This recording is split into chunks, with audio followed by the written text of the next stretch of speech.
public health at large. So it entails the judicious use of medication aiming to optimize treatment outcome while minimizing risks. So this practice, which is appropriate prescribing, will impact patient health outcomes. So proper prescribing will ensure that the patient will receive the correct medications, what they need exactly, which will improve their condition and overall well-being. Appropriate prescribing as well will reduce adverse drug reactions. So when we give the appropriate medication, as you know, all medication can have adverse reactions, but if we minimize the use of this medication or just give the appropriate medication, this will reduce the percentage of adverse drug reactions. So we will cause less harm to our patients by appropriate prescribing. As you all know, we are now facing a lot of problem with antibiotic resistance because of the inappropriate use of antibiotics in our practice. So every fever, every cough, every symptom is being treated by antibiotics. So this is causing a lot of antibiotic resistance. So appropriate prescribing has an aim to reduce this antibiotic resistance and reduce the usage of antibiotics, mainly when not indicated. We'll see later about this topic in details. And for sure, appropriate prescribing will lead to cost effectiveness in healthcare. So we reduce the cost of healthcare because this is becoming now a big issue in hospitals, the cost and the spending. So by just appropriate prescribing will lead to improve this problem. So the current challenges is prescribing now is, well, as we said, the over prescribing. So we tend to prescribe more medications than usual.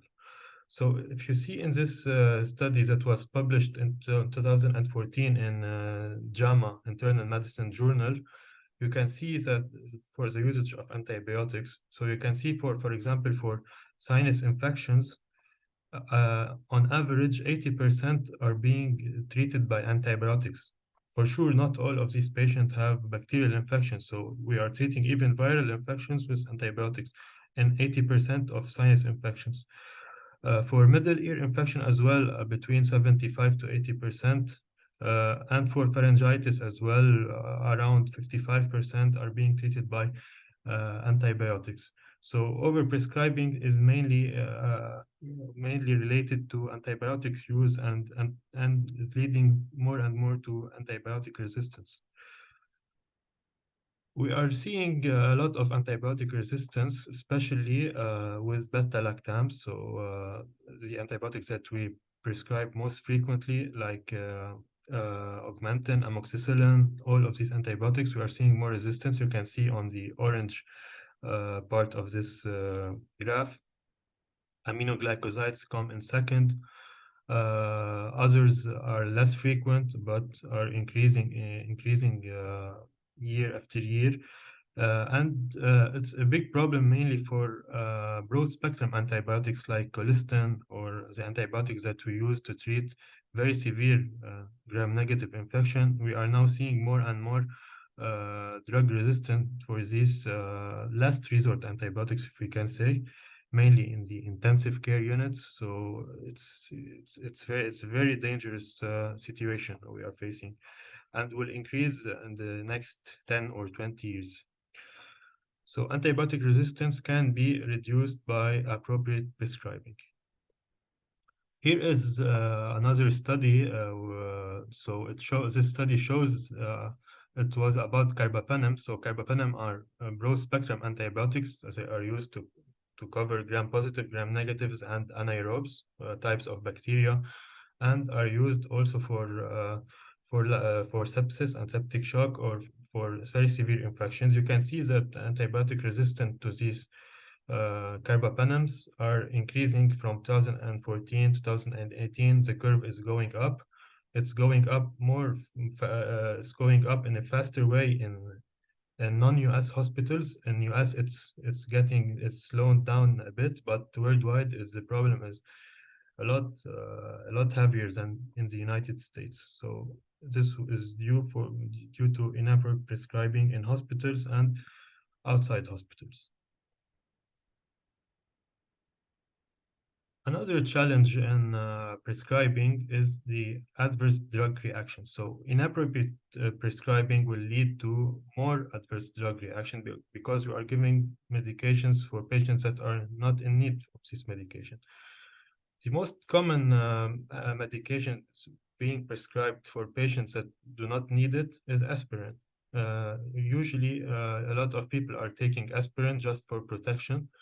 Uh, Aspirin is being given for people with no history of coronary artery disease, no history of cerebral or peripheral artery symptoms, or any occlusive artery. So they are taking aspirin without any indication. It's around 18.9% are taking aspirin without indication. So it's a very big number. And from these 18.9%, 7% are having adverse reactions. So adverse reaction from aspirin can be bleeding, can be gastric ulcers. So it can cause bleeding. So it's dangerous medication. So we should not prescribe it unless it's indicated. Same for benzodiazepine in people prone to fall. So in old people, for example, that have mental problems. So when 5.4 patients are taking benzodiazepine and they are not in need of it. And from these 5.4, so we have 10% that will develop adverse drug reaction. So a big percentage.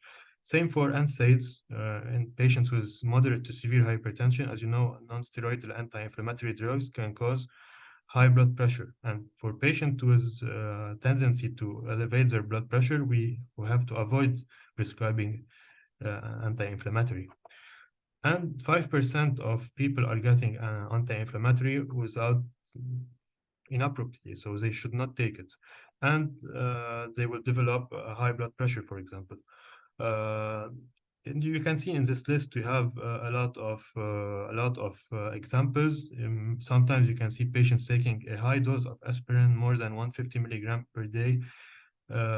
You have to know that aspirin at a dose of between 75 to 100 is very effective. So there is no need to increase the dose to above 100 milligrams a day if we're treating ischemia or coronary artery disease. There is no need to give a dose higher than 100. There are other indications, but for the heart, it's just 100. So no need to go for higher doses. So inappropriate medication or inappropriate dosages can lead to adverse drug reactions in an important percentage of patients. Other factors that will influence prescribing is patient demand. Sometimes the patient will come to us and will ask us if we can prescribe him this drug.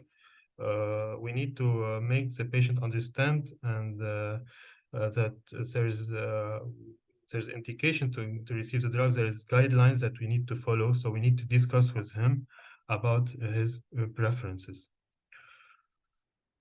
Other factors that will influence prescribing in hospitals and in the clinics is the pharmaceutical marketing. You see a lot of money is being spent on pharmaceutical marketing and promotions. So we have billions of dollars every year spent on this. We have clinical trials, we have samples. So sometimes the doctors or healthcare workers receive samples of these new medications in order to try them on the patient.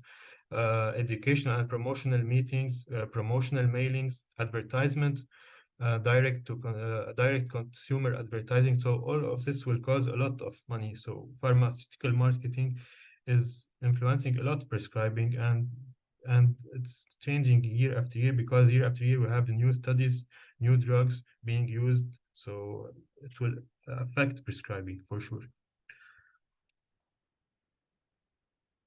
A very important part in medical prescribing is the clinical guidelines and evidence-based medicine. So when you look at the guideline, if you look any guidelines, you can see it's sometimes you see class 1 recommendation, class 2, class 2A, class 2B, and class 3. So class 1 it indicates that there's evidence, and there's evidence that a given treatment or procedure is beneficial. So we should recommend it to patients. So when a drug is class 1 recommendation, it means that the patient should take it. And if we don't give it, we are causing harm to this patient. So we need to give it. Class 2 is divided in two categories, Class 2A and Class 2B. So Class 2A means that there's studies about this topic or this medication, and it's in favor of using it. So we should be considering using this medication for this patient when it's Class 2A. So we have multiple studies. The number of studies is less than class 1. So here the recommendation is less than 1, but we should also consider using the medication when it's class 2A. Class 2B, usually there's the number of studies is a lot less, but the studies done about this medication are positive. So is the usefulness of this medication is less well established by evidence or opinion. So we may consider using it. So it's not contraindicated, but we may consider it. It's not class 1 or class 2A, but we should think of using it if it's class 2B. When it's class 3, so there's evidence that this particular treatment or particular drug will cause harm to the patient. So we should not recommend it. We should not use it, because if we use a medication that is class 3 in the guidelines, it means we are causing harm to our patient. We are risking adverse drug reaction to our patients. So we need to always follow these guidelines, class 1, class 2A, class 2B, and class 3 for better prescribing of medications to our patients. So how to improve medical prescribing? So we need to educate healthcare workers. We need to do continuous professional development. We need to offer workshops, seminars, and courses focusing on the latest research, evidence-based prescribing, and update in pharmacology equips healthcare professionals with current knowledge. So we need to spend money or spend resources on educating our healthcare, because if we want to advance in the healthcare domain, we need to have up-to-date healthcare workers and doctors, nurses, pharmacists, any healthcare working in the hospital should be up to date. We can also do case-based learning. For example, we simulate a case, we simulate a scenario to our team, and we see how this team will respond and what will be the decision making of our team.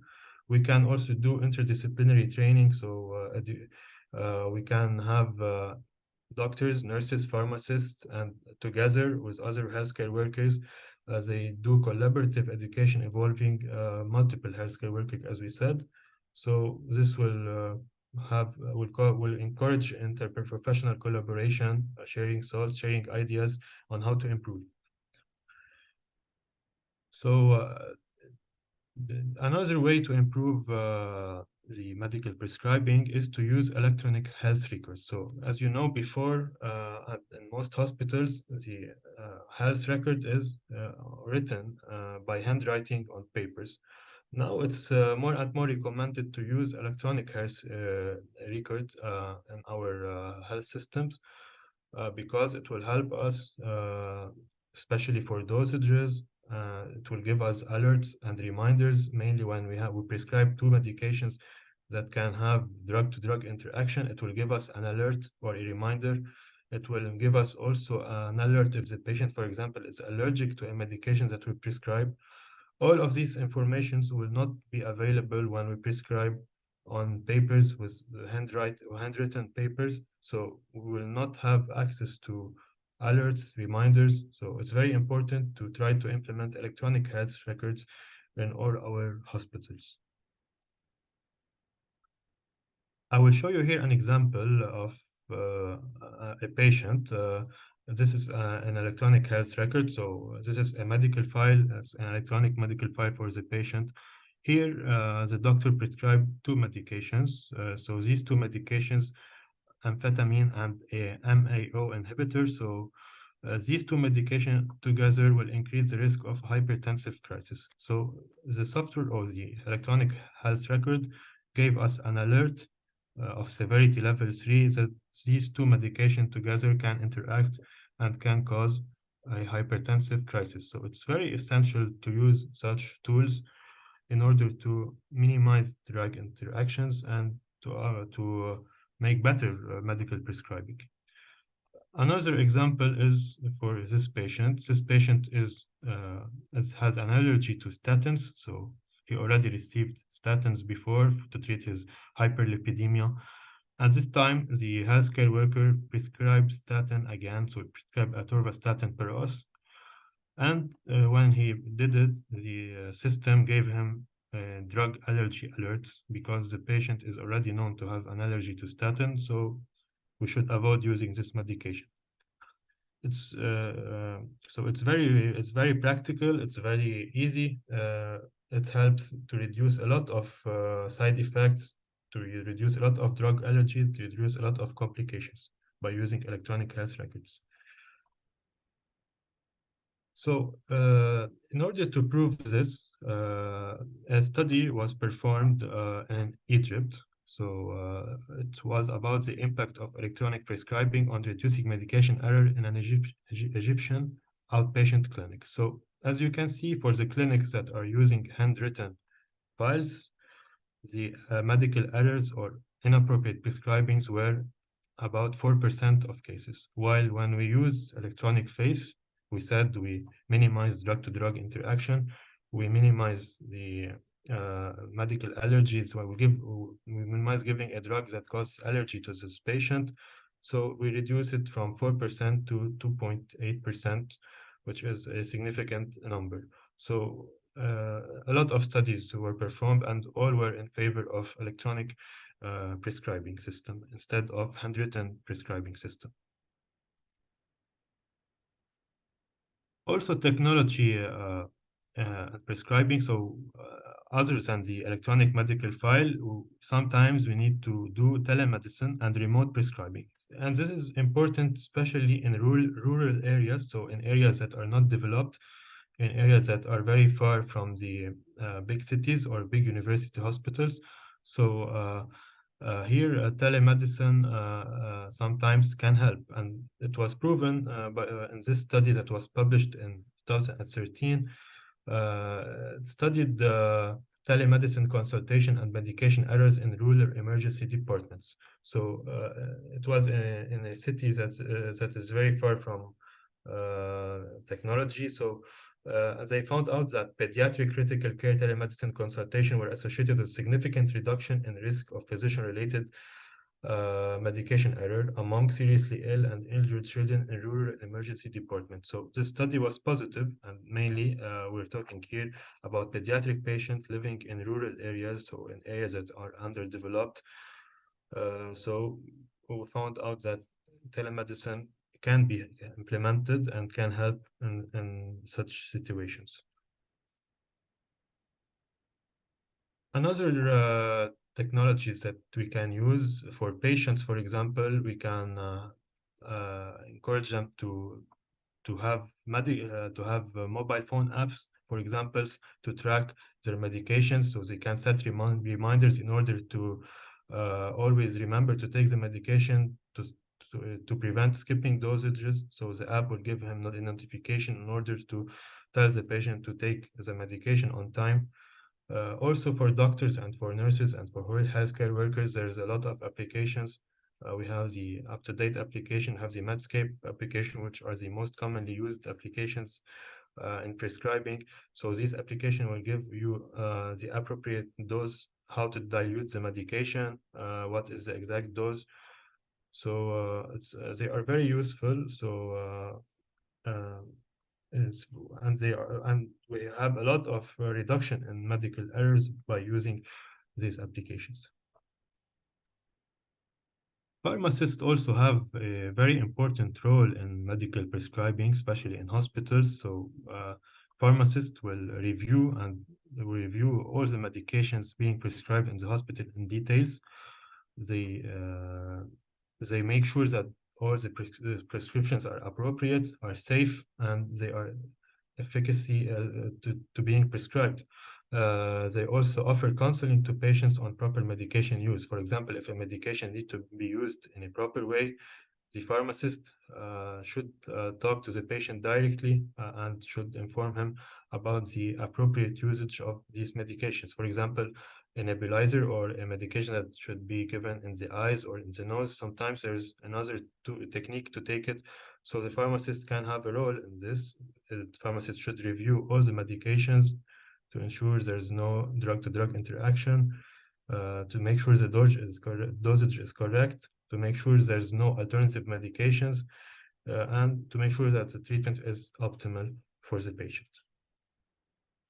And here is an example, for example, for a pharmacist intervention reporting form. So when the pharmacist reviews a medication, the pharmacist will check for an error or, for example, inappropriate use of a medication. There's a form. The form should be filled and sent to the appropriate department in order to correct this error. Nurses as well should be very involved because nurses are the persons that will give the drug to the patient. Nurses should be also up to date on the drug dosages, on the correct dosages, on how to administer the medication, on the potential side effect, because the nurse will observe the patient after giving the drug. This also will enhance medication adherence to the patient. So the nurse will monitor and will report. So nurse will monitor patient response to the medication, and they will report any adverse effects or concerns to the healthcare team. So this will contribute to comprehensive patient care.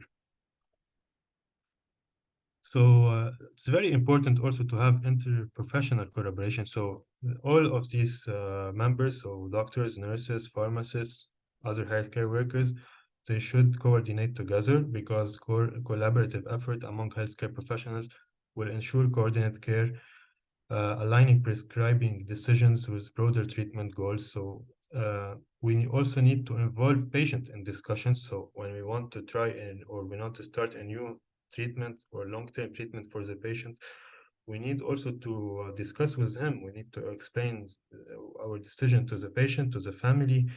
We need to explain what are the potential side effects, what are the potential drug-to-drug interactions that he may face later on. So it's a teamwork between healthcare workers and with the patient and with his family. So we need to educate the patient, as we said, about the prescribed medication, about why we are giving the medication, to the purpose, to the dosage, if he has to take 1 tablet, 2 tablets, and the exact dose, how to take it. So either injection, either per os, or nebulizer. So we have a lot of a way of administering a drug, potential side effects, and so we need to explain all these things to the patients. We need to explain the risk and the benefits of giving the medication, because every medication have a risk, develop side effects, but we need to explain to him that we are giving him this medication because the benefits are more than the risk. So there's a benefit of giving this drug to this patient. So we always need to explain in details. So we already said this, we will not repeat. So importance of shared decision-making to the patient. A very important aspect that is being implemented in a lot of hospitals, but it's not in all hospitals. We need to always do audits and reviews. So there should be a healthcare team that is responsible to do audits. So he needs to check if the system is working well, mainly for the usage of antibiotics. A lot of hospitals are now creating audit teams to review the prescription of antibiotics if there's inappropriate use of antibiotics. You can see on the right, this is a study published in BMC Health Services. It's a recent study.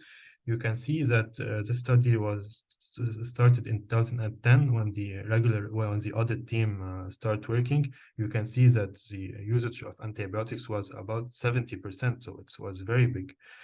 And 48 months later, 24 months later, so 2 years later, you can see that the usage of antibiotics dropped from 70% to around 50%. So there's a 20% drop of antibiotic usage, which is a lot. So here we are working well in order to decrease the uh, inappropriate use of antibiotics, to decrease the antibiotic resistance. So audits should be performed not just for antibiotic use, but for all of prescriptions, or all the things that we think that are not being prescribed well in the hospital. So we also need to check the patient outcomes. So we need to monitor patient responses. We need to track patient outcomes and responses to prescribed medications. This will assist us in evaluating the effectiveness and safety of this treatment. So when we give the drug, we need to follow our patient even after his discharge from the hospital. We always need to track adverse drug reaction, or we need to encourage patient also to report if he has a drug reaction. He should inform his healthcare provider about this interaction or this side effects. We need also to use data. So from the audit team, from all the work we do in the hospital, we need to collect data. We need to analyze all this data, and this will allow us to create a pattern. It will allow us to make changes. So according to the numbers we get, we can implement tools in order to make the appropriate changes, in order to improve the quality in the hospital, in order to improve the prescribing in the hospitals. So in order also to train our healthcare workers, we need always to do before and after scenarios. So we need to showcase cases where specific intervention or changes in prescribing practices led to improved patient outcomes or reduced events. We need to highlight the impact of appropriate prescribing on patient health and safety and healthcare system efficiency.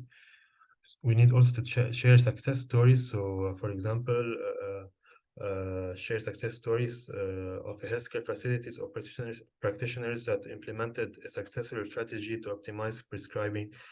And we need to discuss these strategies and how this strategy positively impacted the patient care and the patient adherence to this medication and patient outcomes. Okay. So we have a lot of challenges in implementing all these tools for better prescribing. We have something we call resistant to change. So resistant to change is when healthcare providers sometimes resist to changing. They are used to do the thing in a traditional way. So they sometimes resist for this change, and it takes a lot of time for them to change. So sometimes, if you see this study was performed about resistance of health personnel to changes in healthcare. You see a graph on the left side. So at the beginning, they used to be in denial. They fear the consequences.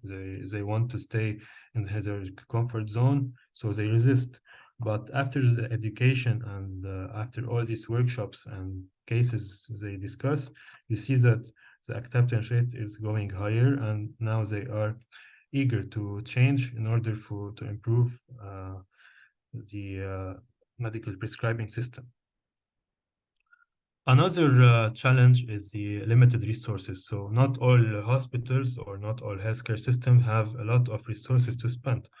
So here is an example about hospitals in the United States. So urban hospitals, we have urban hospitals, and we have rural hospitals. Rural hospitals are divided in two categories. We have the large rural hospitals and small rural hospitals. So urban hospitals and large rural hospitals, they take 98% of United States hospital spending. So the remaining 2% are being given to small rural hospitals. So it's very, very less. So the chances of these small rural hospitals to implement changes or to develop more are very less. So here we will face a lot of error in medical prescribing because the staff is not being trained well. So there's a lot of differences between our health systems. Also, we have another barrier, which is lack of standardized protocols. So a lot of hospitals don't have a protocol, for example, to prescribe intravenous medications. That is high-risk medication. We should always have a protocol on how to prescribe it. This protocol should be detailed, how to dilute the drug, how to prescribe it, over how many minutes, what are the potential side effects, what are the potential adverse reactions that we need to monitor after giving the drug. So we need to have standardized protocols. Okay, so the future direction now is to implement artificial intelligence. So we can have softwares or wearable devices for our patients in order to monitor side effects even after the patient is discharged from the hospital. You can see the spendings over artificial intelligence in the United States. So in 2023, it's around 6 billion. So in the healthcare markets, and it's expected to grow by 36.1% in 2030. So in 7 or 6 years, the spending is expected to grow exponentially. So another also future direction is precision medicine and genomics. So for example, if we want to give, for example, a treatment to treat a cancer, for example, not everyone should receive the same treatment. So there is now personalized therapy, as we said. So we need to take a biopsy from this tumor. So after the biopsy, we need to check the cells under the microscope. We need to do drug screening. So we need to test if this patient, uh, we need to test the drug on these cells. We need to see the response. So, and by this, we have a right drug and a wrong drug. So if we test a drug on these cells we took from the biopsy and we see there's no response, so we should not give this drug to this patient. If we have a positive response for the drug, as you see here in green, so we need to choose this drug. So this is precision medicine, and in the future also there's new drugs being developed in order to modify the genes and to target the genes that are causing the tumor, the cancer, or other diseases. So there will be genetic modifying drugs.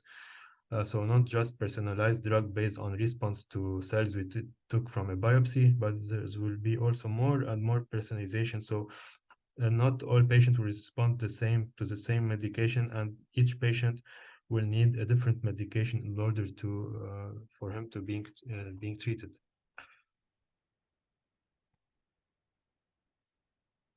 So future direction, we said, other than implementing artificial intelligence, we should base all our practice in data analysis. So we should collect data, we should do studies, because data collection means new studies, means new guidelines, mean more benefit to our patients. So data equal new guidelines. So it's very important to focus on data collection in our hospitals, or all hospitals should have a department for collecting data.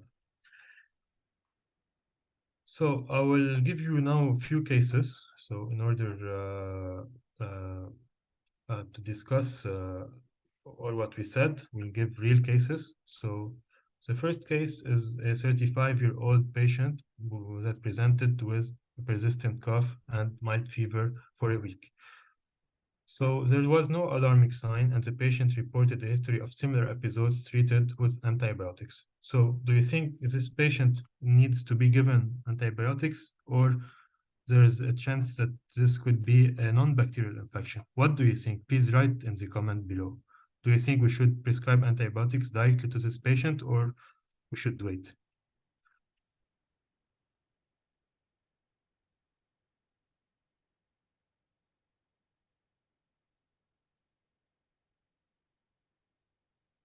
Okay, so Sarah is saying that we should wait. Yes. So instead of immediately prescribing antibiotics, so the healthcare provider will wait here. So there's a risk that this could be a viral infection. So in viral infections, there's limited benefit for antibiotics. So here, the patient was advised to manage symptoms with rest, hydration, and to take over-counter medication for fever and cough. So he was given symptomatic therapy, this patient. And the symptoms that are in favor of bacterial versus virus. So when we see symptoms, for example, that are still going for more than a week, so here we should think of uh, bacteria or an atypical virus. So if the fever also is higher than expected compared to what we see in viruses, so here also we should suspect a bacterial infection. Or instead of improving the symptoms, the fever will get worse. So here also it's a sign of bacterial infection. We didn't have any of these signs in this patient, so that's why he wasn't prescribed antibiotics directly. So we should wait and see if he will improve on symptomatic therapy. If he doesn't improve and if the fever continues to be elevated, so in that case we can offer him antibiotics. Case 2 is about a case of chronic pain management and opioid use. So it was a 50-year-old patient with chronic back pain due to degenerative disc disease. So the patient had been on long-term opioid therapy.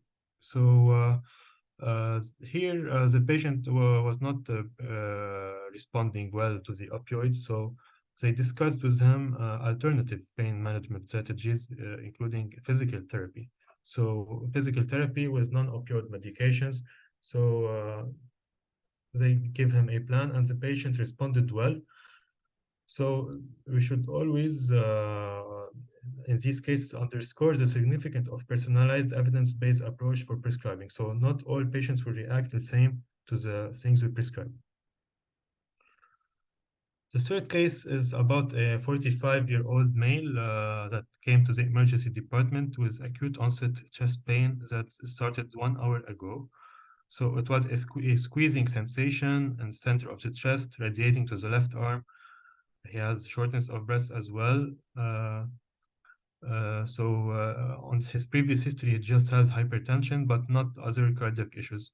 What do you think here should be the appropriate way to manage this patient? What should we do next for him? Please write in the comment below.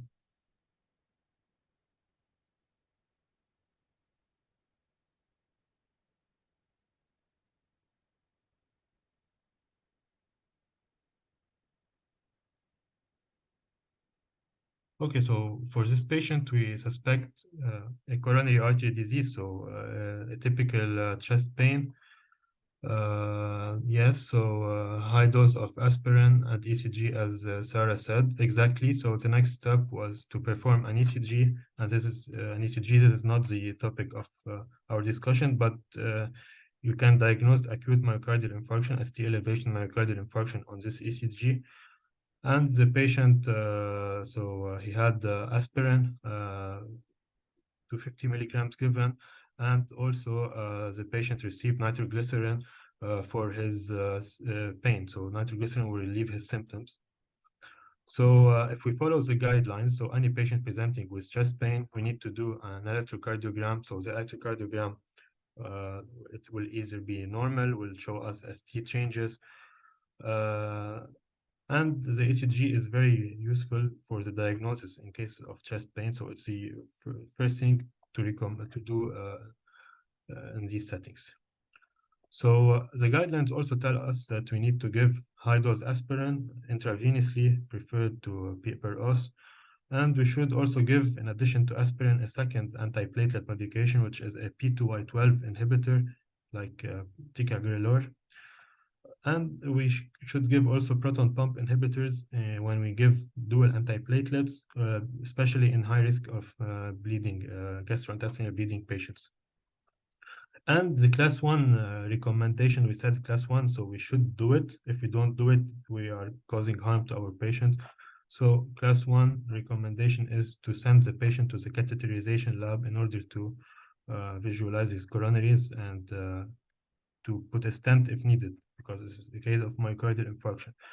And these guidelines are from the European Society of Cardiology 2023. So we should always have the guidelines in our hospitals. We should always follow these guidelines in order to for more appropriate prescribing.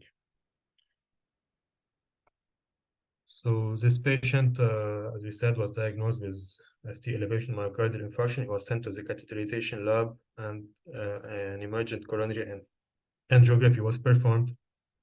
And the cardiologist inserted a stent in order to remove the blockage in the coronary and to restore the blood flow.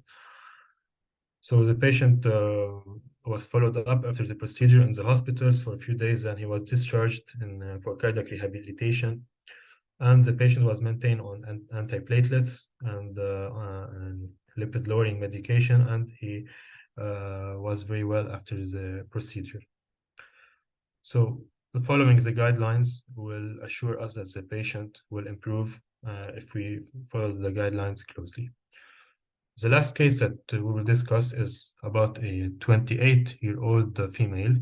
So she presented to the clinic with sharp pleuritic chest pain that worsens with deep breaths. So the pain was localized in the center of her chest and radiating to her back. And also she reported a recurrent upper respiratory tract infection and had no significant medical history. So this is relatively a young patient, but we should always follow the guidelines. We said that for any chest pain presenting to the emergency department or to the clinic, we should first perform, for sure, we should take the history, the vital signs, but also we should perform an electrocardiogram. So this patient had an electrocardiogram that revealed a diffusely ST segment elevation across multiple leads without mirror images. And with the presentation she had recurrent respiratory infection, and she has a pain that worsens with deep breath. So the diagnosis of acute pericarditis was made. So acute pericarditis is the inflammation of the outer layer of the heart, the cover of the heart, which is the pericardium. Usually it's related to viral or viral infections. So we see it post-viral infections.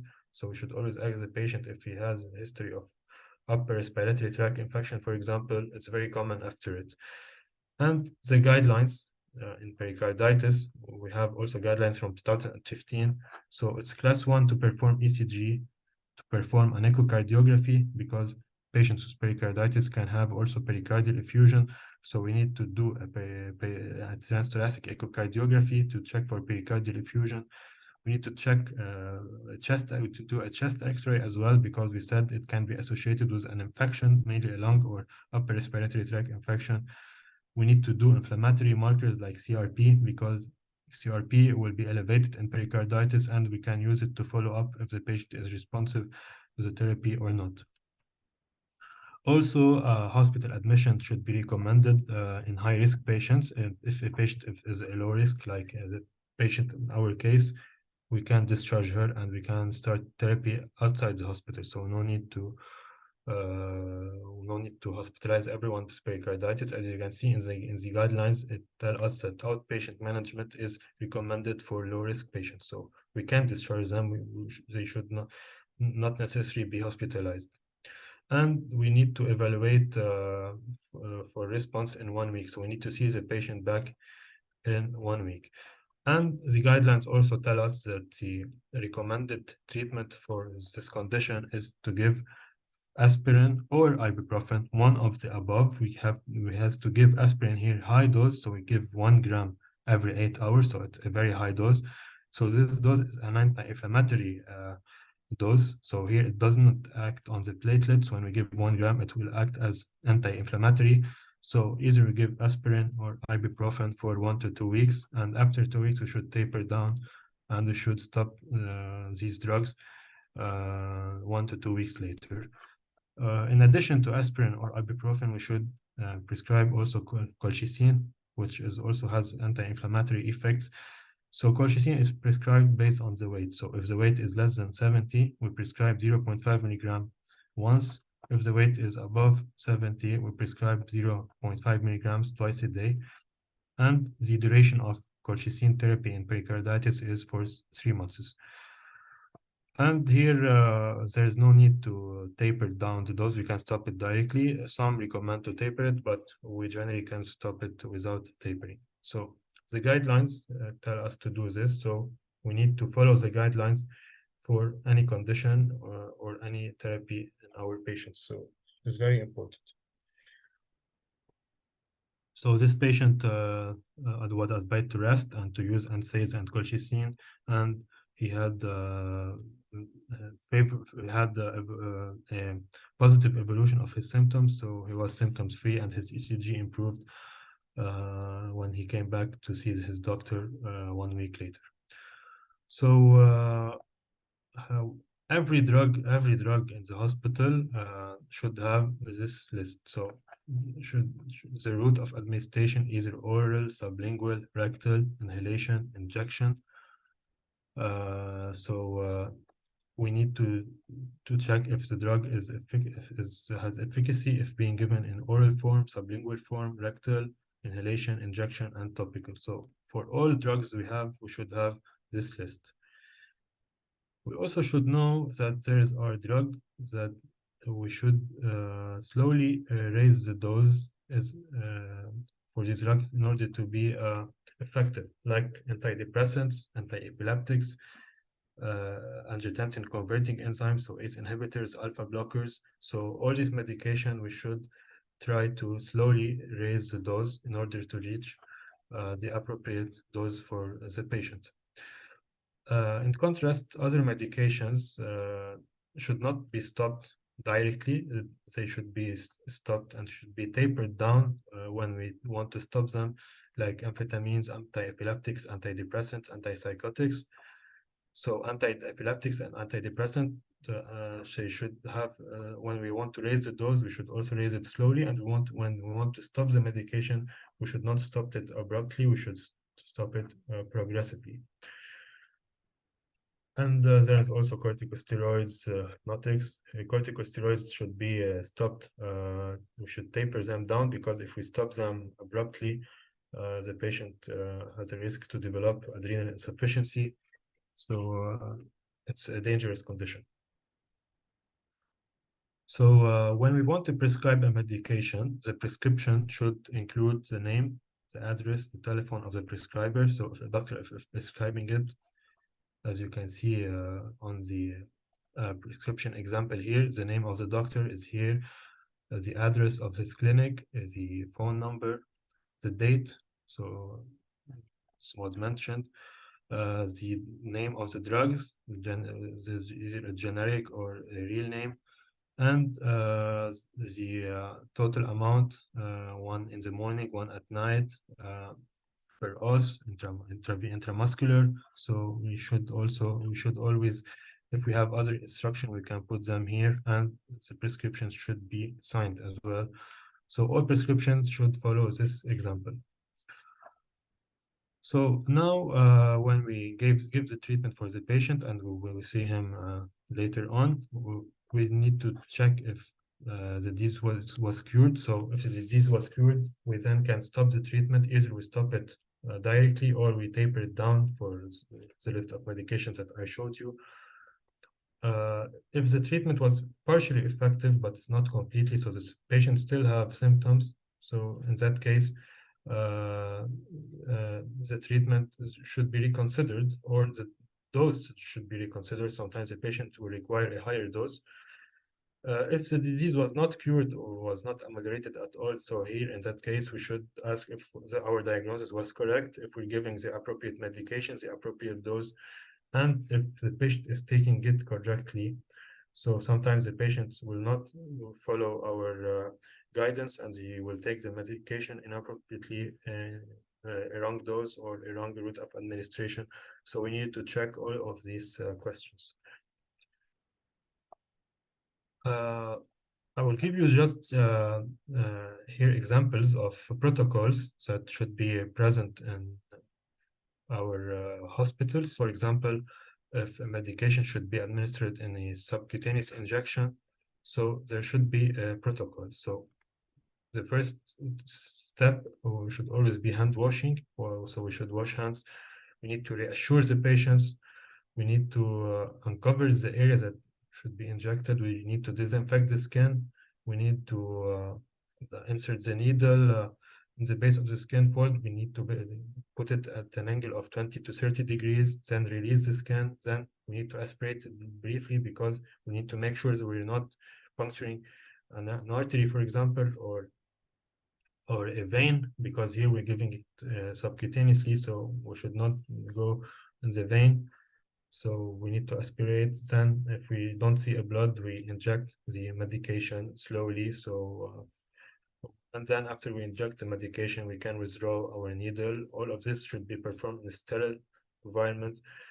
We need to check if the patient is having a reaction, and we need to give him more reassurance if necessary. And after that, we wash hands at the end as well.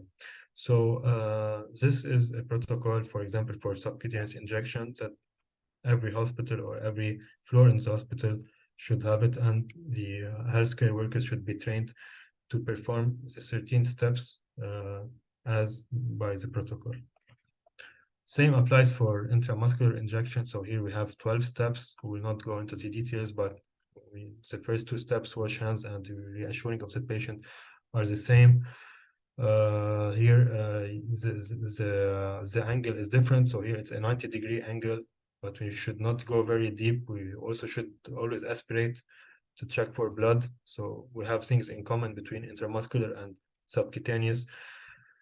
And we have also the intravenous injection. So it should be performed in 17 steps. So the first 2 steps are the same for all patients, for all cases. So wash hands, reassure the patient, uncover the arm. So we need to have this protocol implemented in all our hospitals. And I think we finished this presentation, so it was the last slide.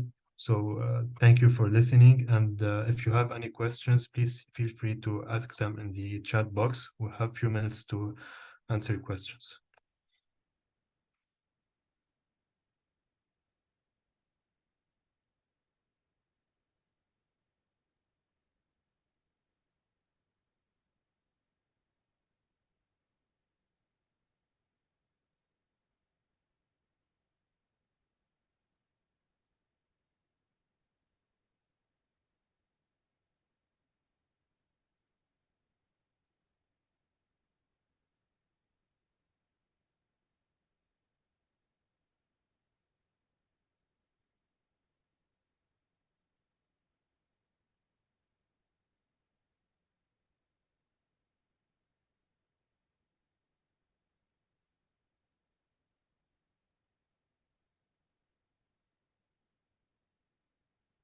الله وبركاته.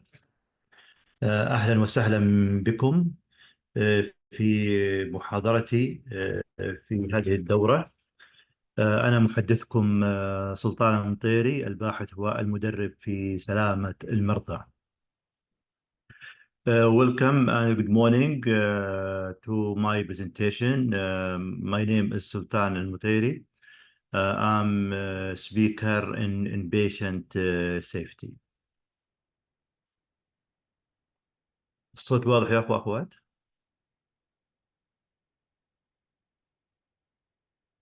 طيب تمام. في هذه المحاضرة سوف أتحدث عن دور التمريض في إعطاء الأدوية في السلامة الدوائية.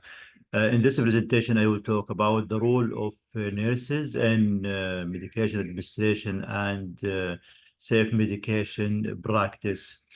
In this presentation, firstly, I will define medication error.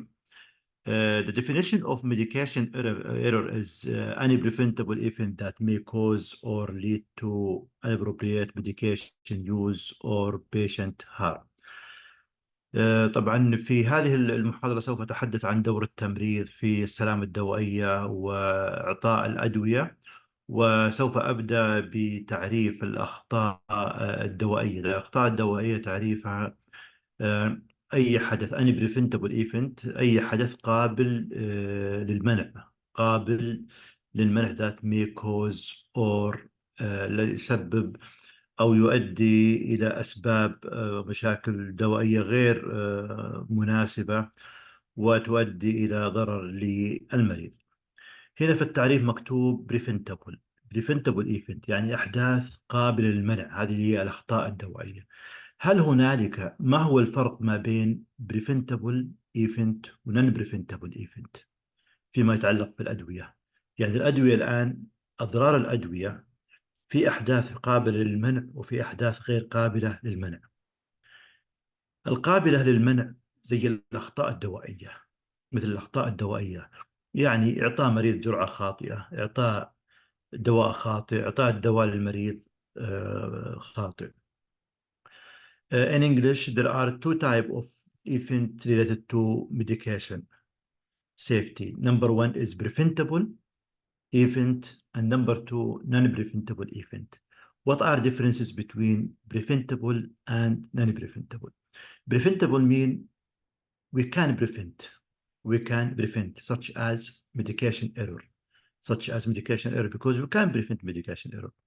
But who give me example for non-preventable؟ من اديني أمثلة على الأحداث الغير قابلة للمنع. انتظر إجاباتكم. أعطوني أمثلة على الأحداث المتعلقة بالأدوية الغير قابلة للمنع. القابلة للمنع زي الأخطاء الدوائية، ولكن الغير قابلة للمنع مثل إيش؟ يعني لا نستطيع أن نمنعها.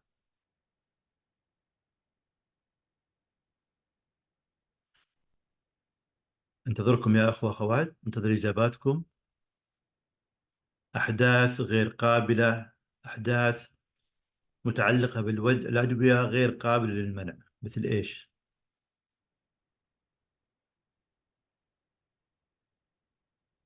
طيب أنا بقول لكم الأحداث الغير قابلة للمنع زي السايد إفكت، الأضرار الجانبية. الأضرار الجانبية في إجابة هنا حساسية، نعم.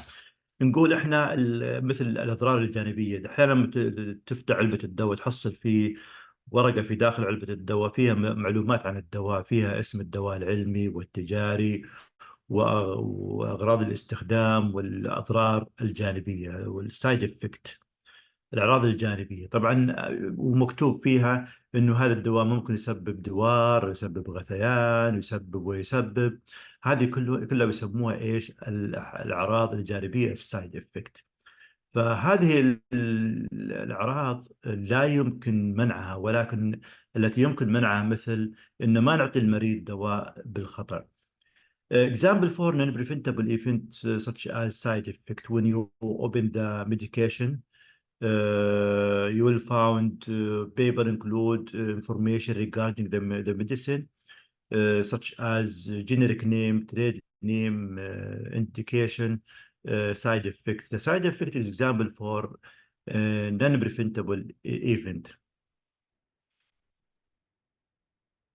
For this reason, if we can prevent, that means we can prevent only medication error. Medication error is any type of medication related to mistake made by healthcare professional that may severely impact patient, causing serious injury. الأخطاء الدوائية هي أي نوع من الأخطاء المتعلقة بالأدوية والتي يتم تحدث من خلال ممارسين الرعاية الصحية، والتي تؤدي إلى إصابات أو أضرار للمريض. ليس كل ما يؤدي إلى ضرر متعلق بالأدوية هو خطأ دوائي. هنالك أخطاء دوائية لا تسبب أضرار.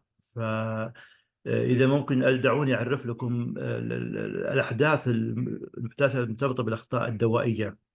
فإحنا أول شيء عندنا الحدث، الانسيدنت، ميديكيشن انسيدنتس. الانسيدنت هو تعريفه إيش؟ أي حدث يصل للمريض، أو أي حدث يصل للمريض سواء سبب ضرر أو لم يسبب ضرر. أي حدث وصل للمريض سواء سبب ضرر أو لم يسبب ضرر، هذا يسمونه انسيدنت. فالميديكيشن ايرور هي عبارة عن انسيدنت، سواء وصلت للمريض أو لم تصل للمريض. كيف وصلت للمريض أو لم تصل للمريض؟ عفوا، سواء وصلت للمريض وكان لها أضرار أو بدون أضرار.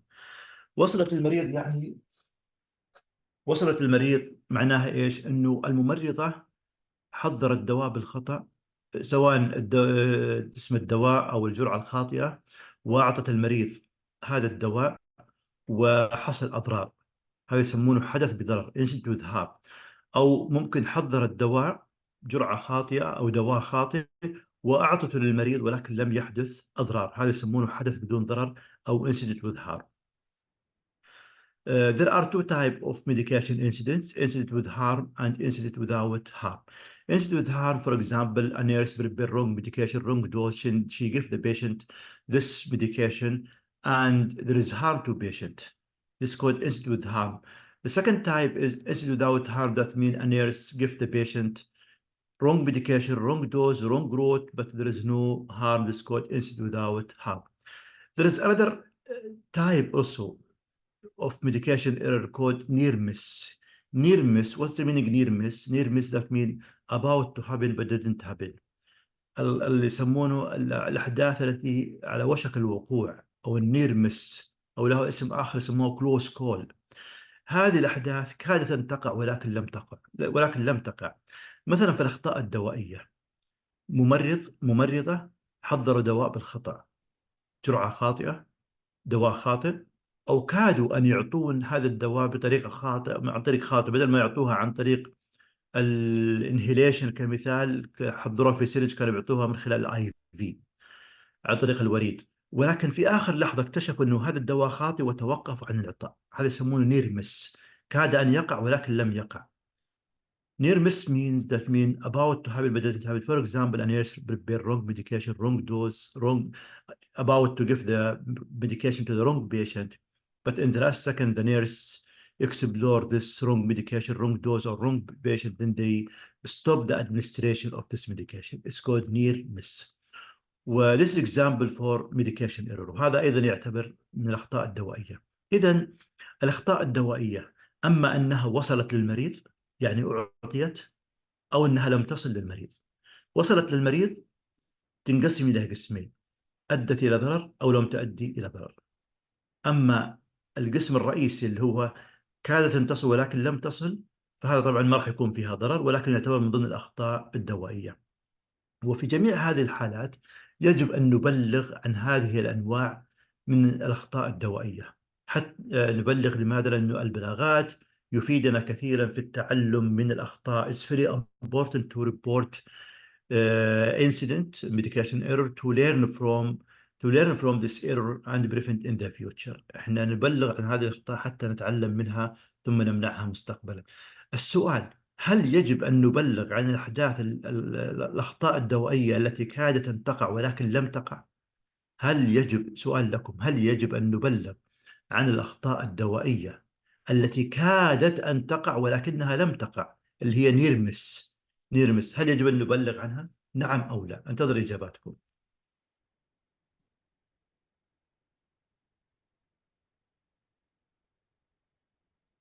هل يجب أن نبلغ عن الأحداث التي كادت أن تقع ولكن لم تقع؟ نعم، لا، البعض يقول نعم، البعض يقول لا.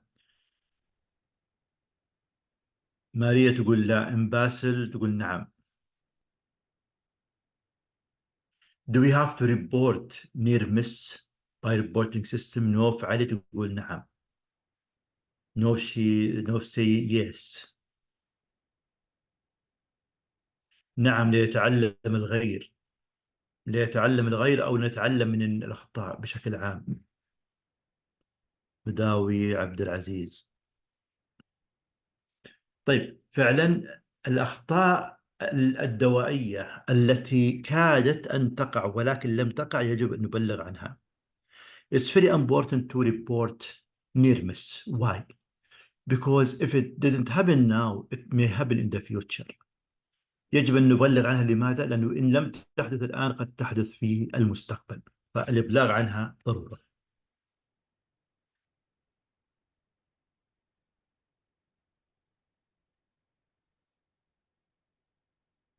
طيب، في مصطلح اسمه adverse event.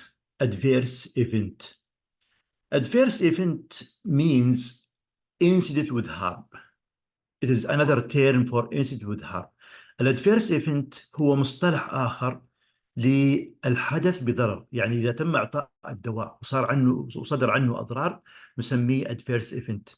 إذا تم إعطاء الدواء الخاطئ، إذا تم إعطاء الدواء الخاطئ أو الجرعة الخاطئة، أو إعطاء الدواء لمريض خاطئ، أو خلال طريق خاطئ وصار منه أضرار، هذا نسميه adverse event. طبعا الادفيرس ايفنت يختلف من السايد افكت. السايد افكت مثل ما قلنا هذه يعني غير قابل للمنع، الادفيرس ايفنت قابل للمنع. What are the causes of medication error? ما هي أسباب الأخطاء الدوائية؟ Human error، أخطاء متعلقة بالإنسان. الاعتماد على الذاكرة، rely on memories. يعني بعض الممارسين الصحيين سواء أطباء أو تمريض لا يعتمدون على المكتوب في ملفات المرضى، ولكن يعتمدون على ذاكرتهم، فالذاكرة قد تخون أحيانا. الإجهاد، عدم التركيز، هذه كلها من الأخطاء المتعلقة بالإنسان. problem practice، عدم الالتزام بالسياسات والإجراءات. الالتزام بالسياسات والإجراءات هذا جدا مهم، لأنه عندما تمارس إعطاء الأدوية أو يتم إعطاء الأدوية بدون الالتزام بالسياسات والإجراءات، وهذه السياسات والإجراءات المنبثقة من مراجع علمية معتمدة، فهذه تعتبر مخالفة للسياسات والإجراءات، وبالتالي قد تحدث أخطاء دوائية. هنالك أخطاء متعلقة بالسيستم، بالنظام. أخطاء متعلقة بالنظام، عناصر النظام هو دعم الإدارة لتطبيقات سلامة المرضى، ومنها تطبيقات السلامة الدوائية. النقص في عدد الممارسين الصحيين، غياب العمل كفريق، غياب التواصل، غياب السياسات والإجراءات، غياب الوصف الوظيفي. هذه كلها أسباب تؤدي إلى الأخطاء الدوائية متعلقة بالنظام وليس متعلقة بالأفراد. Problems in practice, for example, when nurses are not following medication administration policy and procedure. As well, lack or problem in the system. 80% of centennial events were caused by issues or defects in healthcare system. Example for the role of system in medication error is staff shortage. There are no enough number of staff to provide healthcare to patients. Lack of training, lack of teamwork, lack of communication among healthcare providers, lack of hospital leadership support for medication safety, medical equipment shortage. For example, there is important machine for medication administration is called smart infusion pump. If machines are not available, or there is lack of biomedical engineering checkup, a lot of these issues may cause medication error, which are related to healthcare system. Training deficiencies, and it's very important to provide training, and especially if we have new policy and procedure for medication administration, we have to educate and train healthcare providers on the new policy.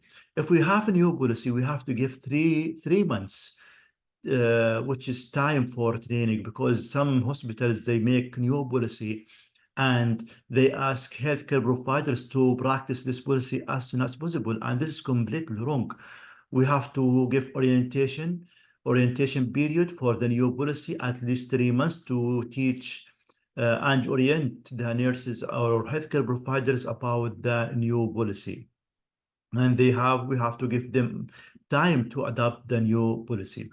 Time pressure, for example, in emergency department, there is big time from 4 p.m. to 12 midnight, and because there are many patients and RTA, many cases, trauma cases, and this is called peak time, which also lead to time pressure. Nurses, they are trying to achieve their task as soon as possible, but because There are a lot of tasks which may cause work overload, and the study stated that there is a strong association between time pressure or work overload and medication error.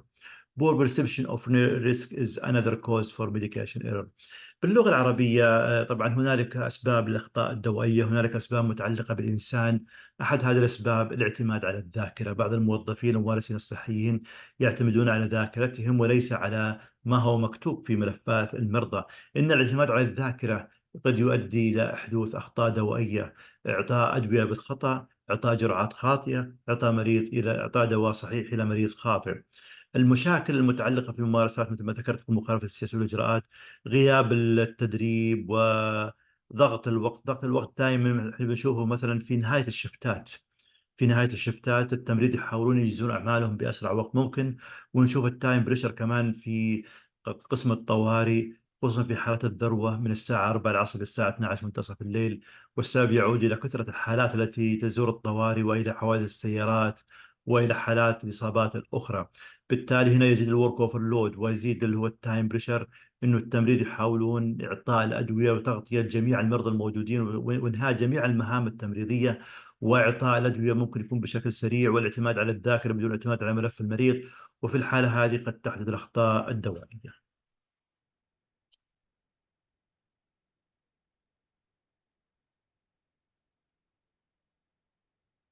Cause of medication error: poor competency in drug calculation and knowledge defects 44%, communication error 16%.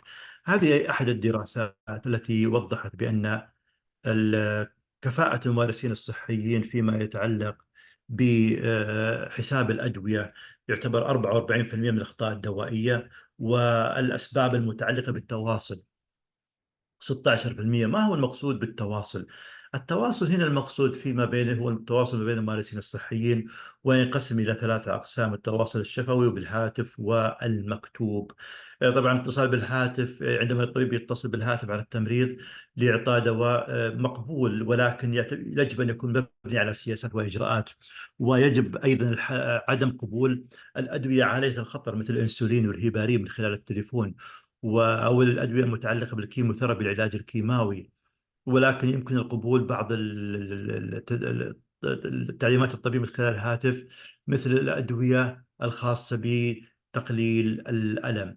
وينبغي على الطبيب أن يأتي ويوقع خلال 24 ساعة من الاتصال وإعطاء تعليماته الدوائية.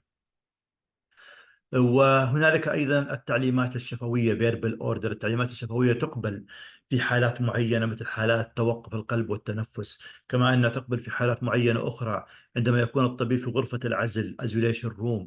فالطبيب في غرفة العزل اللي هي غرفة الأمراض المعدية يكون لابس الملابس الواقية زي الجاون، ويكون معاه الممرض. ففي الحالة هذه أنتم عارفين في غرف العزل ملف المريض يجب أن يكون في خارج غرفة المريض. وفي هذه الحالة الطبيب من الصعب على الطبيب أن يذهب خارج غرفة المريض ويكتب الدواء ثم يعود مرة أخرى. ولهذا السبب يتم قبول التعليمات الشفوية في حالات وجود الطبيب مع الممرض في غرفة العزل. يعني أنه يتم قبوله في الحالات الطارئة توقف القلب والتنفس، أو في وجود الطبيب مع الممرض في غرف العزل. Causes of medication error: 44% related to drug calculation, while 16% related to communication error. There are 3 types of communication among healthcare providers: written communication, such as medical record or like patient file. The second type is telephone order, and third type verbal order. And telephone order, medication order accepted except high risk medication, chemotherapy treatment, but can be accepted for paracetamol. In telephone order, the doctor can give the order by telephone, and then he or she should sign the telephone order within 24 hours. Both nurses should sign in in patient file. The nurses write the telephone order in doctor order sheet. Communication error 16%. There are 3 types of communication among healthcare providers: written communication, telephone communication, verbal communication. In telephone communication, as I said, I talk about telephone. Verbal communication Verbal communication is accepted in CPR or when the patient is inside isolation room. In the doctor can give the order verbally, and then the doctor should sign the verbal order after the situation is over or before the physician leave the unit. In isolation room, verbal order is accepted because patient wearing protective equipment and he is inside with the nurse and he gives the verbal order. And after the physician leave the unit, he or she can sign the verbal order.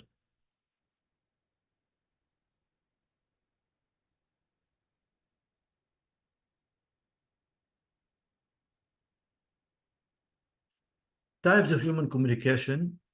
There are causes of type of human error, confusion, incapacity, violation, insufficient knowledge, fatigue, inattention. All of this may or consider human error which may cause medication error. حنشوف الآن الأخطاء المتعلقة بالإنسان التي تؤدي إلى أخطاء دوائية. confusion، التشتت مثلا أو عدم التركيز أو ارتباك، incapacity وviolation، المخالفة وعدم الأهلية، insufficient knowledge، fatigue، غياب المعلومات، والتعب، inattention هو غياب التركيز.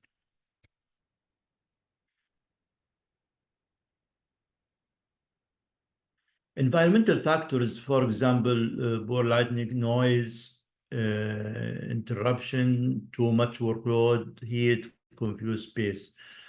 Lighting is important. Noise. We may notice noise, for example, during doctor round in the morning shift between 10 to between 10 to 12 during doctor rounds. And in some hospitals, you may see that the doctors and nurses in nursing station, they are talking loudly, and there is nurse prepare medication. Such this noise may affect the nurses' concentration when they prepare or give medication to patients, which may lead to medication error. Interruption is also another issue which may affect medication safety. When the nurses prepare medication and there is other healthcare providers such as doctors or nurses interrupt nurses, the nurses may prepare wrong medication, and as I said, the interruption may cause medication error. There is a study conducted to assess the impact of interruption on the practice. The study included 2 car drivers. One car driver drink alcohol, while the another car driver, he is undrunk, but he is using mobile phone. And they asked the 2 car drivers to stop their cars at the same time. What do you think? Who's the one stop his car firstly? The one who stop car at the same time is the drunk person, while the second car driver, the one he's undrunk and but he is using mobile, he did not stop his car in exact time. Why? Because he need to switch off or stop mobile and then stop the car. طبعا تحدث عن or too much workload. That means if there are staff shortage or in the peak time in ER, there are a lot of cases which may lead to work overload. The space is important. Medication administration area in inpatient area or in ER should has enough space and away of nursing station to avoid noise. أتحدث عن العوامل البيئية والتي قد تؤدي إلى أخطاء دوائية. الإضاءة الضعيفة في مكان تحضير الأدوية، الإزعاج هذا جدا له تأثير على الأخطاء الدوائية. نشوف في محطات التمريض في الفترة الصباحية من الساعة 10 للساعة 12 في بعض المستشفيات مرور الأطباء هذا يبدأ يعني من الساعة 10 للحادية 10 والنصف تقريبا والساعة 12. ونشوف تجمعات للأطباء مع التمريض في محطة التمريض ومع طلاب الطب وطلاب التمريض. وهذا قد يؤدي إلى إزعاج، وبالتالي قد يؤثر على تركيز التمريض أثناء تحضير الأدوية، وبالتالي قد ينتج عن ذلك أخطاء دوائية. interruption، الإعاقة، أو معناها إعاقة الأداء آه، الممارسين الصحيين كمثال. هذا يصير لما تكون ممرض أو ممرض بيحضروا الدواء وبيتم مقاطعتهم. انتربشن ممكن تكون مقاطعتهم أثناء تحضير الأدوية، بالتالي يشتت انتباههم وقد يحضرون أدوية خاطئة وجرعات خاطئة. هنالك دراسة كشفت أو طبعا تأثير المقاطعة على التركيز والالتزام بالتعليمات. الدراسة شملت اثنين من قائدي السيارات، واحد شارب الكحول والثاني مو شارب الكحول ولكنه يكلم بالجهاز الجوال. فطلبوا منهم إيقاف السيارة في نفس الوقت. الذي أوقف السيارة في نفس الوقت هو الشخص الذي شارب الكحول كان بنسبة 5%، أوقف السيارة بنفس الوقت. ولكن الشخص الغير شارب الكحول لم يتم إيقاف سيارته في نفس الوقت، والسبب أنه كان عنده مهمة أخرى وهي يكلم بالجوال، فأوقف الجوال، طفى الجوال أو أنهى المكالمة في الجوال ثم أوقف السيارة. فهذا يوضح لنا كيف أنه مقاطعة أو تدخل مقاطعة الممارسين الصحيين أثناء تحضيرهم أو القيام بالإجراءات الصحية يؤدي إلى حدوث الأخطاء الطبية بشكل عام والأخطاء الدوائية بشكل خاص. زيادة كثافة العمل. كثافة العمل تنتج لعدة أسباب. من ضمن هذه الأسباب النقص في عدد الممارسين الصحيين، أو قد يكون لدينا عدد كافي من الممارسين الصحيين ولكنهم غير مدربين. فالنقص ليس نقص في العدد، بل هو أيضا نقص في غياب التدريب. فالنقص قد يؤدي إلى كثافة عمل، وهذا بالتالي يؤدي إلى أخطاء دوائية. درجات الحرارة، إذا كانت درجات الحرارة غير مناسبة في المكان، هذا أيضا يؤدي إلى أخطاء دوائية. طبعا وجود المكان الكافي في مكان تحضير الأدوية هذا كمان جدا مهم، حتى يسمح للتمريض التحرك بكل أريحية وتنفيذ الإجراءات التحضيرية للأدوية.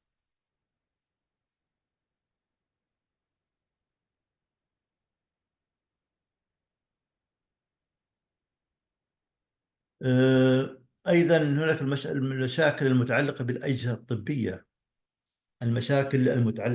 الطبية. والتي يتم إعطاء الأدوية من خلالها، مثل ما ذكرت لكم سمارت فيوجن بامب، جهاز الحقن الذكي، هذا نشوفه في العناية المركزة. ممكن الأجهزة هذه لا يتم فحصها كل 6 أشهر من خلال البايوميديكال انجينيرينج. أي جهاز يتم فحصه لازم يكون في خلف الجهاز ستيكر مكتوب عليه أنه تم الفحص، وموعد الفحص القادم سوف يكون بتاريخ يوم كذا شهر كذا، يعني بعد 6 أشهر يكون الفحص القادم. فإذا وجدنا يعني هذا عندما لا يتم عمل الفحص الدوري للأجهزة الطبية، قد تعطي هذه الأجهزة جرعات خاطئة من الأدوية. وغالبا الأدوية التي يتم استخدامها في هذه الأجهزة زي جهاز السمارت فيوجن بامب والحقن الذكي، هي تكون أدوية عالية الخطر. فعندما يكون هذا الجهاز لم يتم فحصه أو في خلل في مشكلة في العمل، وقد يعطي جرعات خاطئة، قد يعطي جرعات زائدة، هذه الجرعات قد تهدد سلامة المرضى وقد تؤدي إلى الوفيات. unsafe working condition. خلونا الحالات غير الآمنة. خلونا في الأجهزة الطبية. لما يكون عندي أنا مثلا جهاز لم يتم فحصه من قبل البايوميديكال انجينيرنج لأكثر من 6 أشهر، لم يتم فحصه، يعني مهندسي الأجهزة الطبية لم يحضروا ويفحصوا هذا الجهاز. في الحالة هذه أنا أسميه حالة غير آمنة، اللي هي قدامكم الآن unsafe working condition. حالة غير آمنة لما أنا يكون عندي جهاز ولم يتم فحصه من 6 أشهر. من ضمن الحالات غير الآمنة لما يكون عندي إزعاج كمثال، في مكان تحضير الأدوية، الإضاءات غير كافية، دواء منتهي الصلاحية.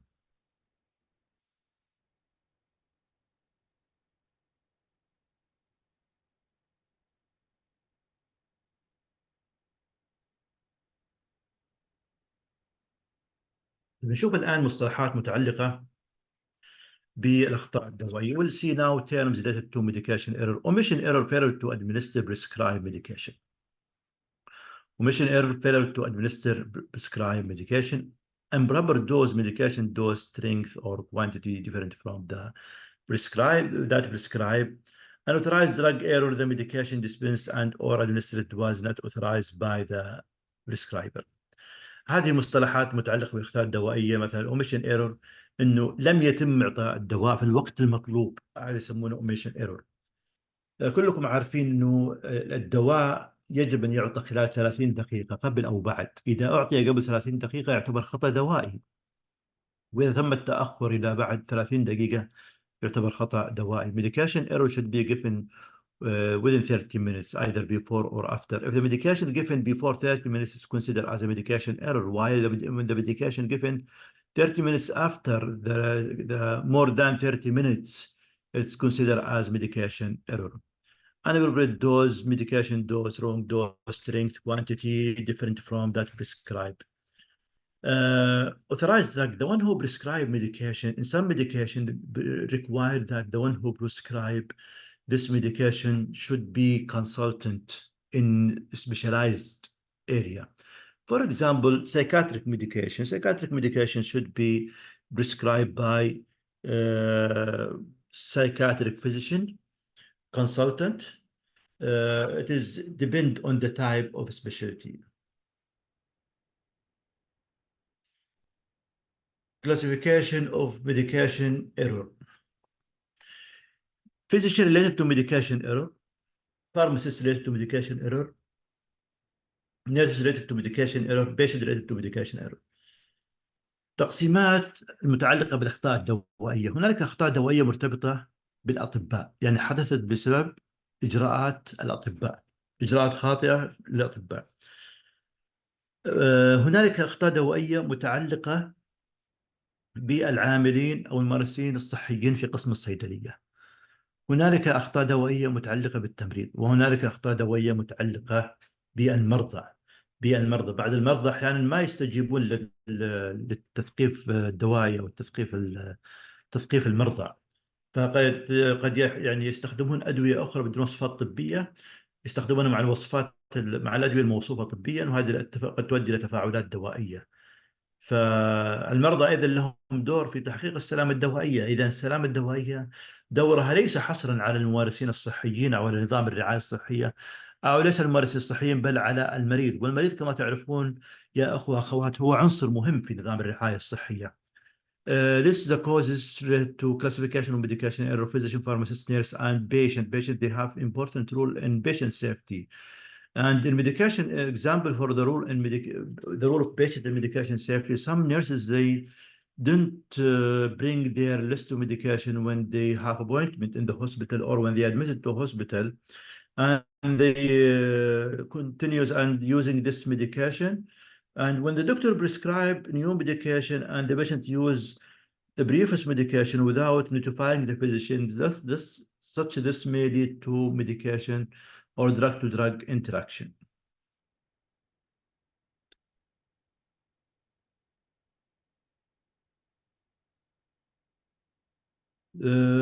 Who responsible? سؤال لكم، من المسؤول عن الأخطاء الدوائية؟ الأطباء، التمريض، الصيادلة. سؤال لكم، انتظر إجاباتكم. من المسؤول الأكثر، المسؤول الأكبر عن الأخطاء الدوائية؟ التمريض، الصيادلة، الأطباء.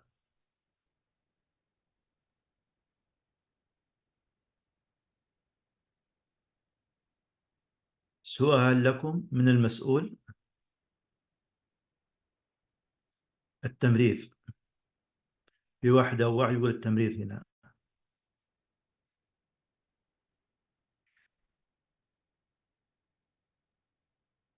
Who the question for you? Who's the most responsible for medication error? Physician, nurses, pharmacist.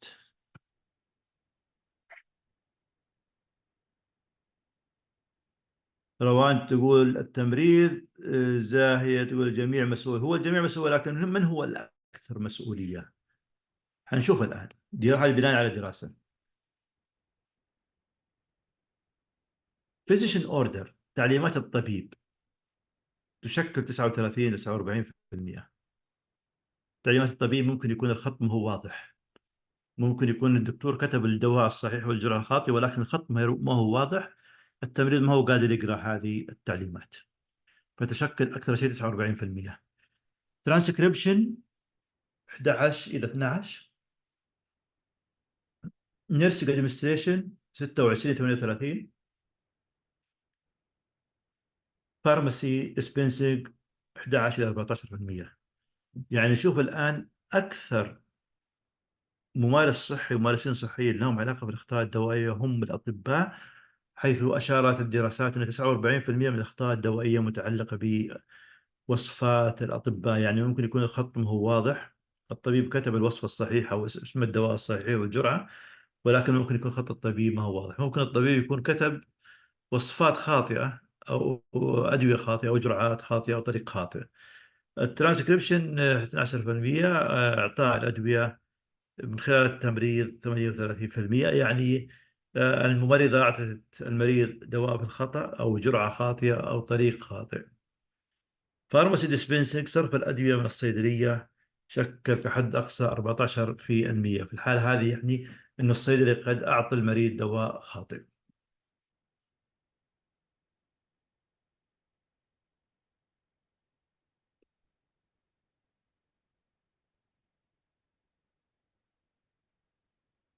ISMB is list of high alert medication. ال ISMB معناه Institute Safe of Medication Practice. Institute for Safe Medication Practice. The high-risk medication include anesthetic agent, entropic agent, sedation agent, muscles relaxant, thrombolytic agent, hypoglycemic agent, narcotics, radiocontract agent. هذه الأدوية عالية الخطر التي تم نشرها من خلال معهد الممارسات الدوائية الآمنة.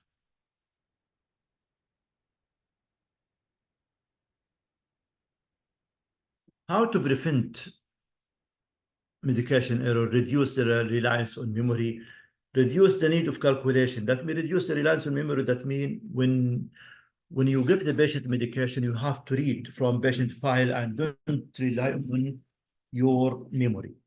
Reduce the need for calculations. Manage fatigue, provide adequate training for employees, provide adequate information resources, standardize the process.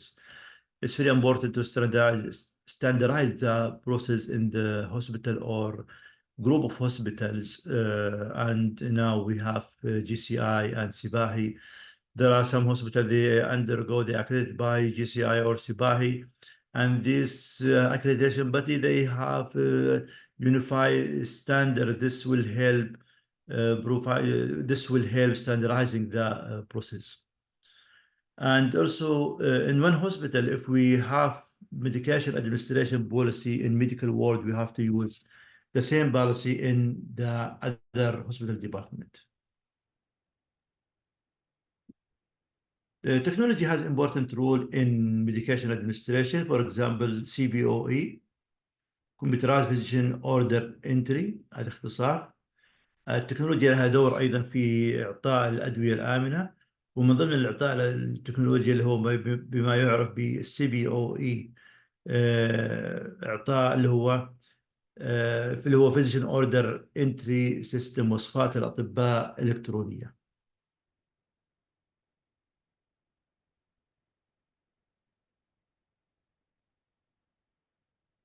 Benefit of CBOE: no misinterruption of handwriting, decimals or abbreviation. فوائد اللي هو CBOE اللي هي Computerized Physician Order Entry، تعليمات الطبيب الإلكترونية المتعلقة بالأدوية، إنه ما في خط واضح أو ما في يكون فواصل واضحة. يعني كيف الفواصل؟ أحيانا الدكتور يكتب مثلا 1.0 يونت انسولين، 1.0 يونت انسولين، ولكن مثلا الدكتور كتب الوصفة بخط ما هو واضح، فالفاصلة هذه الفاصلة قد لا تكون واضحة، والتمريض بدل ما يعطي 1 أنسولين قد يعطي 10 وحدات من الأنسولين، وهذا قد يؤدي إلى هايبوغليسيميا كمثال. Provide all kind of information about potential drug complication, patient drug allergy, dosage and drug interaction. طبعا الكمبيوترايزيشن اوردر كمان يقدم معلومات فيما يتعلق بالمضاعفات الدوائيه، وهذا من خلال برنامج اسمه ديسيجن سبورت سيستم، نظام دعم القرار. بيبرلس، استخدام ورق اقل، استخدام ورق اقل.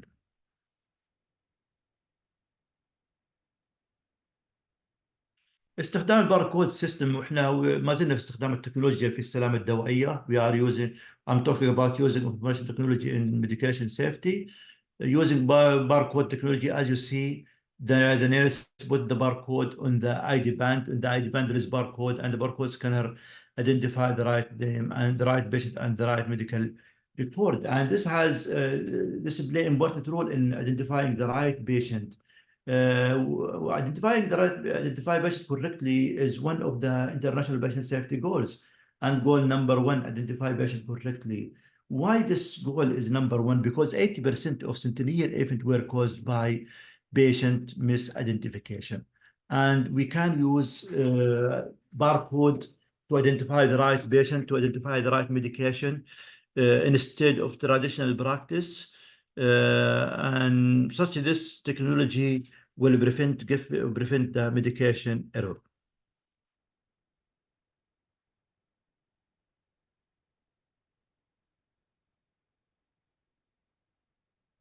Administration of medication by registered nurse. RN must know the following information prior to administering any drugs.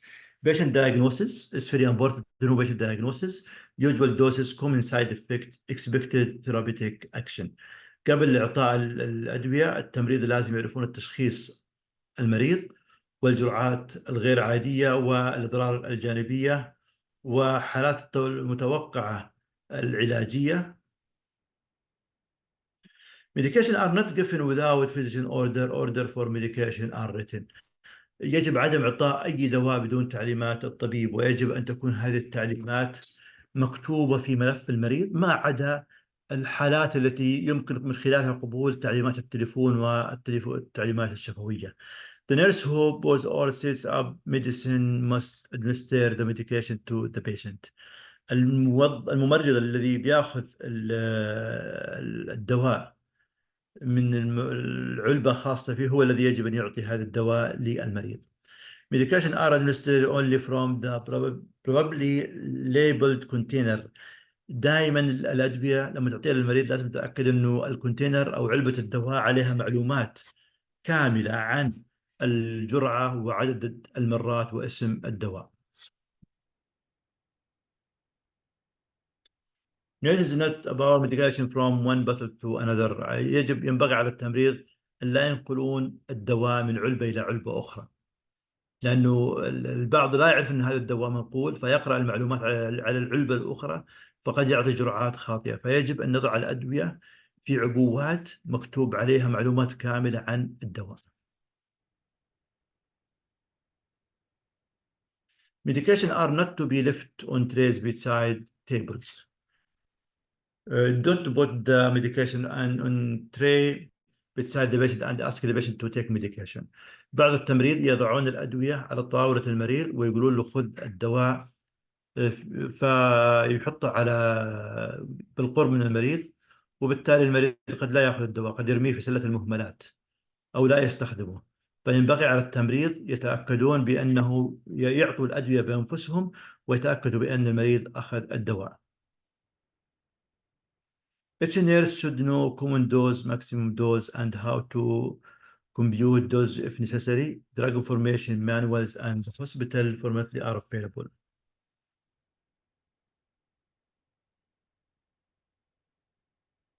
All medication requiring refrigeration should also be identified by pharmacy services and placed in the medication refrigerator. كل الأدوية التي تحتاج إلى تبريد ووضعها في جهاز الثلاجة يجب تحديد أسماء هذه الأدوية من خلال قسم الصيدلية. ومثال على الأدوية اللي تحفظ في الثلاجة زي الأنسولين، درجة حرارة الثلاجة، الثلاجة لحفظ الأدوية يجب أن تكون من الدرجة 2 إلى 8 درجة مئوية، من 2 إلى 8 درجة مئوية.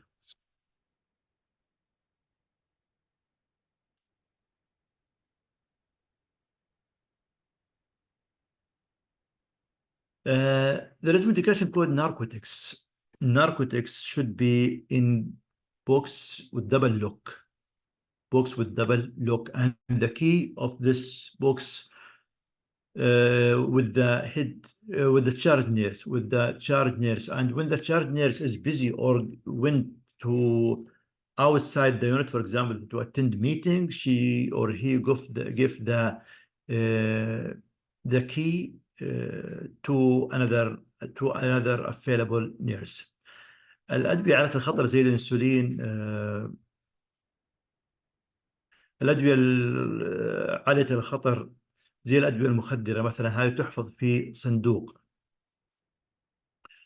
وهذا أو في علبة أدوية، وهذا أو خزانة، أو هذه الخزانة تكون دبل لوك، يعني نقفل المفتاح الأول ونقفل المفتاح الثاني بنفس المفتاح، قفلين يعني، والمفتاح يكون مع التشارد نيرس، وإذا التشارد نيرس هذه يعني كان عندها اجتماع، يجب أن تعطي المفتاح لممرض آخر متواجد أثناء غيابه.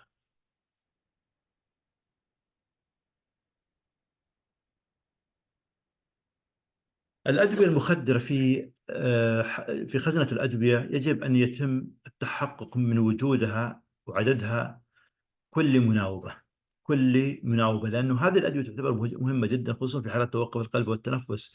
فإن لم نشيك عليها في كل مناوبة قد يكون هناك أدوية ناقصة، فيجب في كل مناوبة نتأكد بأن الأدوية المخدرة مكتملة.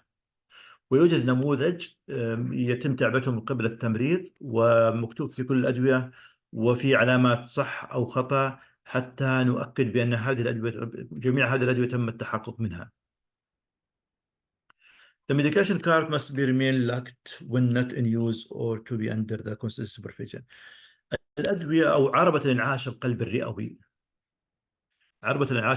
فيها أدوية أيضا. هذه الأدوية يجب أن يتم إغلاق القفل ويكون لها رقم، وهذا الرقم يكون مسجل في ورقة مرافقة لعربة الإنعاش القلبي الرئوي، ويتم فحص هذه العربة كل مناوبة.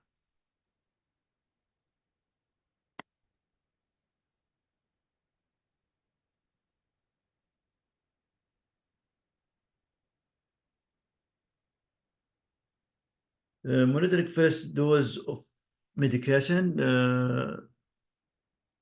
before administration of drug. قبل إعطاء الأدوية. ask the patient has taken medication before. اسأل المريض إذا هو أخذ الدواء قبل هذه المرة أو لا. ask for patient allergy. اسأل المريض إذا كان عنده حساسية. review concomitant medicine, herbs and food. review disease states. review lab values, no right medication, dose, patient, true, time, and reason. Explain to patient medication name, purpose, and potential adverse effect. All of this information should be obtained and given to patient before administration of drug. هذه الإجراءات يجب أن يتم التحقق منها قبل إعطاء الأدوية، وهي اسأل المريض إذا كان المريض أخذ هذا الدواء قبل أو لا. إذا المريض عنده حساسية، مراجعة الأدوية والتي استخدمها المريض سابقا، مراجعة النتائج المخبرية، معرفة الدواء الصحيح والجرعة الصحيحة والمريض الصحيح والطريقة الصحيح، واشرح للمريض المعلومات المتعلقة بهذا الدواء.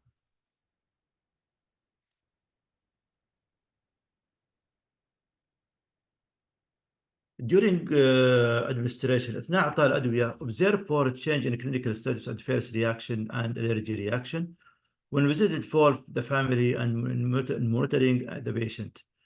أثناء إعطاء الأدوية لازم الملاحظة بأن لم يوجد تغييرات في الحالات السريرية للمريض أو تفاعلات أو حساسية، ويكون عندما يكون أيضا المرضى وأقاربهم موجودين، يعني المرافق اللي مع المريض يجب إشراكهم في متابعة حالة المريض الصحية. يعني الممرض أو الممرضة لما يدوا الدواء يطلب من المريض أن يخبروهم ما هي الأعراض الجانبية التي قد تظهر على المريض، وإخبارنا في حال وجود هذه الأضرار الناتجة من إعطاء الدواء. After administration within 30 minutes، بعد إعطاء الدواء خلال 30 ساعة، خلال 30 دقيقة، خلال 30 دقيقة ماذا يحدث؟ ينبغي على التمريض monitor for acute changes in clinical status, patient subjective or objective response, adverse reaction and allergy reaction. هذه بعد إعطاء الدواء خلال 30 دقيقة.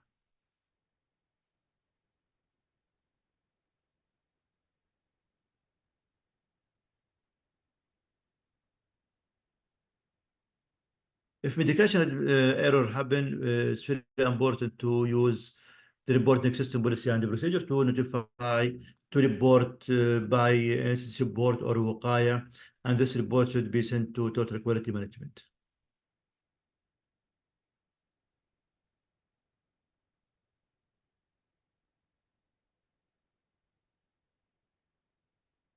طبعا هذه الآن تشوفون صورة للوصفات الطبية، خط غير واضح، الخط غير واضح، الخط غير الواضح هذا من أحد أسباب الأخطاء الدوائية، لأنه التمريض ما يقدر يقرأ الوصفة، والصيدلي ممكن ما يستطيع أن يقرأ الوصفة، ولكن عندما يتم إعطاء أو تصل الوصفة دوائية للصيدلي غير واضحة، يجب إعادتها للطبيب الذي وصف هذه الوصفة. 7 rights for medication administration and maybe 8 or 10 rights. Right drug, we have to select the right drug to the patient. Right dose also is important. Right time also is important. And as I mentioned, 30 minutes before administration, 30 minutes before administration, consider medication error. Right route, IV, intramuscular, subcutaneous, inhalation, per oral, per rectum. We have to give the medication through the right route according to this doctor order.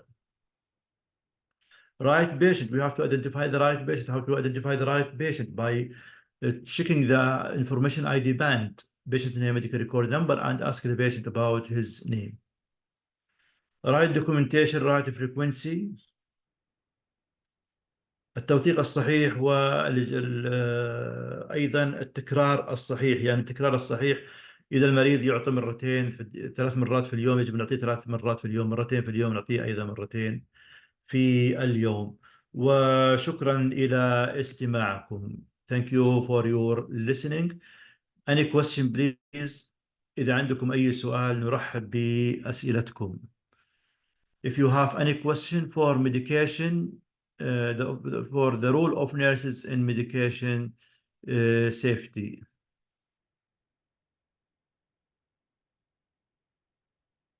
أي سؤال يا أخوة أخوات؟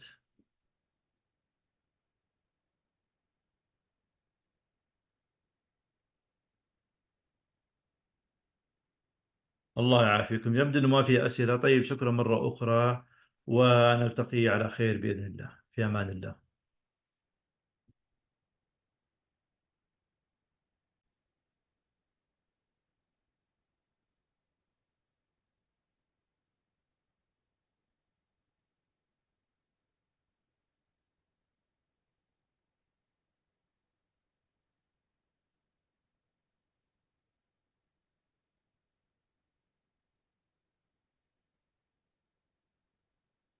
Okay, we'll start.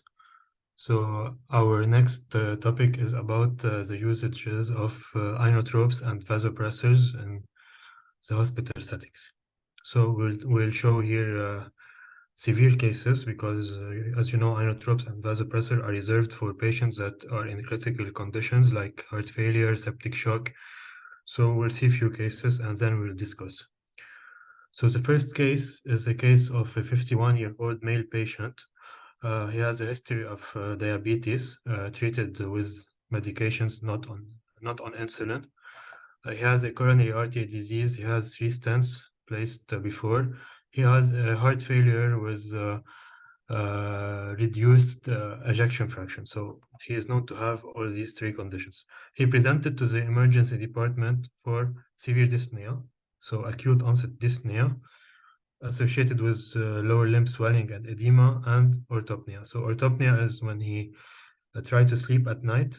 He can't sleep flat. He need to elevate his head, so he will wake up from sleep because of shortness of breath. He also noted decreased urine output for the last 48 hours. So he noted that his urine has decreased in quantity. So first thing, when he came to the ER, they took his vital signs. So he had a heart rate of 105. He was a bit tachycardic. He was hypotensive. His blood pressure was 85/55. His normal blood pressure is 120 systolic. So here we have a 35 millimeter mercury drop. He was desaturating at 92% on room air, and he was afebrile. Can someone tell me what is the possible diagnosis here and what to do next in this case? So in front of a patient, cardiac patient, non-cardiac, he presented with dyspnea, with lower limbs edema, and he has low blood pressure. What do you think is the diagnosis here?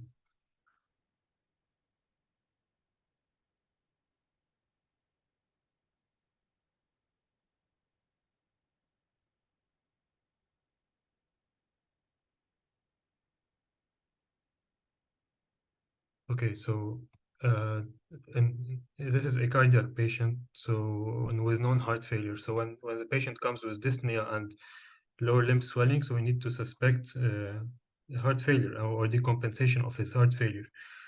So first, I will show you a picture of his lower limb. So you can see this is what we call a pitting edema. So when we press on the lower limb, we notice that when we remove our finger, the skin will not go back to normal until maybe a few seconds later. So this is what we call a pitting edema. And they did a chest X-ray, so you can see the heart. The heart is, I will show you in the pointer. So the heart is enlarged. So this is the heart border. The heart is enlarged. And you can see these areas here. So we have here what we call vascular congestion. So the patient is overloaded. This is fluid accumulating in his lungs, and due to the heart that is dilated and is not pumping blood correctly. So this is what we call acute pulmonary edema. You can see here as well, there's a fluid accumulating in the pleural space. So we have mild pleural effusion bilaterally. Normally, we should be able to see the angle clearly, but here we can't see it, so we suspect there's also fluid accumulating at this level as well. Next, we performed an echocardiogram. So I will show you the video. You can see here is the left ventricle. So the left ventricle is contracting, but is not contracting well. So you can see there's decrease in the left ventricular contraction. So for sure, this patient will have accumulation of fluids in his lungs and his lower limbs because the heart is not able to pump blood adequately. So this is what we call acute decompensation of heart failure. So we have pulmonary edema, we have heart failure, we have dilated, we have lower limbs edema. So this is all the associated symptoms. So this patient was diagnosed with acute decompensated heart failure, and he was started on furosemide. So furosemide is a loop diuretic, so in order to eliminate the excess fluid from the body. And because he was hypotensive, so the patient was started as well on an inotrope. So it was a dobutamine 5 gamma per hour. So dobutamine is a beta-1 analog. So dobutamine will act on the heart myocytes to increase heart contraction. So it will stimulate heart receptors to increase the contraction. So furosemide and dobutamine are treatment for acute decompensation of heart failure. And you can see in this patient, the urine output improved to 0.5 milliliter per kilogram per hour. So the patient was 80 kilograms, so he was giving 40 milliliter per hour of urine, which is acceptable for his condition. The congestion decreased, so we noted improvement of oxygen saturation, meaning that we have less fluid accumulating in the lungs. The lower limb edema has decreased as well on the next day. So we were able to stop and taper and stop dobutamine 48 hours later, so 2 days later. And furosemide was switched from IV syringe pump to per-os. So we switched him to tablets. And his urine function has kept on improving, and his urine output has improved as well.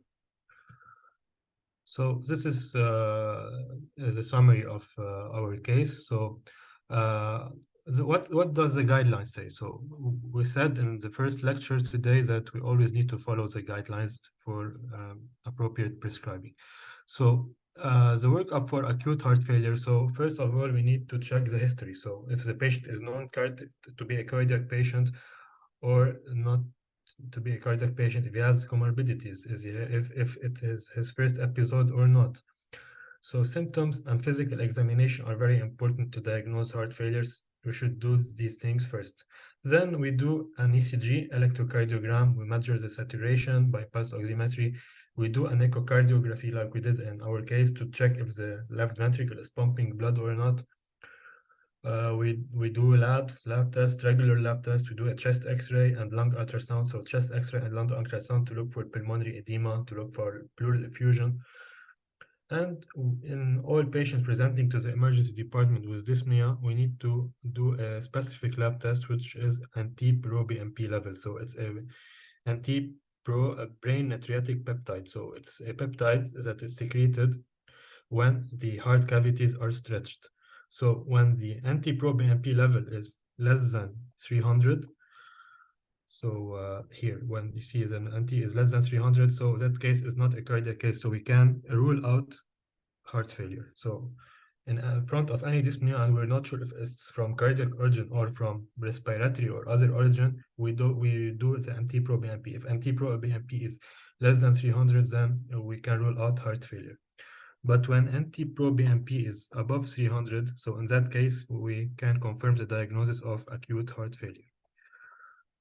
So in that case, we start diuretics, or like we did furosemide, and if the patient is hypotensive and not responsive to diuretic, we can start inotropes like dobutamine in our case. So here is a detailed table of all the tests that we should do when we suspect heart failure. So we should do for sure an ECG, because for sure heart failure can come after a myocardial infarction. So we need to look for signs of acute myocardial infarction on the ECG, like inversion of the T waves, like ST segment deviation. We need to do also an X-ray, so X-ray to look for congestion and lung infection, because in many cases lung infection can exacerbate heart condition. We can do also lung ultrasound. Lung ultrasound help us to look for signs of congestion, echocardiography as well. So if we can do it in the emergency department, a lot of hospitals have a portable echocardio machine, so we can do the exam directly in the ER. So also we look for signs of congestion and cardiac dysfunction, like we saw in our case. And this is a major diagnostic tool for heart failure and is very recommended. So we should always try to do it before starting therapy. Anti-proBNP level, as we said, so when it's above 300, it's diagnostic of heart conditions. So it means the patient is congested and it has a high negative predictive value. So when the patient has a negative anti-proBNP, we can say there is no heart failure. We can confirm it. This is a high negative predictive value. But when it's positive, we need to do complementary tests. We can't just rely on anti-proBNP to say we have heart failure. We need to do echocardiography when it's high. So it's recommended to do it as well. Troponin, same for ECG, is to diagnose ischemia.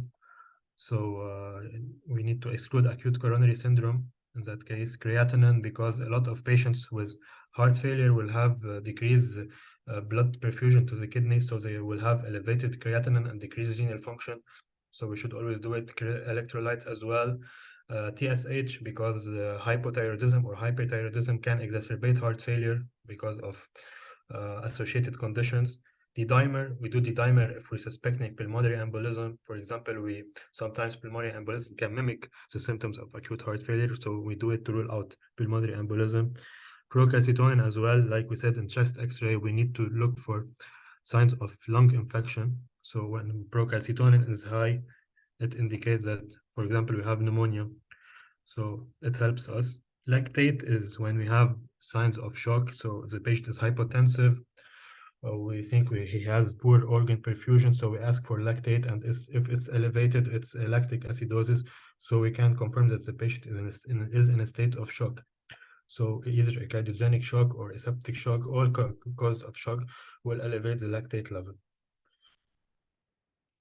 So we have different presentation of heart failure. So we have the acute decompensated heart failure, which we'll focus on, and we will have the cardiogenic shock. So we'll talk about these two entities now. So in both cases we have LV dysfunction, but when we reach the stage of cardiogenic shock, it's a severe cardiac dysfunction. So the heart is not pumping, or it's pumping in a very low ejection fraction.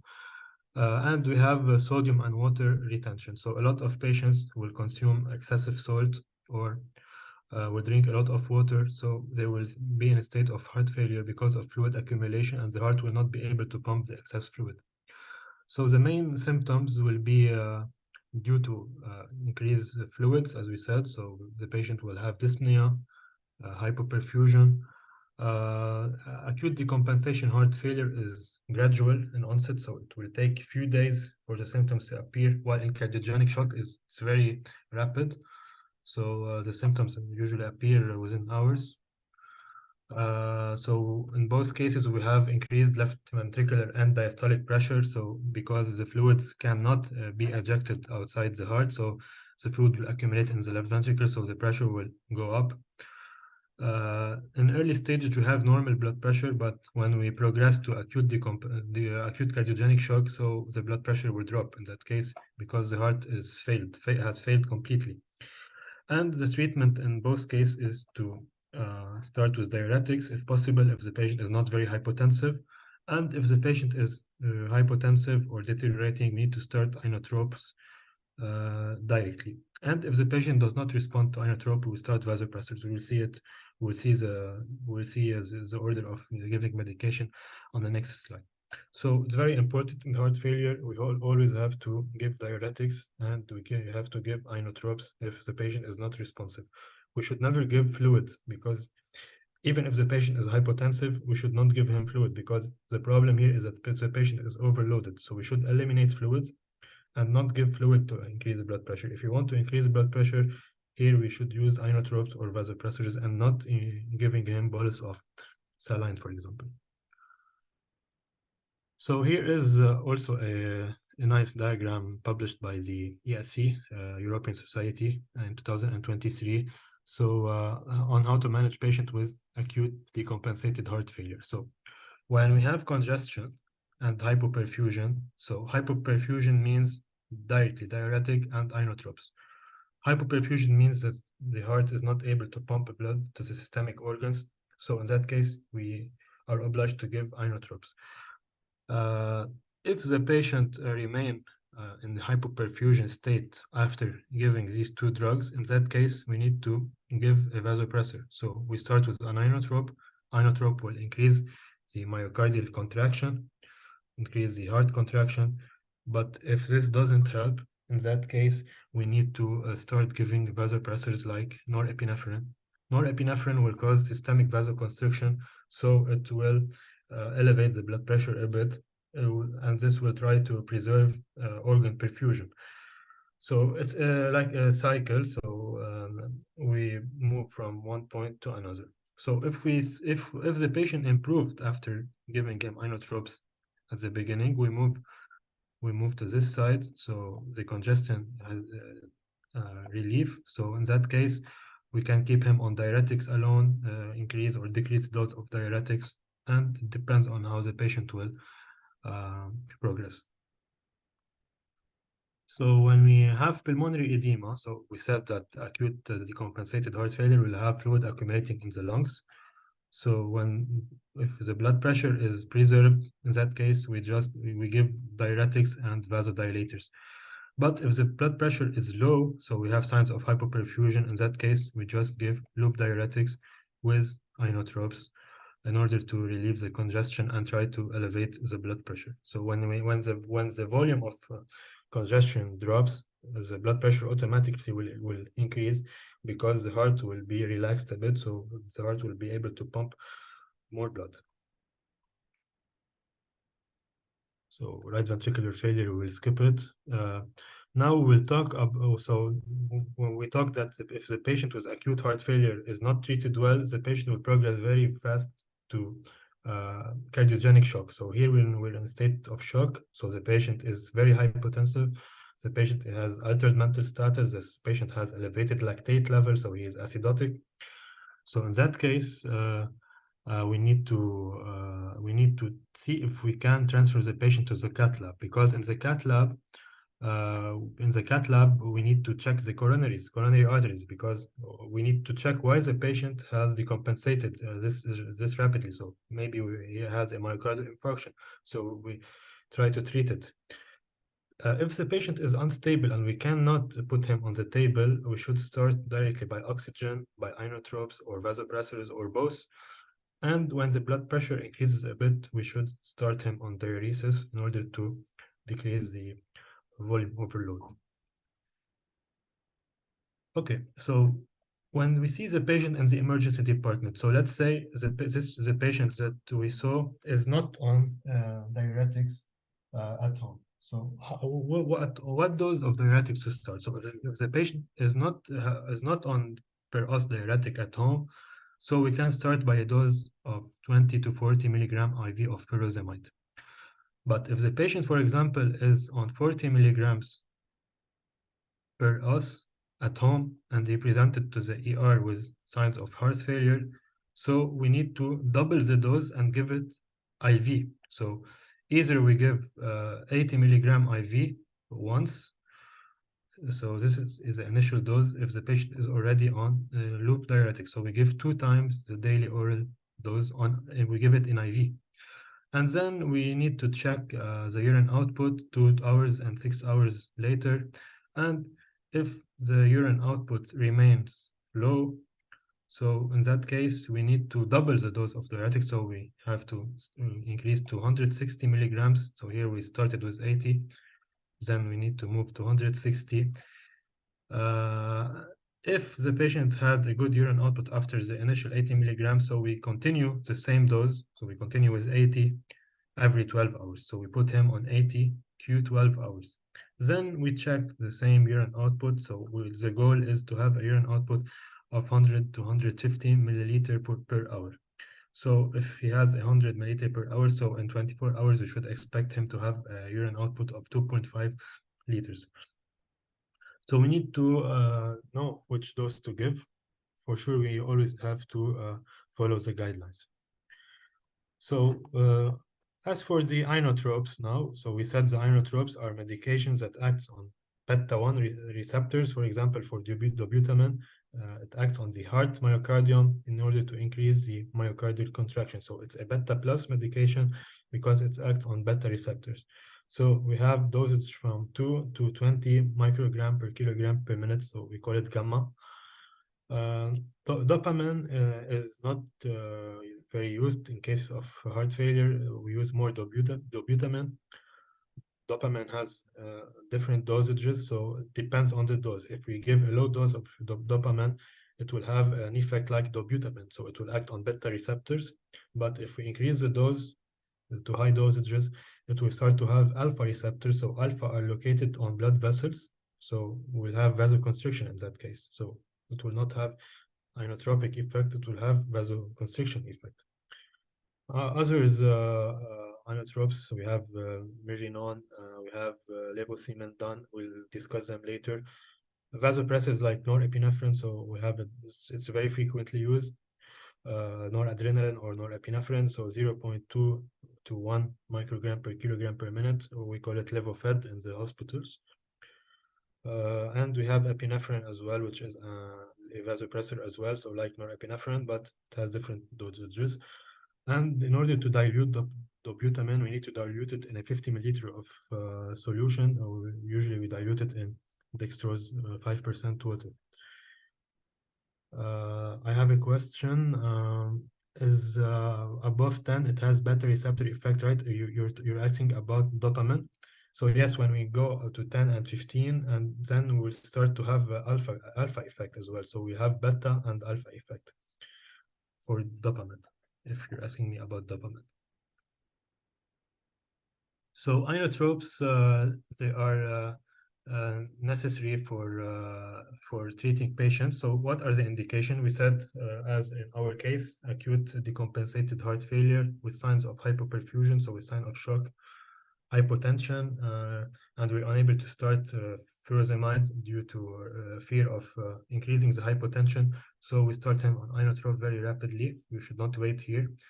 We can give it in a peripheral line, no need for a central line for inotropes. So LV systolic dysfunction, heart dysfunction, low cardiac output, low blood pressure. So here are the indication. So we start at low dose and we taper it up gradually. So we need to start always at a low dose. So usually we start at a dose of 5 gamma, then we increase the dose progressively. Depends on the response of the patient. So inotropes, we should know that these are risky medications, so a lot of side effects. They can cause sinus tachycardia, they can cause arrhythmias, ventricular arrhythmias, and atrial fibrillation. So they can induce myocardial ischemia because they will increase heart rate, and as you know, when we increase the heart rate, we'll increase oxygen demand. So we will have more oxygen required from the heart in order to pump blood. So this will cause like a state of ischemia because we need more oxygen and we're unable to provide the heart with oxygen.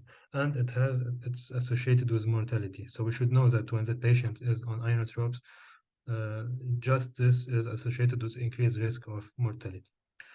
Another drug which is an inotrope as well, it's levosimendan.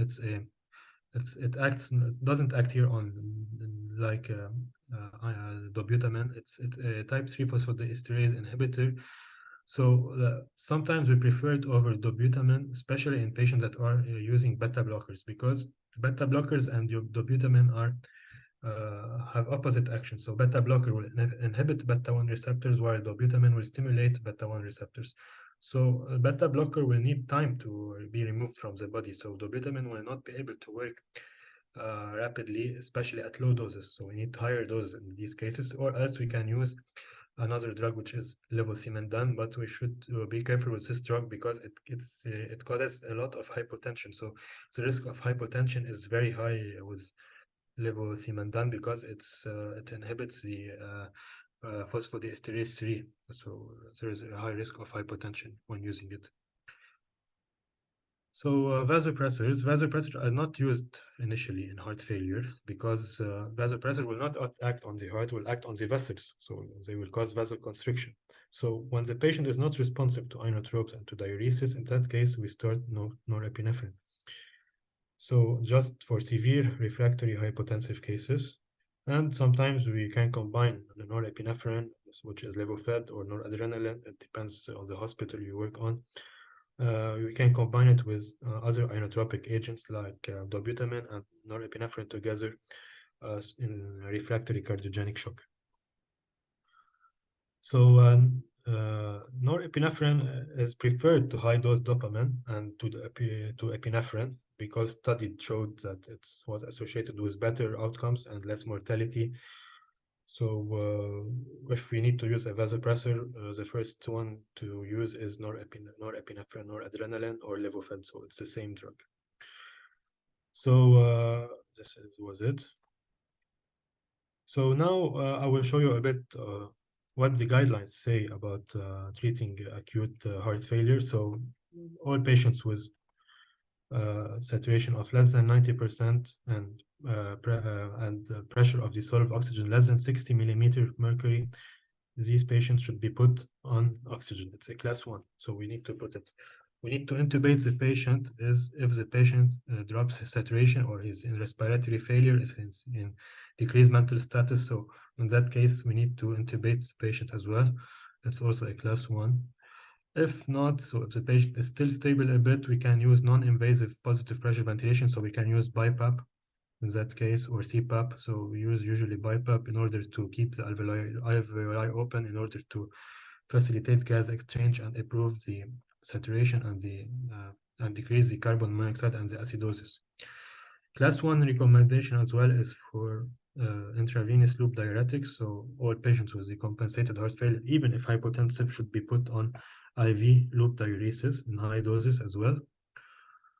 So sometimes we can combine loop diuretic with thiazide diuretic. So thiazide is 2A, it's not a first line, but we can combine it, especially if the patient is not responsive to loop diuretic. So we can combine the two medications together. Now moving to the inotropes. So inotropes, we said dobutamine, which is a beta-1 receptor agonist. Even dobutamine is considered the class 2B. So class 2B usually, meaning that there is not big studies on this topic, but we have few positive studies. And we should consider it. So 2B is meaning that we should consider using this medication, mainly for a patient with hypotension of less than 90 millimeter mercury systolic blood pressure, in order to improve peripheral perfusion and maintain end organ perfusion. So now we move to vasopressors like norepinephrine. So it's also class 2B, and in that case, in cardiogenic shock to increase the blood pressure in patients that are already on inotropic agents and diuresis and are still hypotensive and are not responsive. And you should know that you should put all of these patients on thromboembolism prophylactic, so DVT prophylaxis. Use low molecular weight heparin, so it's also class 1, because these patients are always bedridden. They can't move, because if they move, they will desaturate. So these patients are at high risk of developing deep venous thrombosis and pulmonary embolism. So we should always put them on DVT prophylaxis in order to prevent DVT or PE. So now we will talk a bit about the pathophysiology. So how are these drugs acting? So beta-1 agonist like dobutamine. So it will reach the cell membrane, which is the myocardial cell membrane that contains this beta receptor here. So when the beta agonist bind to the beta receptor, so when dobutamine bind to beta receptors, we'll have activation of adenylate cyclase inside the cell. So here we are in the intracellular space. So this is the cell, this is inside the cell. So we have activation of adenyl cyclase, which will increase the production of cyclic AMP, which is an intracellular signaling molecule which will act on this pathway. So increased cyclic AMP will cause calcium channel activation. So as you know, calcium, when calcium is present in muscles, it will have positive inotropy. So the muscle will contract. And it will also act on another pathway, which is a CAMP-dependent protein kinase. So when we have activation of this protein kinase, we'll have increased phosphorylated phospholamban. So we have also increase in calcium. So in that case, we can have vasodilation. So vasodilation will also help eliminating blood from the lungs. So the main action is acting here to cause positive inotropic action, so to increase contraction by activating cyclic AMP. So CAMP is activated. So here is alpha agonist. So alpha agonist is norepinephrine. So here we're talking about vasopressors, not inotropes. So same cell membrane here. It's a blood vessel. It's not a myocardium here. It's not a myocardial cell. It's a blood vessel cell. So we have alpha-1 receptor on that cell. So here the drug will activate here phospholipase C. So it's not a cyclic AMP. It's a phospholipase C molecule here, which will activate all this pathway inside the cell. So here also it's inside the cell. So at the end point, we will have vasoconstriction. So vasopressors will cause vasoconstriction. So now, as for the dosages, so we have dopamine. We don't use it frequently, as I said. We should not use it frequently because we have better molecules. So it's used for a shock, mainly cardiogenic shock. The dosage is 2 to 20 microgram per kilogram per minute. So we should not exceed 50. we said as we increase the dose, we will have more of alpha-1 activation. So alpha-1 will cause vasoconstriction. So here we're talking about high dosages. And when we have just beta-1 activation, so it's acting on the myocardial cells, so to increase contractility. So here we have low dose of dopamine. So the risk is to develop severe hypertension. So if you give high dose, we said we activate the alpha receptor, and the alpha receptors will cause elevated blood pressure. The most commonly used inotrope in our practice is dobutamine. So dobutamine is used for low cardiac output decompensation of heart failure, cardiogenic shock mainly. So also 2 to 20 microgram per kilogram per minute, and we should not exceed 40 microgram per kilo per minute because of the risk of developing arrhythmias and fatal arrhythmias. So here, mainly it acts on the beta-1 receptors. So we have just very few alpha-1, so it doesn't act a lot on blood vessels. So it will act just on beta-1 to increase contractility, and by increasing contractility, it will increase blood pumping to the systemic circulation, and this will elevate the blood pressure. So the elevation of blood pressure in that case is due to the increased heart contraction, not to vasoconstriction. Norepinephrine, we said it's a vasopressor, so it's not an inotrope. We use it for any type of shock. So dosages range from 0.01 to 3 microgram per kilo per minute. Usually, norepinephrine, it's better to administer it in a central line. So we need to place a central line, either a jugular or a femoral line. But if we don't have access, or if we don't have anyone qualified to put a central line, we can start by giving it in a peripheral line. If we can put a proximal, so if we can put it on the brachial or a bit in a large vein, it's better to avoid necrosis in the area. So, but we can start, but we can give it peripherally. It's not necessary to use just a central line, but it's better with a central line.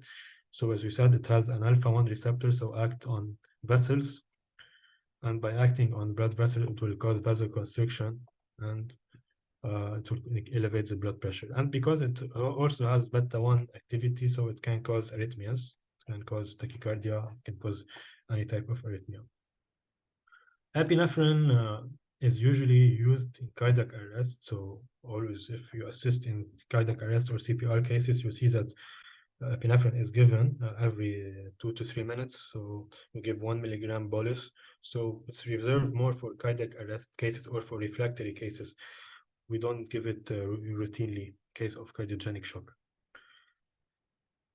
So we'll talk about levosimendan. We said this drug is used for decompensated heart failure. The dose is 12 to 24 microgram per kilogram over 10 minutes. So the initial dose, then the infusion, the continuous dose, so it's 0.05 to 0.2 microgram per kilogram per minute. So this drug does not act on either of these receptors. We said it acts on by blocking phosphodiesterase 3 receptor, so it will enhance inotropy by acting on different receptors. So we mainly use it for patients that are already on beta blockers. So if the patient is on beta blockers, so we can't put him on dobutamine because the effect of dobutamine will be less. So it's preferred to put him on levosimendan in that case.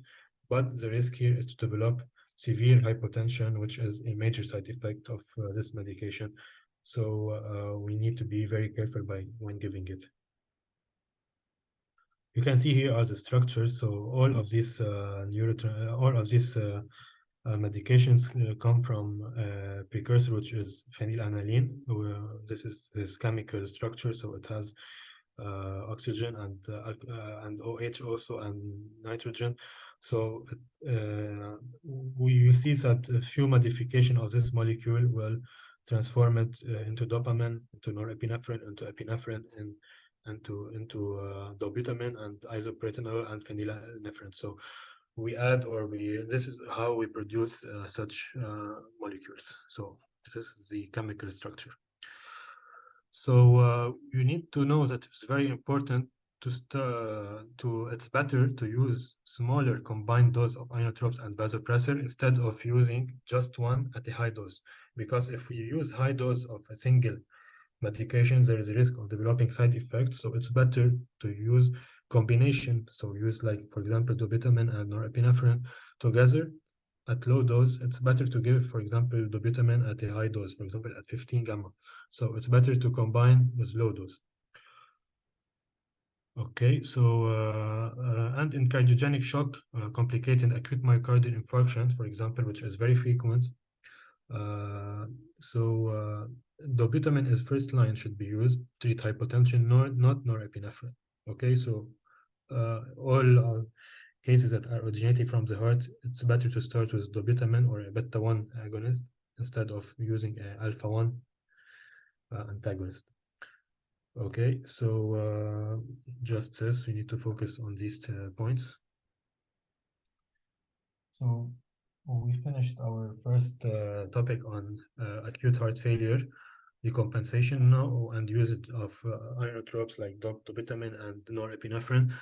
Now we'll have the second case, which is a case of 65-year-old female, which is a previously healthy, no comorbidities.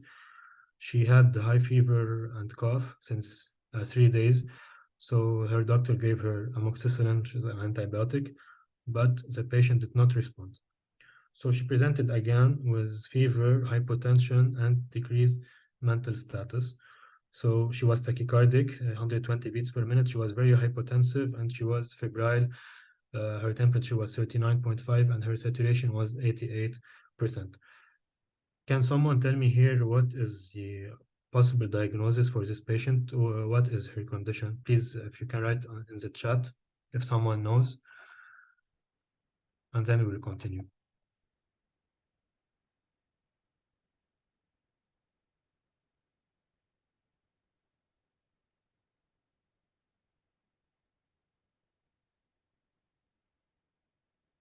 Okay, so Muhammad is saying this could be pneumonia, but why do you think the patient has hypotension? So yes, she has symptoms of pneumonia, so she has cough, fever, and she has decreased oxygen saturation. But why the patient is hypotensive?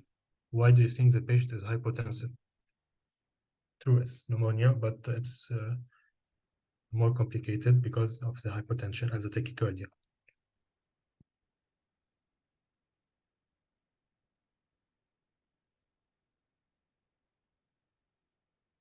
Okay, low oxygen from lungs, yes.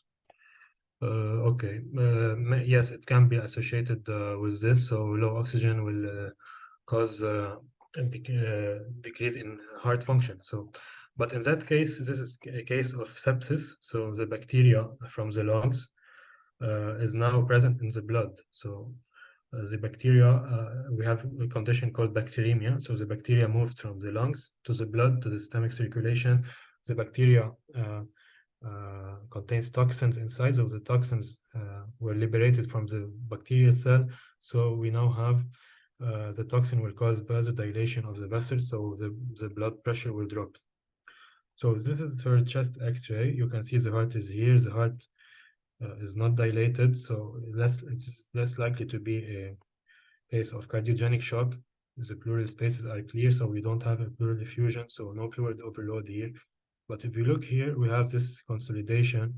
So this is a bacterial infection. So we call it a lobar pneumonia. It's caused by a bacteria. Most commonly, it's Streptococcus pneumonia. So it's a common bacteria causing pneumonia. Usually, it responds to antibiotics, but sometimes it's get worse, and the bacteria will reach the blood, causing bacteremia and sepsis. So in case of this, we said we don't have heart failure. We did an NT-proBNP, it was negative. So in that case, we need to give excessive fluid administration.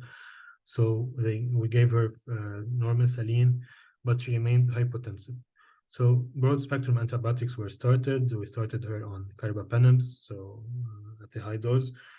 But she also didn't respond, so we started her on Levofed, which is norepinephrine, which is an alpha-1 receptor agonist, and she had a central line catheter placed on the spot. So when we suspect septic shock, so bacteria in the blood with persisting hypotension despite fluid resuscitation and antibiotics, so we're now in a state of septic shock. So when the bacteria reach the blood, we call it sepsis. But when the hypotensive persists despite giving antibiotics and saline perfusion, we're now in a state of septic shock. So we're in a shock, we have low organ perfusion. So in that case, we need to start giving norepinephrine as a first line. So noradrenaline, norepinephrine, levofed, we need to start it directly.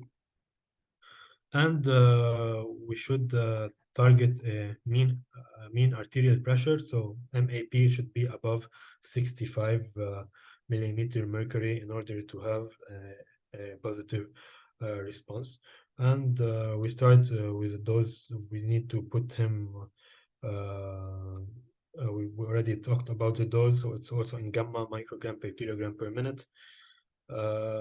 So when even if we put him on norepinephrine and the patient remained hypotensive, so the MAP is still low, in that case we can add a second vasopressor, which is vasopressin. So we combine norepinephrine and vasopressin together. So as we said, norepinephrine should be used as a first line in case of septic shock. So bacteria in the blood with hypotension, we should target a mean arterial pressure of 65 millimeter mercury. So if you look at this of the scope or the monitor, you will see that you have the systolic, you have the diastolic, and then next to the systolic and diastolic, in between brackets, you have the MAP. So it's the mean pressure. If the patient don't have a central line, we can start vasopressors even peripherally, especially if we're using just low to moderate doses of norepinephrine. And if the patient remains asymptomatic, if the patient remains hypotensive, we should add vasopressin. And if the patient, even on levofed or norepinephrine and vasopressin, he remains hypotensive, we should add dobutamine, or we can switch from norepinephrine to epinephrine. So we can use the different combination of these medications. So sometimes patients have concomitant. So together we have septic shock and we have cardiogenic shock together. So in these cases, it's recommended to use norepinephrine. So norepinephrine is to treat septic shock by causing vasoconstriction and a cardiac dysfunction. It's better for it to use dobutamine. So we use a combination of dobutamine and norepinephrine instead of. We can use epinephrine alone, but it's preferred to, as we said, to use combination of these drugs at a low dose. It's better.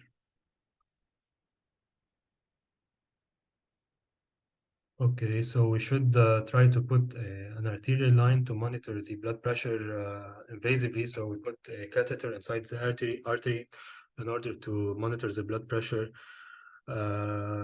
We need also to, even as we said, we're repeating it. So if we don't have a central line, we can start using it on a peripheral line until venous access is secured. So we said in septic shock, we need to act on this receptor, because in septic shock, we have the problem here is vasodilation. The problem is not in the heart. So we need to use medications that act on the alpha-1 receptor in order to cause vasoconstriction. So the most commonly one used is norepinephrine. So we start with it. If we have no response, we can add vasopressin as a second line, which acts on different receptor, but it also causes vasoconstriction. If combination of these drugs doesn't work, we can switch to epinephrine, or we can add dobutamine in order to increase a bit the heart contraction, in order to increase the cardiac output and try to increase the blood pressure in a different way. So we need to use combination of these drugs, especially in severe cases. So as we said, sepsis by definition is a life-threatening organ dysfunction caused by a dysregulated host response to infection. So here the infection moved from the lungs to the bloodstream.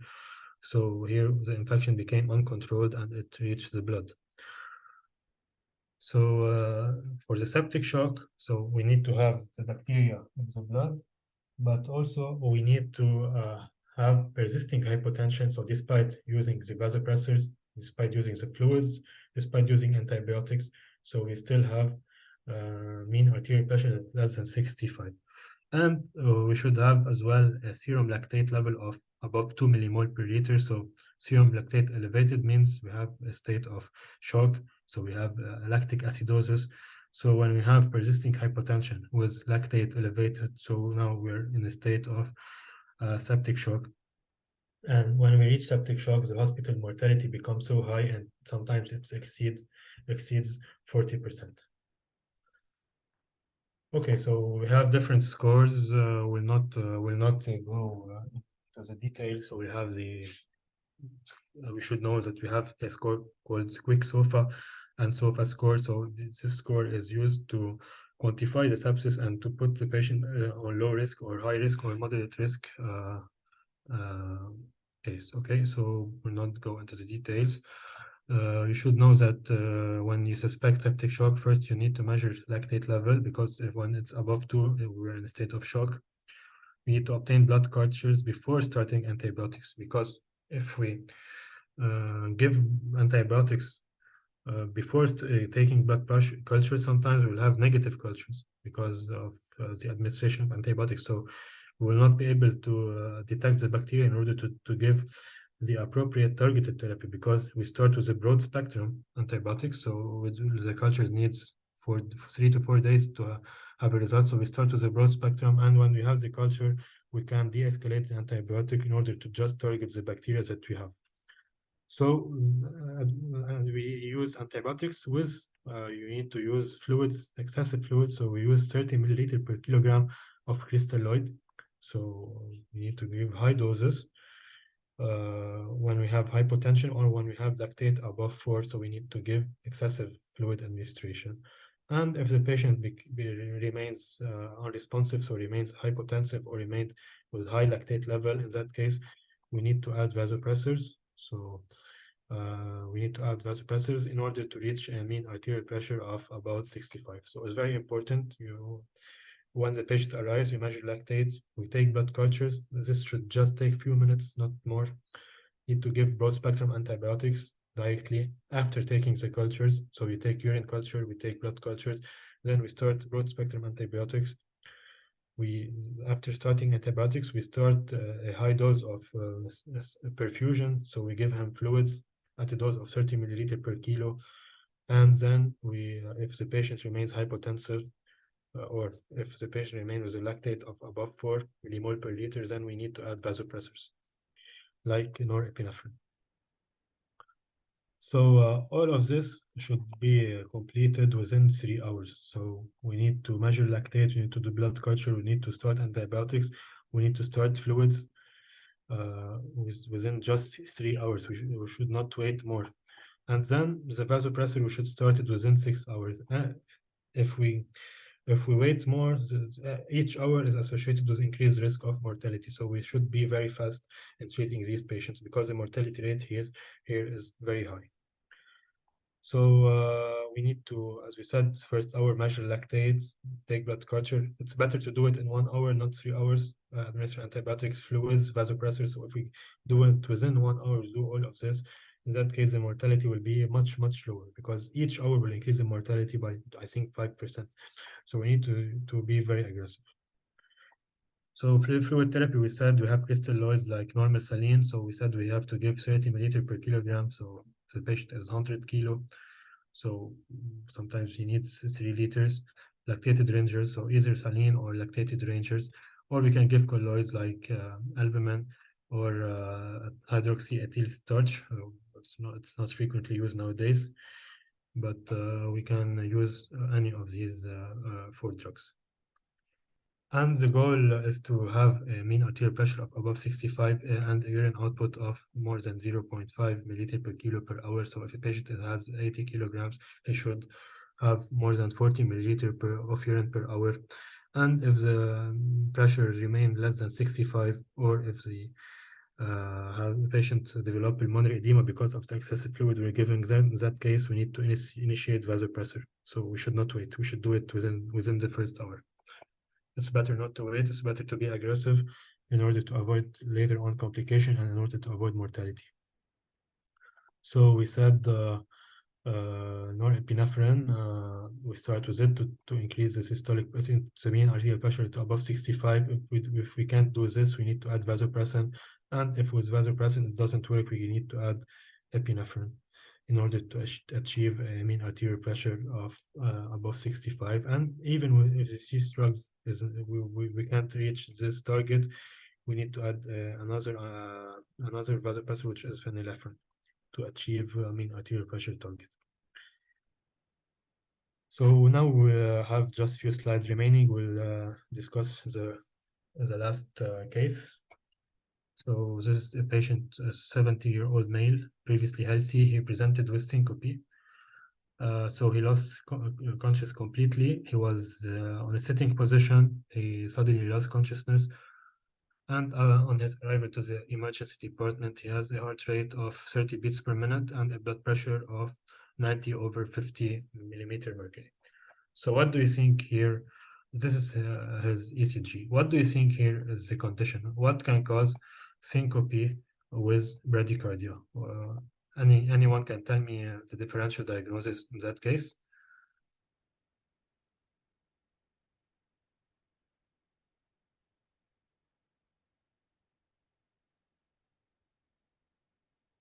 Okay.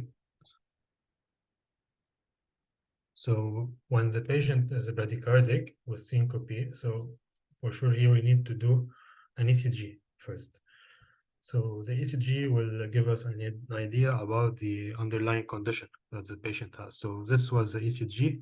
You can see that the heart rate is very low.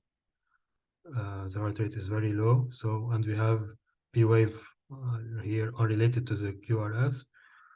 So this condition is called complete heart block or third-degree heart block. So the heart electrical activity here is not working as supposedly. So it's a very severe condition and also associated with mortality. So here we have an inotrope, which we can use in that case. It's called isoproterenol. We can start with it, awaiting pacemaker implantation, because as you know, complete heart block, the treatment is to put a pacemaker.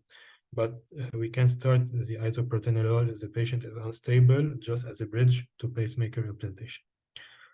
So this drug is a non-selective synthetic beta-adrenergic agonist, so it acts on beta receptors. It doesn't act a lot on alpha receptors, so it doesn't affect blood pressure. It has powerful chronotropic and inotropic, so it increases heart rate and increases contraction. It can cause vasodilation and can cause mild pulmonary vasodilation. So it can cause neutral impact on cardiac output because of this. So you can see this drug. Usually we use it in bradyarrhythmias, especially in bradycardia, awaiting pacemaker implantation. We use a dose of 2 to 10 microgram per minute.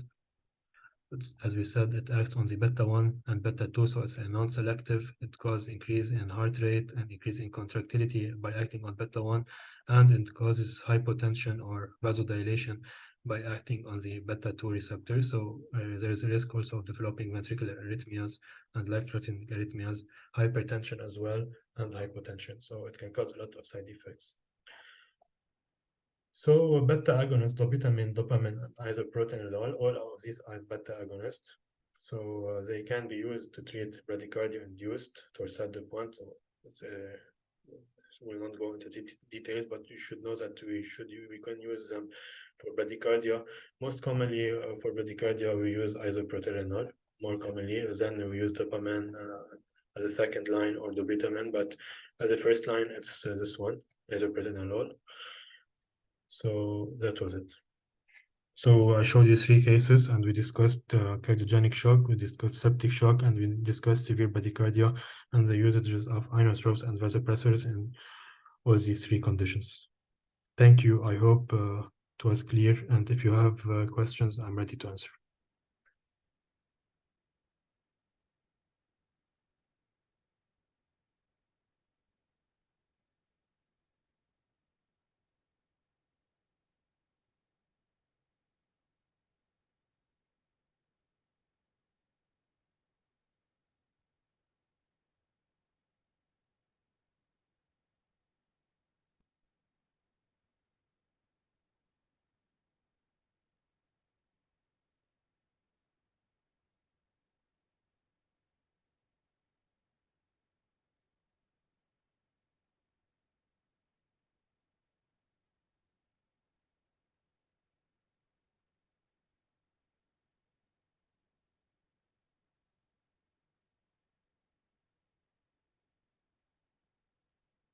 Okay, so we will take a 5-minute break, and we'll continue with the next presentation. Okay. Okay, great.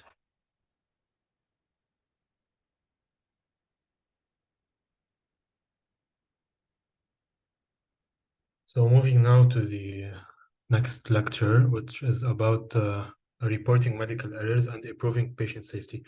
We already discussed this on a previous presentation today, but here we'll go further and talk about reporting the medical error.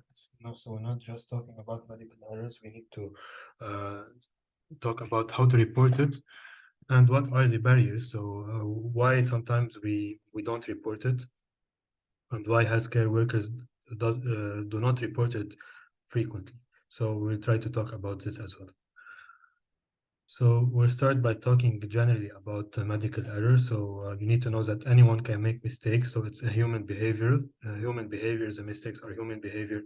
So medical errors aren't the result of just one person. So usually it's a structure that is failing, or a team that's failing, not just one person that is responsible for the error.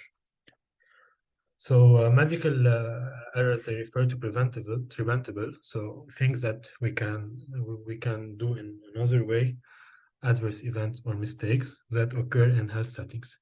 So they can result sometimes to harm or not. So it's not necessary to cause harm to patients. They can take various forms, so not just medications mix-ups. So misdiagnosis is also a medical error. Surgical complications. So if we're doing a surgery and for example, we ruptured a vessel or rupture an organ, this is also a medical error. But we should know that these things, so surgical complications, can occur. So it's not necessarily a medical error, because a complication is always present. So sometimes we have complications that we can't control. It's not necessarily a medical error. And communication breakdowns. So if we don't transmit the information between, for example, nurses or doctors or pharmacists, so here it's a communication breakdown that can lead to medical error. So they are preventable, as we said. Errors that are resulting from medical care rather than patient's condition. So the patient has a disease, but not the disease has caused these symptoms. It was the medical error that caused it.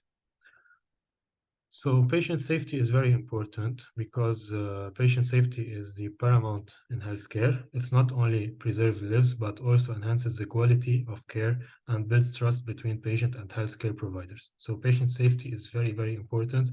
And now we have teams in hospitals that are responsible for organizing patient safety. We have healthcare workers that are specializing in patient safety. And every hospital has a team that should have a team that acts on this. So there was a study that was published. They asked patients that had medical errors. They asked them. 45% of patients said that the error was not reported. So the error was not reported to anyone. 45% said that the error was reported, and 31% said that the error was not reported. So in 30% of cases, we have medical errors that are happening, but are not getting reported to anyone. Now, most often the medical problem was misdiagnosed. So it was a false diagnosis in 59% of cases. It was a mistake during a medical test, a surgery, or a treatment in 46% of cases. Or the diagnosis didn't make sense according to the patient. Here it's a survey when they asked patients, not doctors. 39% said they were not treated with respect. 29% said they were given wrong instruction when they were about the follow-up, and at discharge they gave them wrong instructions. They 28% received the wrong medication dosages. 27 received medication that they don't need, and the list goes on. So but the most frequent one is the misdiagnosis. You can see that 8% of patients will have a development of bed sore in the hospital, which is also a medical error. Bed sore results from a skin ulcer because the patient was not moved properly. Usually this occurs in bedridden patients, so patients that are always in the bed. We should move them and in order to avoid the pressure ulcer, so the pressure on a single area, usually it's on the lower back. So it's also considered a medical error in that case. So you can see here it's a study about the deaths in the United States. Cancer is the most common cause of death that was published in 2013. Heart disease, it was the most common, 600 cases. Cancer is the second one. And you can see that medical error accounts for 250,000 annual deaths in the United States.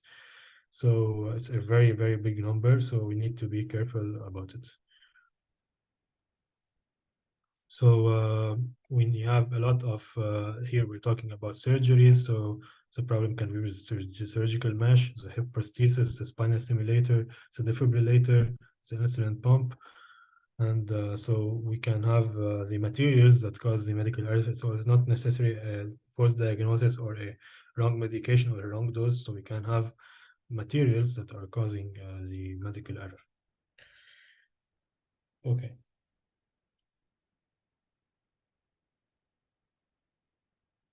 So what are the statistics? So we have a lot of studies about these things. So 21% of people said that they have experienced medical errors. And 50% of these errors are due to prescribing or ordering a wrong medication.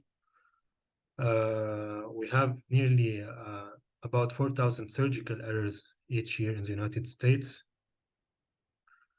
And 33% are misdiagnosed error. So we have most commonly it's a medication error, so we give a wrong medication, but we have also surgical errors, as we said, so procedural errors, or we have a misdiagnosis error in 33% of cases. What are the reasons? So we have illegible handwriting. So most you see sometimes bad handwriting so that no one can read. So it's better to use electronic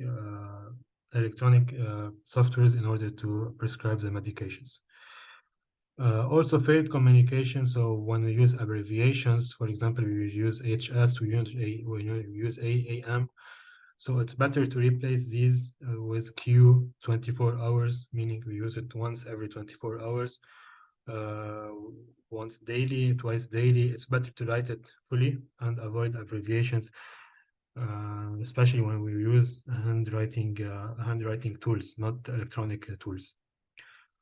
Also, we have sometimes medications that sound alike or they verbally they look alike. So here as an example of hydroxyzine and hydralazine. So each medication is used for a different condition, and both of them have the same dose as well, 50 milligram, and they look alike as well. So we should be very careful with these medications, and we need also to double check every time. Other example are bupropion and bispirone. So they tend to look alike when we write them. So also we need to be careful. Same for Zantac and Zyrtec. And we said hydroxyzine and hydralazine also, they look alike.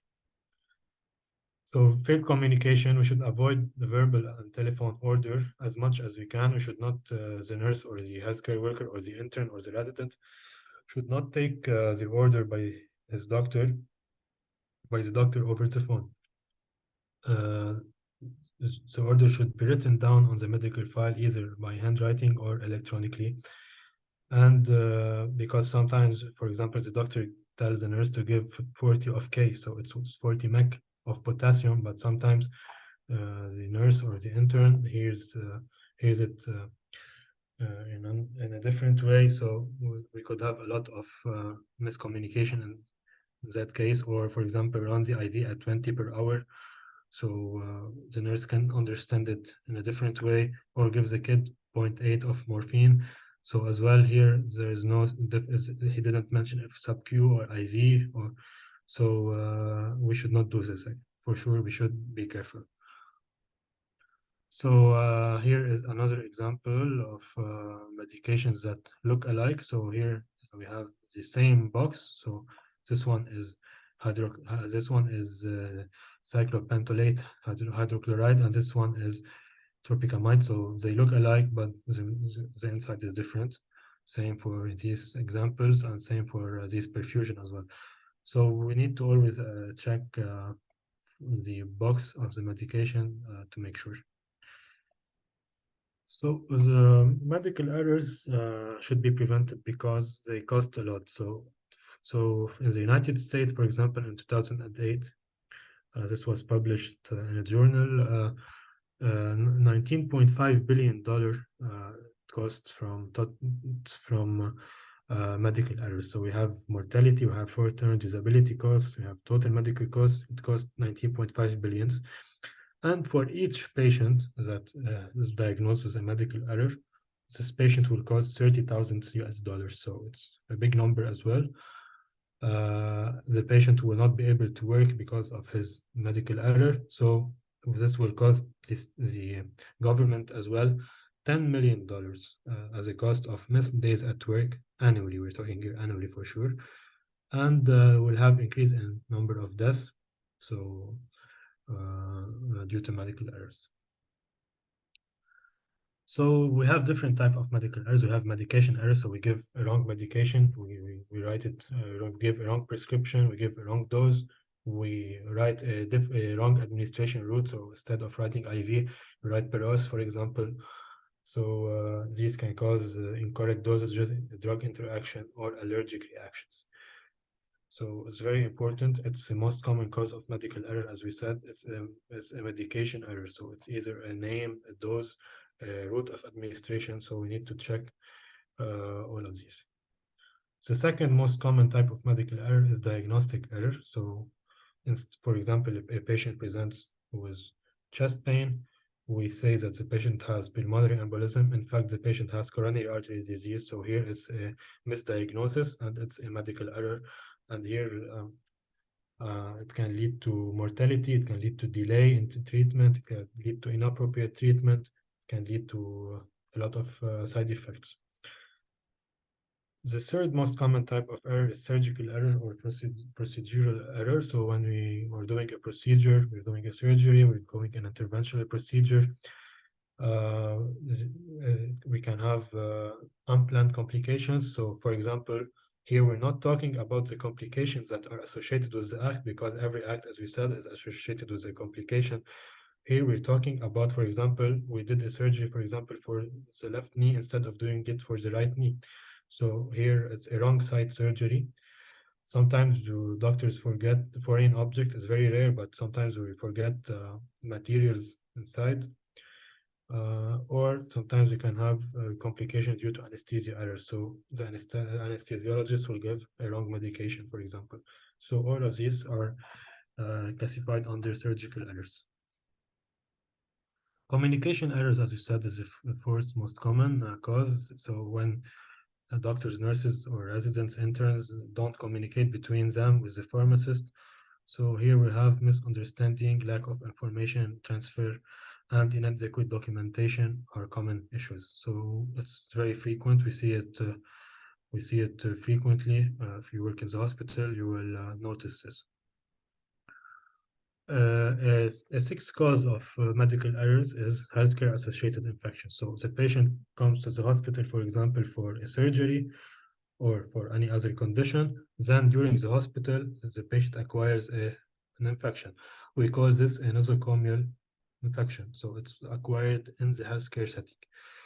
And these can result from improper hand hygiene. So, for example, in the surgery or when giving the medication intravenously, or if the equipment is contaminated, or if the infection control practices are not existent in the hospital. So we need to have infection control department in order to prevent this medical error in the hospital.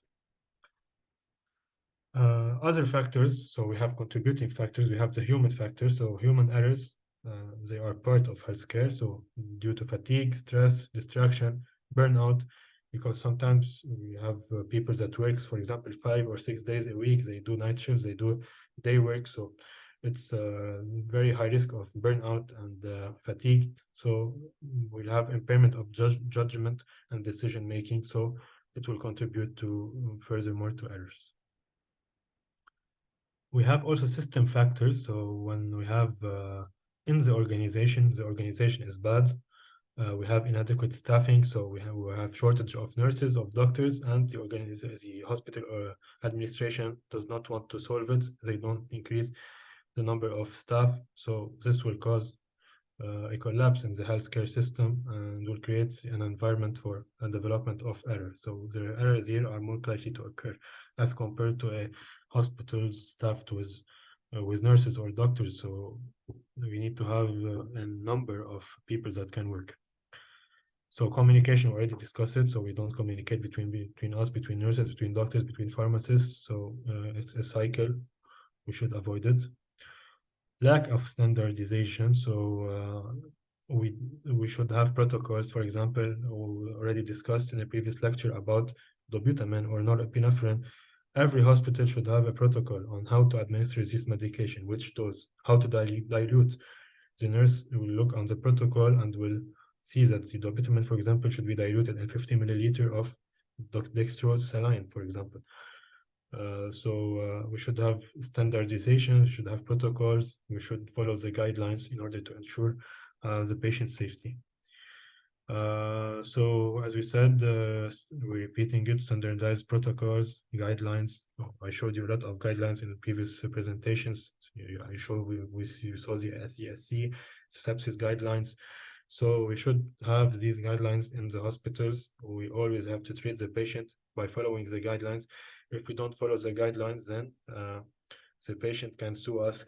He can go to the he can cause the healthcare worker a lot of problems. So we need to be careful.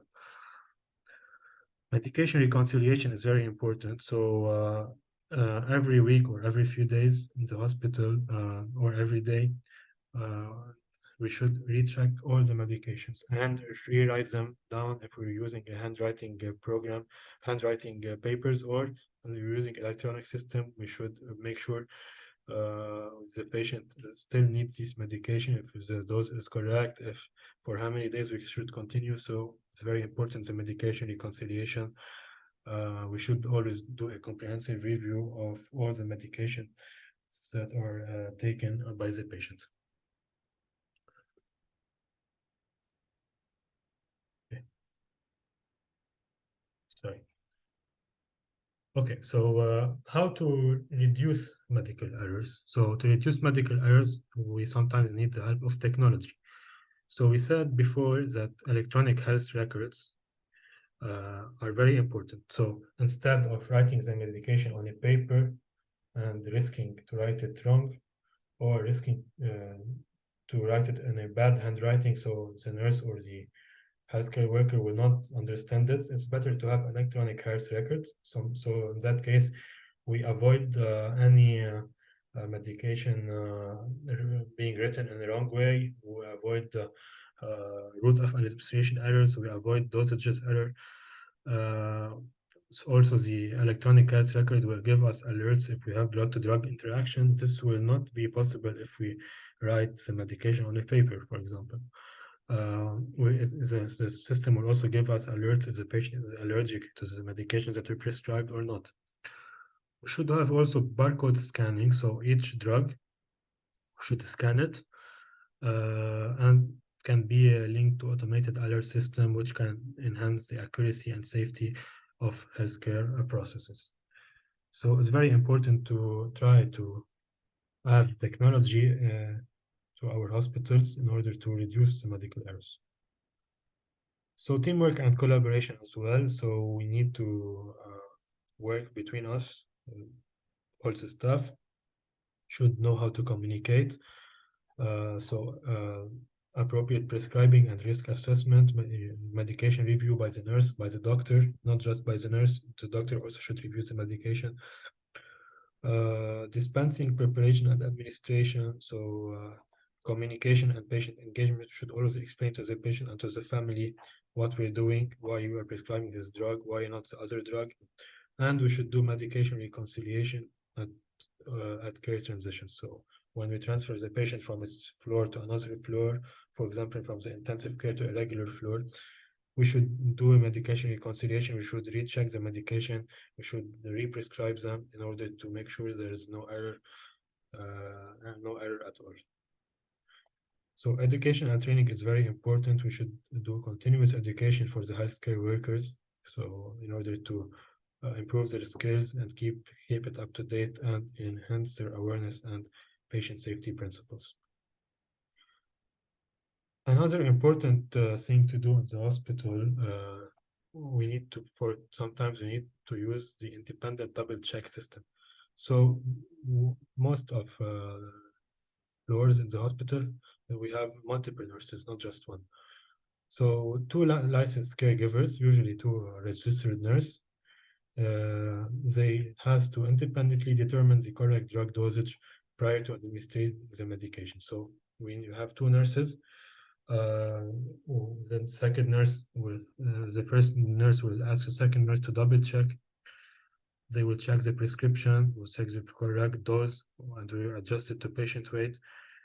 And the checking nurse will agree to conduct an independent double check and to receive prescription from the first nurse, check prescription, correct dose. So we need to have double check for certain medications. Not all medications require the double check system. We have specific medications, the dangerous medications like the chemotherapeutic and cytotoxic agents. So here we are at the high risk medications. So we need to double check the dose because his medication are being given based on the weight of the patient. Opiate infusions like morphine or PCA or epidural medications, total parenteral nutrition TPN. So if a patient is unable to eat, sometimes we put him on total parenteral nutrition, so IV nutrition. We usually put one bag over 24 or 48 hours. So it's also a medication at risk of causing complications. So the dose should be checked. Lipids, heparin, drip, and so when we're putting heparin, continuous perfusion, we need to check, make sure the dose is being given correctly. We'll discuss heparin on a later topic today. So insulin as well, especially IV insulin or subcutaneous insulin, warfarin or desmopressin, all of these medications are medications that require a double check. So two nurses to check. And you should know that not all high alert meds require independent double check. So even you just follow this list, you should do double check, independent double check for the medication present in this list. We should also put a list of do not crush medications. So because some medications should not be cut in half or should not be crushed. Okay, because some medication are contained inside the capsule, so the capsule should not be opened in the mouth because the mouth acidity is different than the acidity in the stomach or in the intestine. So it depends on the area where we want this drug to be absorbed. So we should be careful with these. Put a list of do not crush or do not cut medications. So we should always put standardized protocol. We should put protocols that are evidence-based. So we should always follow the guidelines for each condition.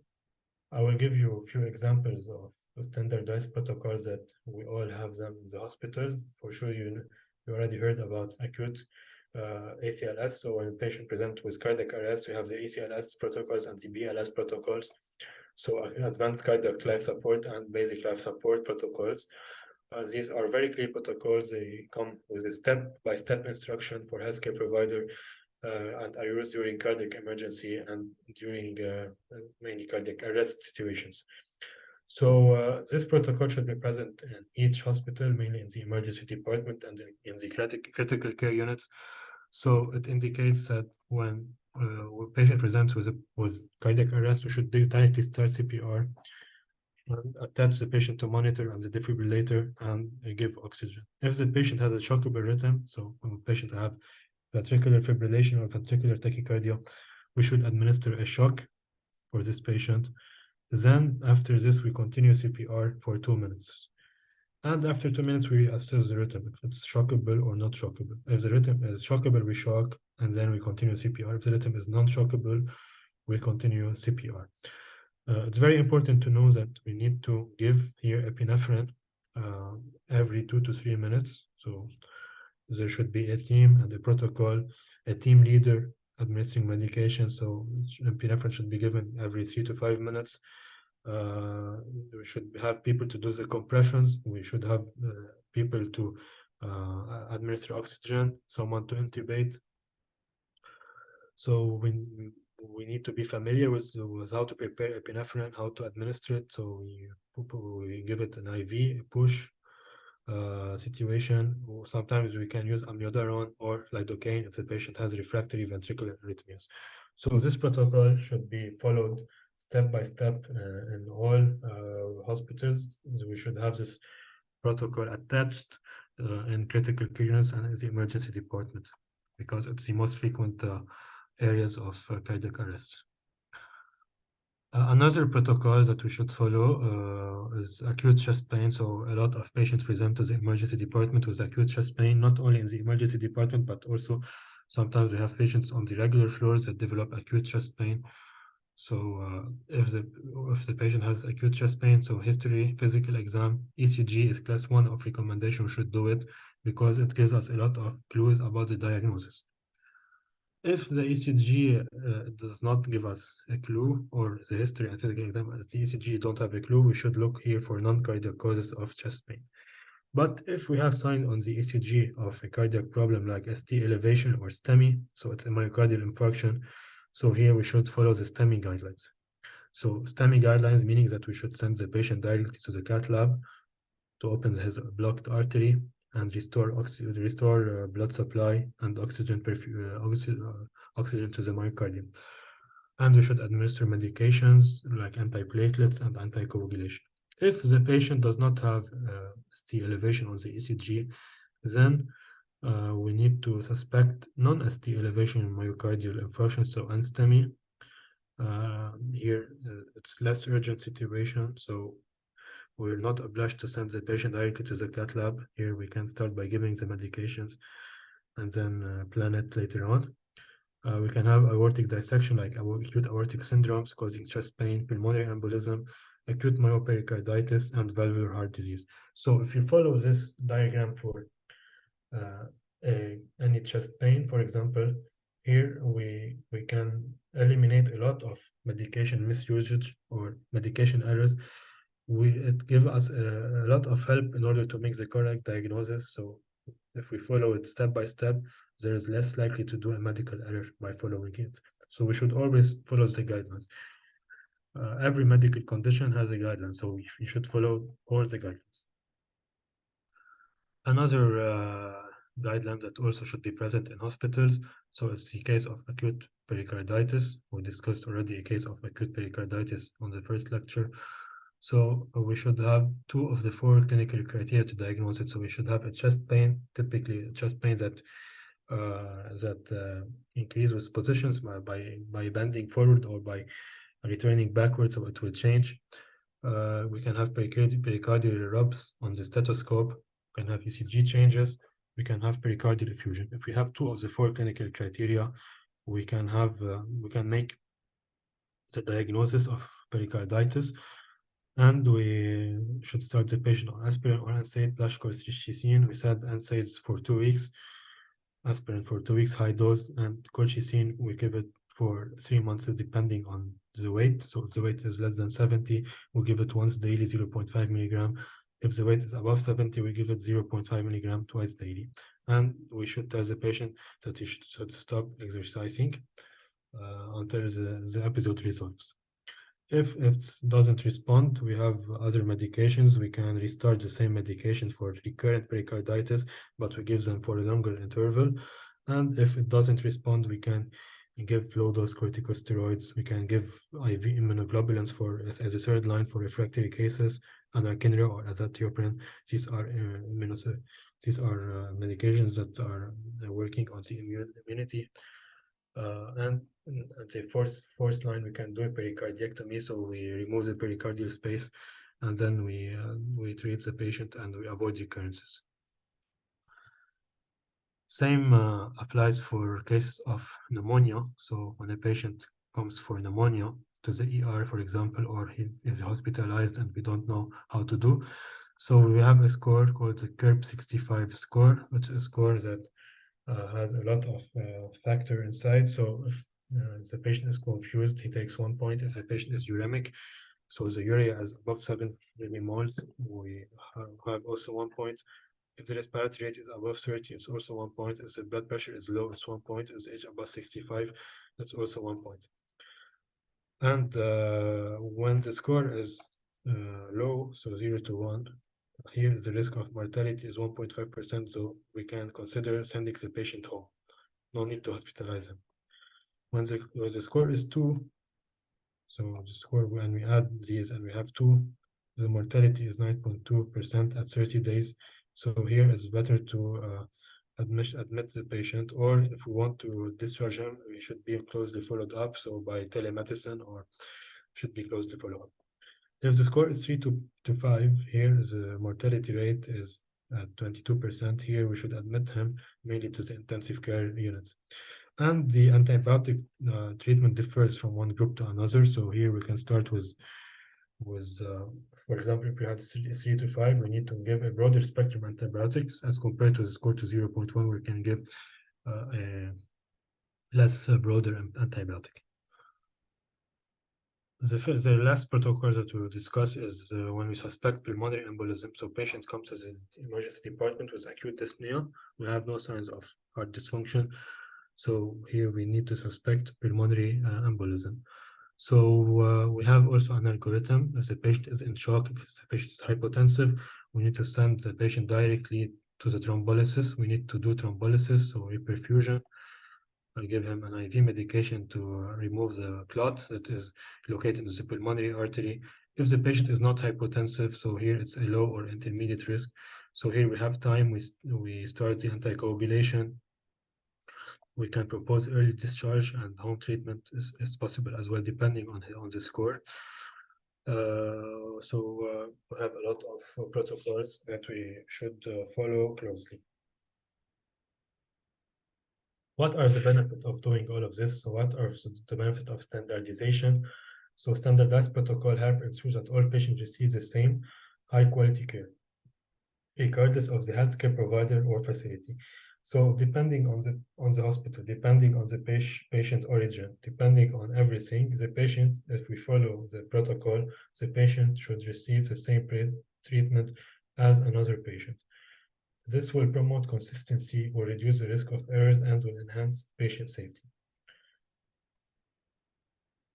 In order to also reduce medication error, we showed that telemedicine, there's a lot of studies that telemedicine enables remote consultations, especially in rural and underserved areas. So in poor areas, there's not a lot of doctors, there's not a lot of healthcare workers, so patients there are at risk of being mistreated, or they have lack of diagnosis because there is no healthcare workers. So here telemedicine is very reliable, and it was shown in different studies that it can help. We have also the SBAR protocol in hospitals. So it's the situation, background assessment, and recommendation.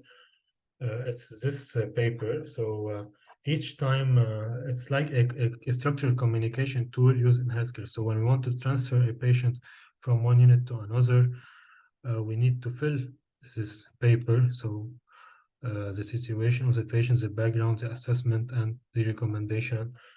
You should also here mention the date. So this will allow the healthcare workers that will take care of the patient that I was taking care of, to understand all the informations about this patient and to understand all his condition and know how to continue taking care of him. So here, this paper should be included in the medical file.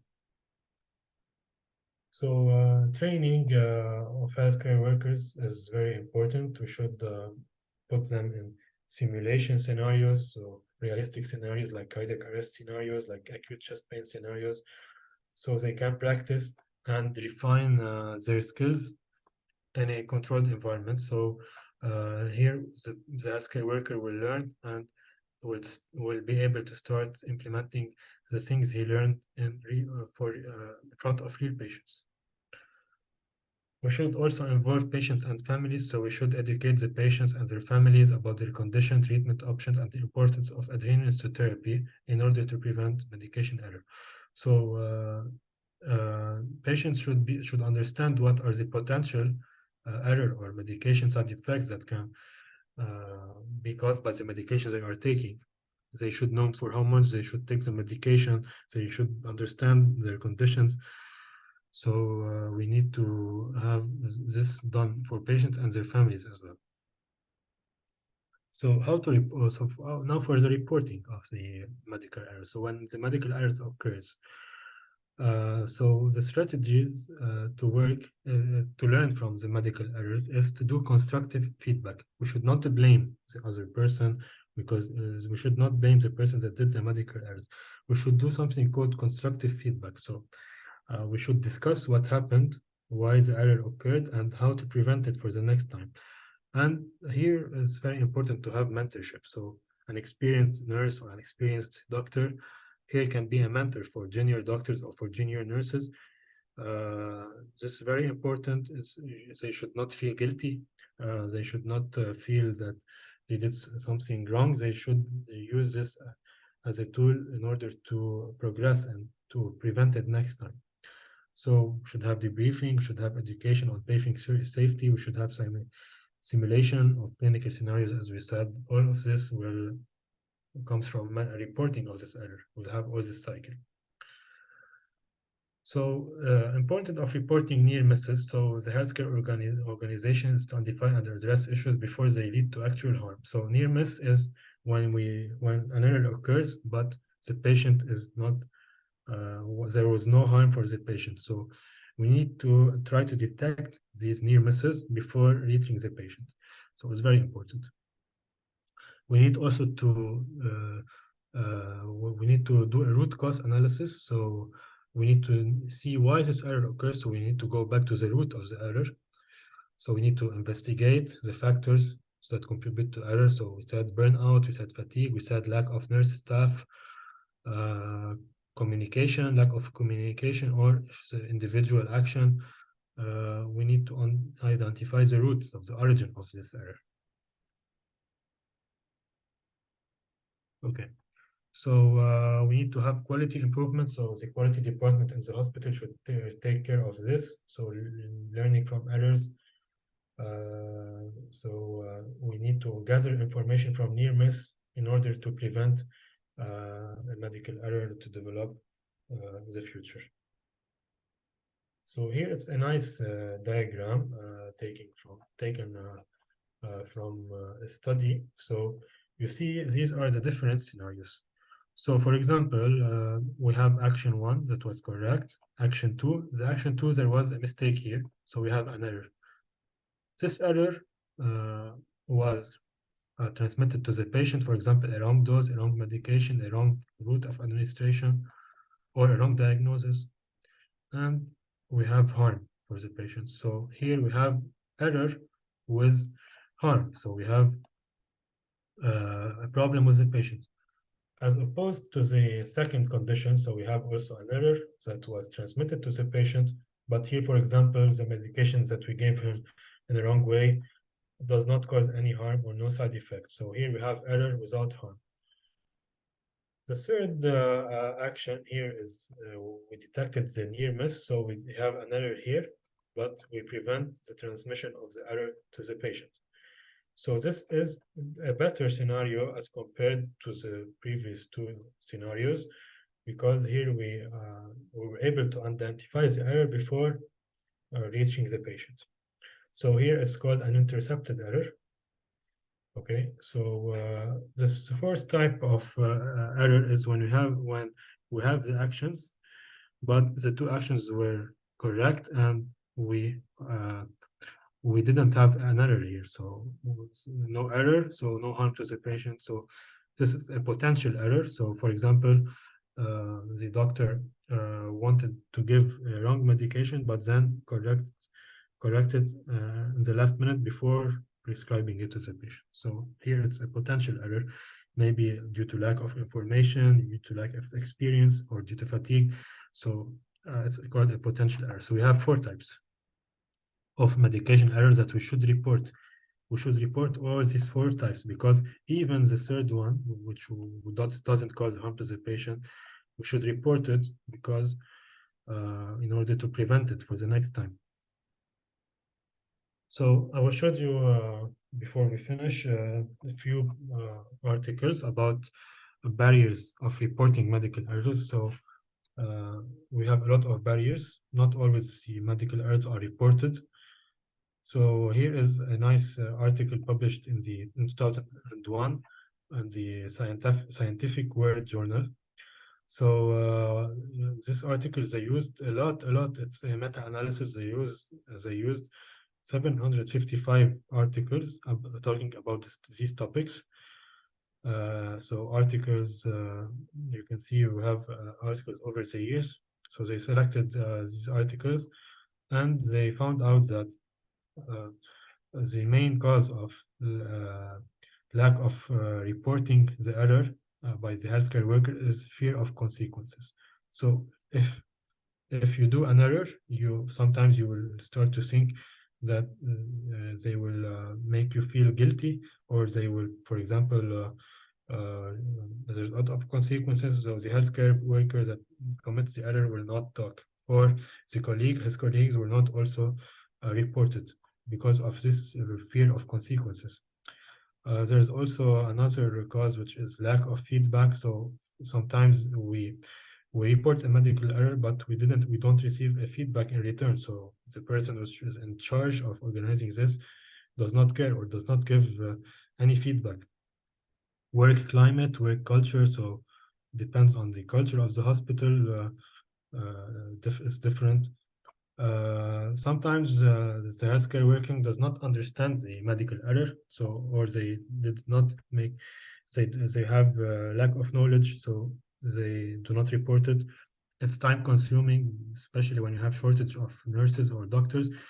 They will not find time to report the error, or lack of the reporting system, so there is no system to report, or other factors were present in 3%.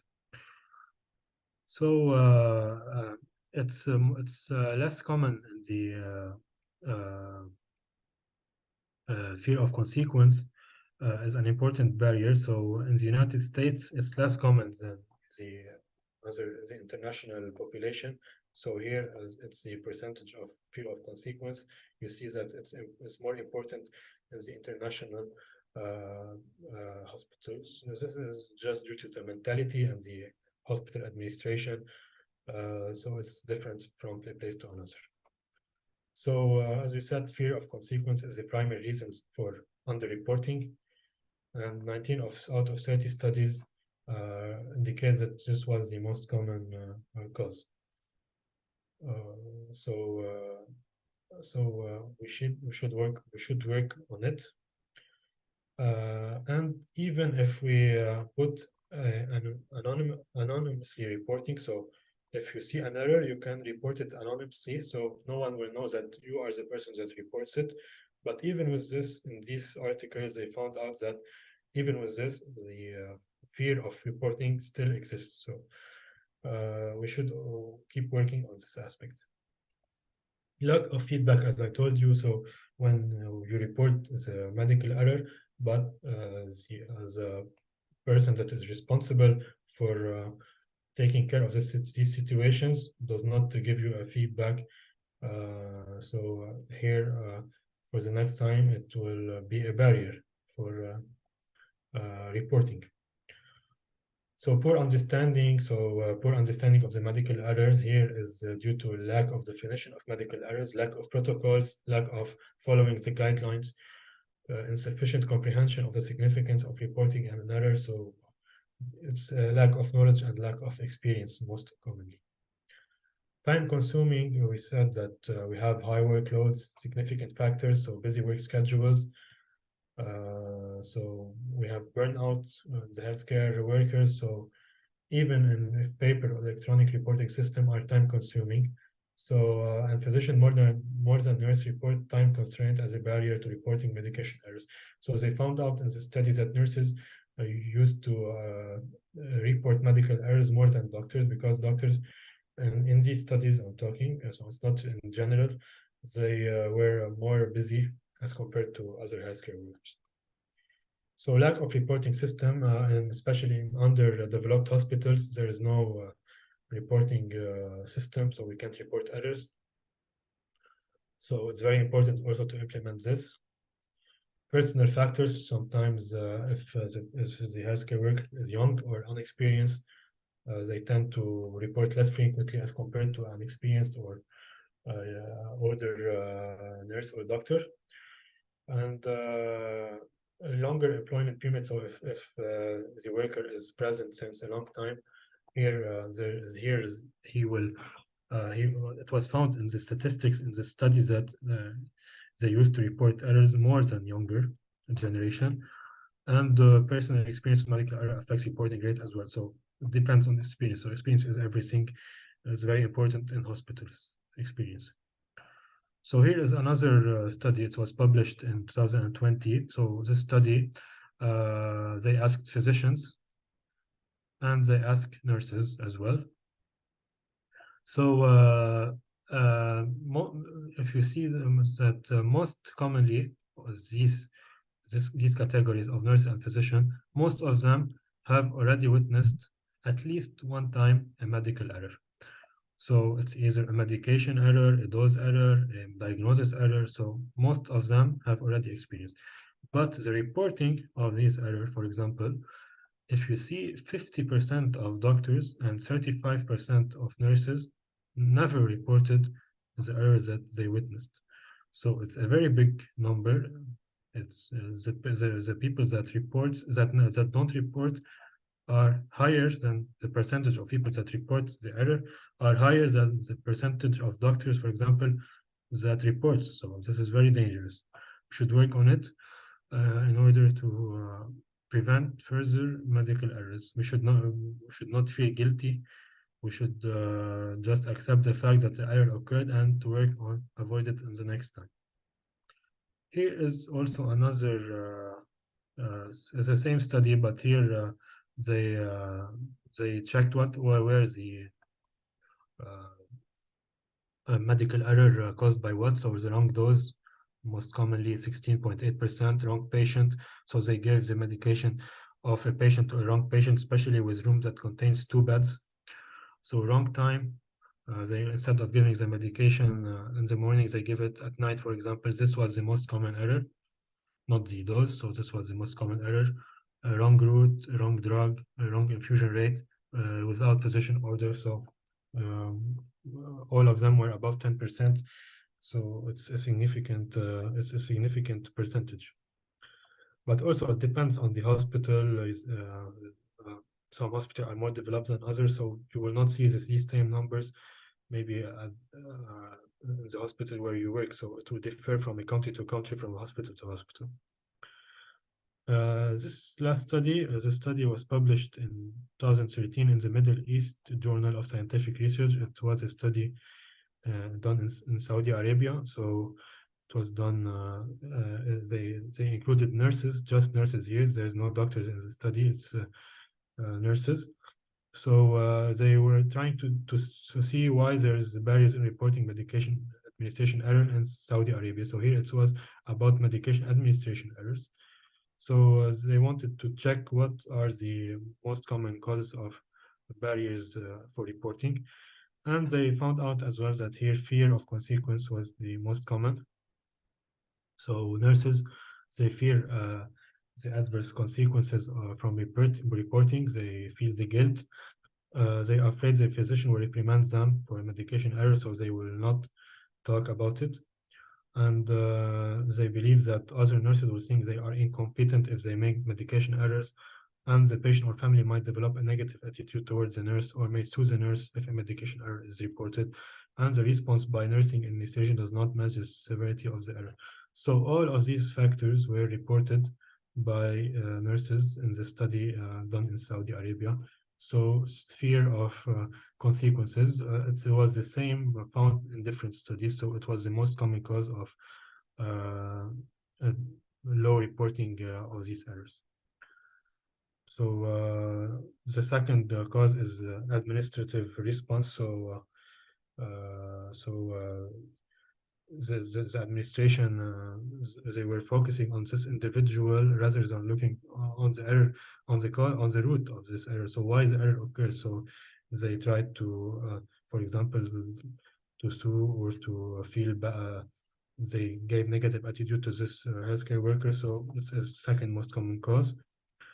So other causes are reporting efforts. So it takes too much time. So reporting takes too much time, so they don't do it.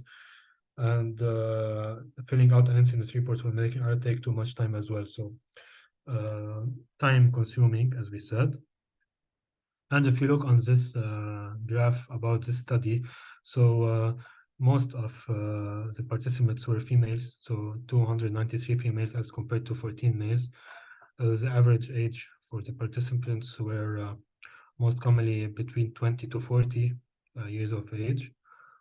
So all of them has at least associate degree, bachelor degree and master's degree. So most of them were used to work for less than 5 years, so less experience. The rest 6 or plus years of experience. They worked in different floors, from medical floors, surgical floor, gynecological floor, pediatrics, emergency. So they collected data from nurses working in different departments. Some of them were staff nurses, charge nurses, or even head nurses, but most commonly they were staff nurses.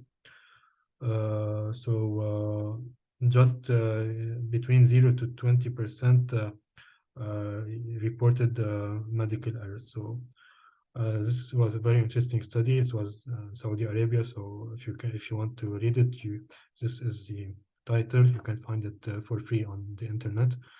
So if you're interested, you can check it. And that was it for my presentation. I hope it was good. And if you have any questions, please feel free to write them in the comments. I can answer them now. Thank you.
Okay, if you don't have questions, we'll take a break.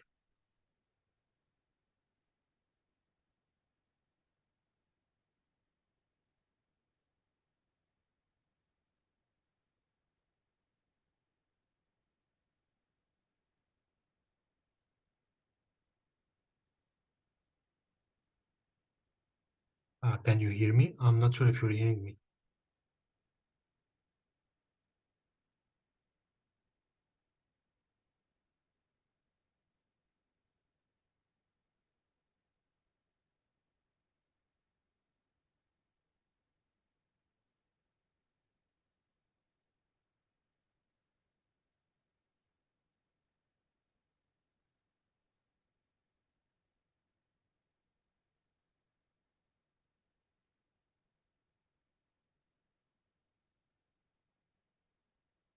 يس. راح راح ناخد بريك هلا.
Can you hear me and can you see the slides?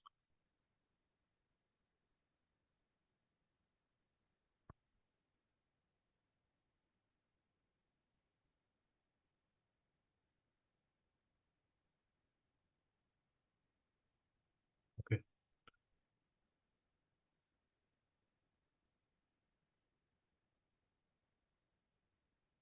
Okay, so we'll start in 1 minute.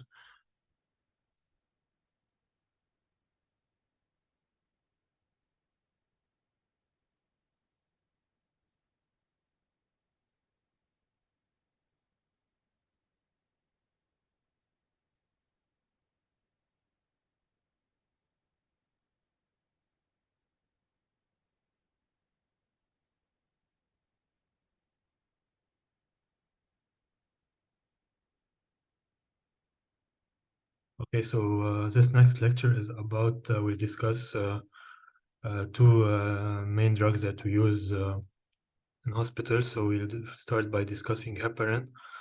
Then the second part of this lecture will discuss insulin administration. So I will start by talking about heparin. So heparin protocols, as you know, we have a different type of thrombosis. We have arterial thrombosis and we have venous thrombosis. So the mechanism of arterial thrombosis is different from venous thrombosis. So the mechanism in arterial thrombosis is due to rupture of atherosclerotic plaques. So we have lipid-rich plaques that ruptures inside the artery, which will cause plaque instability and will can occlude the vessel. While the venous thrombosis is usually due to a combination of factors, we call them virtuous triad. We'll see it in the next slide. So usually the arterial thrombosis usually originates in the left heart chamber. So most commonly the thrombus will originate in the left atrium and then will migrate to distal arteries, or it can sometimes originate inside the artery, like in case of ischemic strokes, cerebrovascular accidents. While the venous thrombosis will originate in the venous sinusoids, so the thrombus will originate usually in the veins, most commonly in the lower limbs. So diseases associated with arterial thrombosis, we have acute coronary syndrome. We have so due to blockage of a coronary artery, plaque forming inside the coronary artery that will rupture, ischemic stroke, and limb claudication or ischemia. So, for example, if we have arterial thrombosis of a femoral artery, for example, or from a radial artery, so we have limb ischemia. While venous thrombosis will are associated with deep venous thrombosis, DVT, and the pulmonary embolism. So DVT can form a clot inside the vein, especially in the lower limb, and then the clot will propagate and migrate to go into the inferior vena cava, then to go to the lungs, going to the right heart, then to the lungs. So it will cause pulmonary embolism. And the composition of the thrombus in atrial thrombosis is mainly platelet aggregation and cholesterol, while the main composition in the venous thrombosis is mainly fibrin. So coagulation cascade and fibrin. And the treatment, because of this, the treatment is to use antiplatelets in arterial thrombosis, except if the clot or the embolus is originating elsewhere. So we call it embolic event. So when we have embolic, so the clot is forming, for example, in the heart, then it will migrate to different parts. In that case, we need to use anticoagulation, not just antiplatelets. While the treatment in venous thrombosis is mainly anticoagulation, because we said the plaque is formed by fibrin, so we need to use anticoagulation. I will show you now a case of a 70-year-old male. This is our first case. So the patient is known to have diabetes. He is on medication, per os medications. He had a history of travel, so he traveled 8 hours by plane 1 week prior to presentation, and he presented to the ER for right lower limb redness and pain that started 3 days. So what do you think this? What do you think the diagnosis here? What does this patient have? Can you tell me in the chat, please?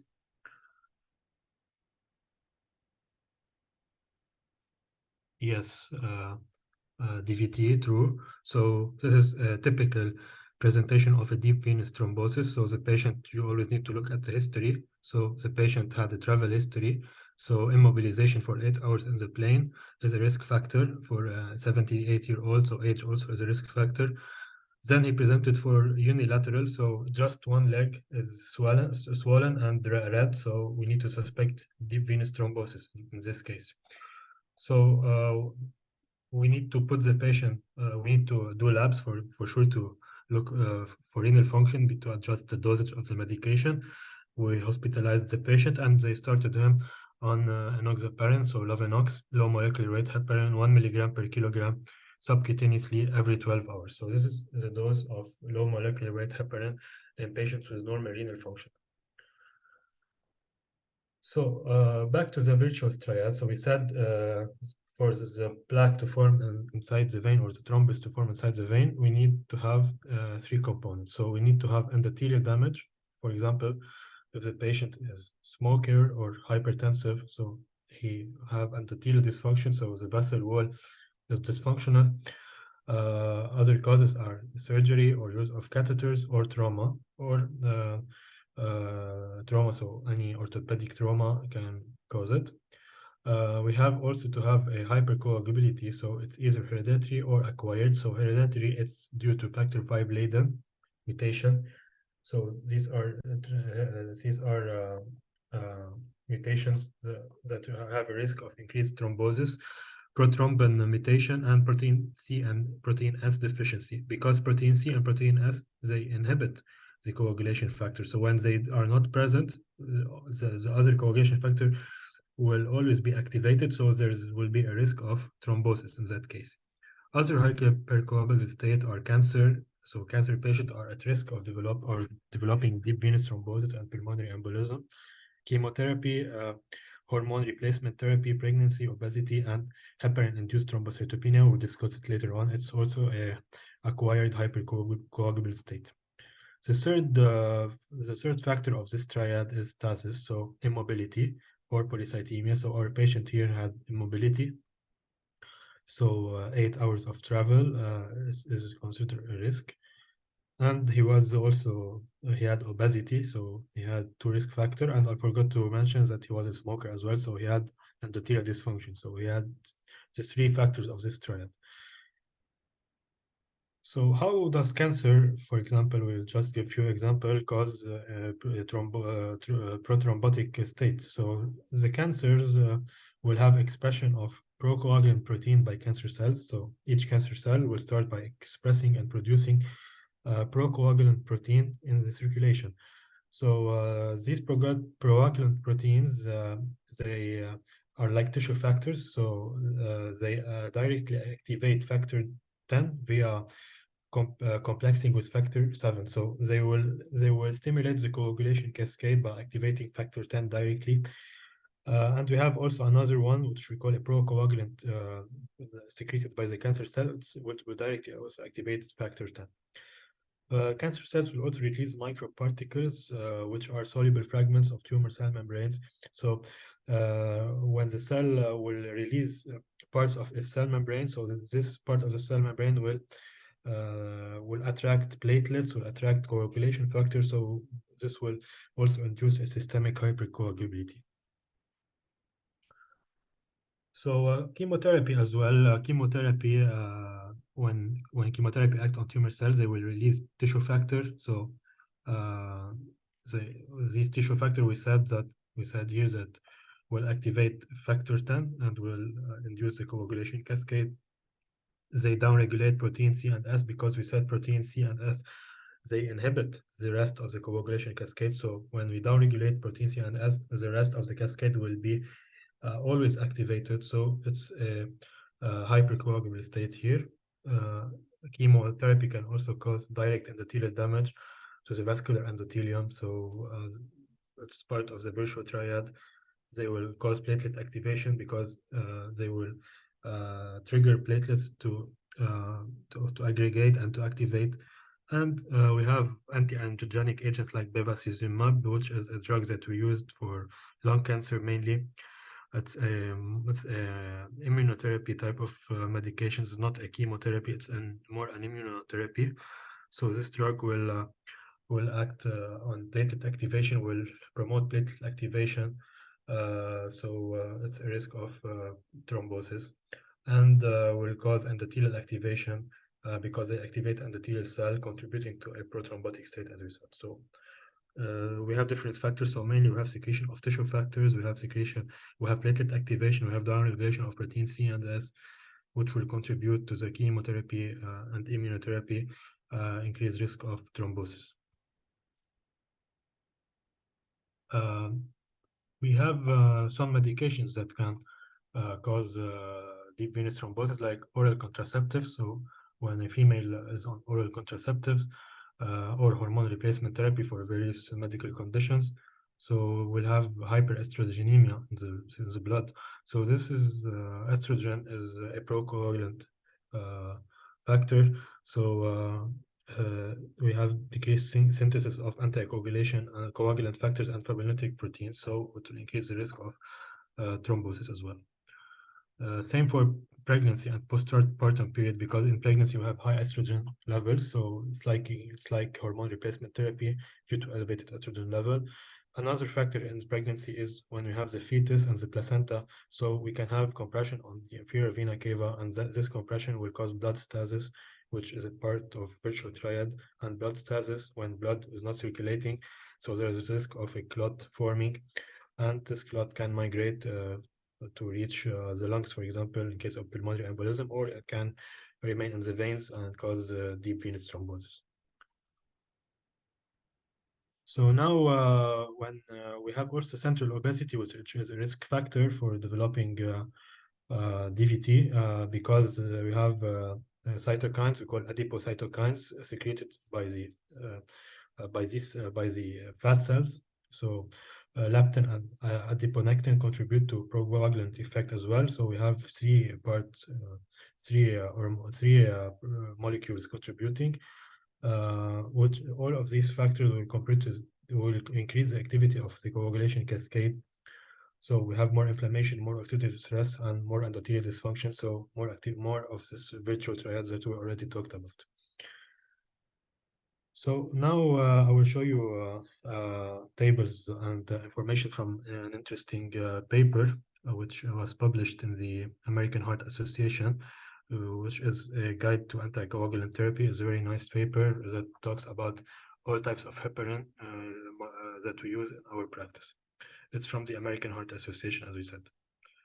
So first, we need to know how heparin will act on inhibiting the clotting enzymes. So first, you need to know that antithrombin 3, which is a molecule part of the coagulation cascade. Antithrombin 3 is a slow inhibitor, so it inhibits other factors in the coagulation cascade. So it will inhibit factor 10, factor 2, all other factors. But it's a slow inhibitor, so its effect is not very high.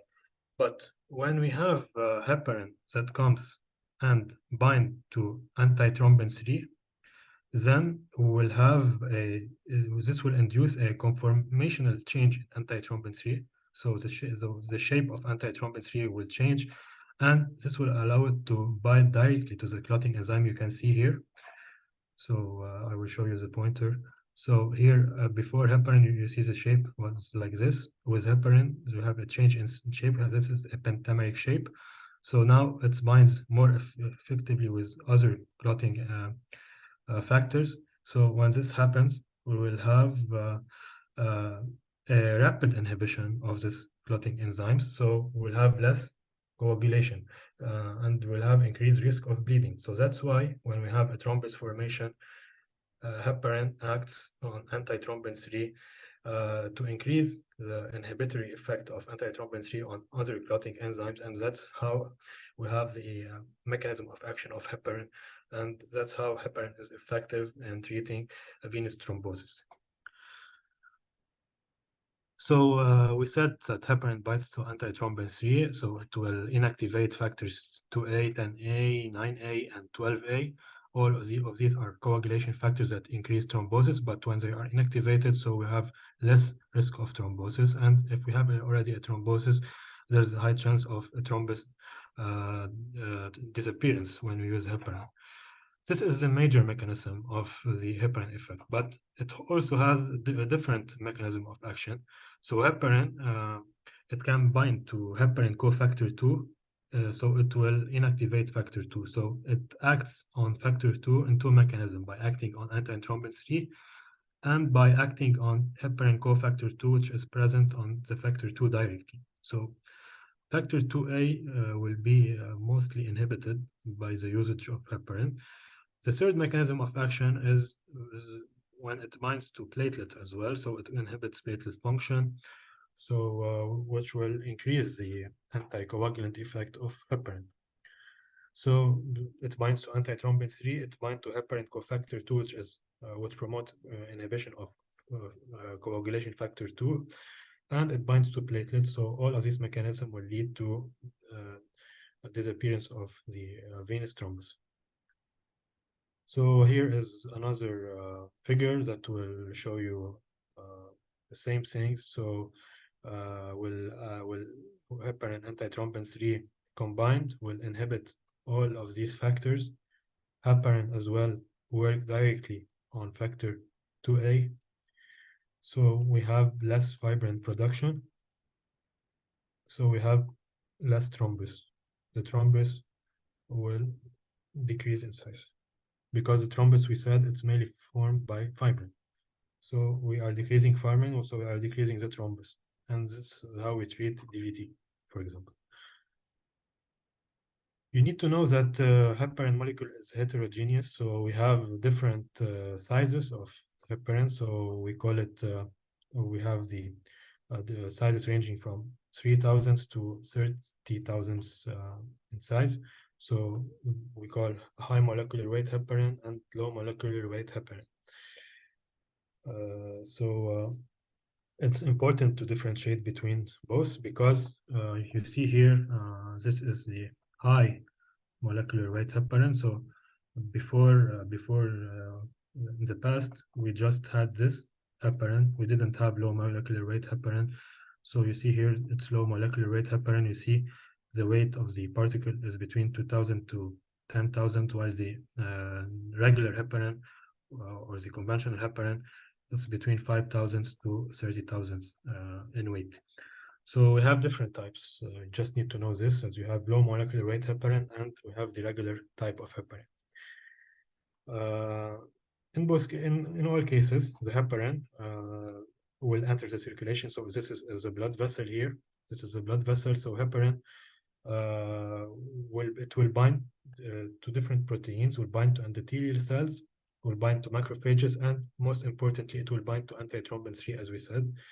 By binding to antithrombin 3, it will decrease fibrin to decrease the thrombus. It will bind also to, it will inactivate platelets as well. So it has different mechanism of actions, but mainly you should know that it binds to antithrombin 3, so it will inhibit all coagulation factors. You need also to know that heparin dosage, we have the low dose, you have the therapeutic dose, you have the very high dose. You need to know also that the low dose is eliminated quickly, very quickly by the body. So it's very rapid elimination. The therapeutic dose is also rapid, but it takes more time for sure than the lower dose, and the very high dose will take a longer time to be eliminated. But usually heparin is eliminated quickly. It doesn't stay a lot in the organism. That's why we can stop it directly before surgery. For example, we can stop it 8 to 12 hours before surgery, and we can do the surgery safely without risk of bleeding. So it's very important to know that heparin can be stopped just few hours before surgery without any problem. So what is the dose? So this, we're talking here about DVT, PE. So the initial dose, for sure you should measure the weight of the patient in kilograms. The initial dose should be 80 units per kilogram. So this is the bolus dose. We give it initially when we diagnose the patient. Then we put him on a rate of 18 units per kilogram per hour. So it will give you around 28,000 to 30,000. It depends on the weight. And then you need to measure the PTT. So the PTT, it's the activated partial thromboplastin time. It will give an idea about the anticoagulation effect of heparin. So if the PTT is low, it means that the dose we're giving is not sufficient. So we need to increase the dose. For example, we have to measure PTT every 6 hours when we start heparin. So if at 6 hours we measure and we find a value of less than 34, then we know that the dose we gave of heparin is low. So we need to administer a new bolus of 40 units per kilo, and we need to increase the perfusion by 4 units per kilogram per hour. So we need to do this, and then we repeat PTT 6 hours later. If we find that it's still low, so we follow the table and we change the dose. So for example, let's say we measure PTT after 6 hours and it came back, for example, 150. So you look at this table. Do we need to give additional dose? No, we don't give a new bolus. But here 150 is very high, so in that case, we need to decrease the perfusion dose by 2 units per kilogram per hour. So we need to change the perfusion here. If the PTT is very high, so it's above 210, in that case, we don't give a bolus for sure. And in that case, we have to stop the infusion for 1 hour, so 60 minutes. And then after 1 hour, we need to decrease the rate by 3 units per kilogram per hour. And then we measure PTT once more, and we continue doing this until we stop heparin. So it's very important to keep measuring PTT because heparin PTT can vary a lot. So if we don't measure it, we can have very high PTT. When the PTT is very high, there's a high risk of bleeding because we know that we have heparin toxicity in the blood, so we need to adjust the dose. So it's an indication to use heparin. Mainly heparin is used for we can use it for prophylaxis for DVT. For example, if a patient is hospitalized.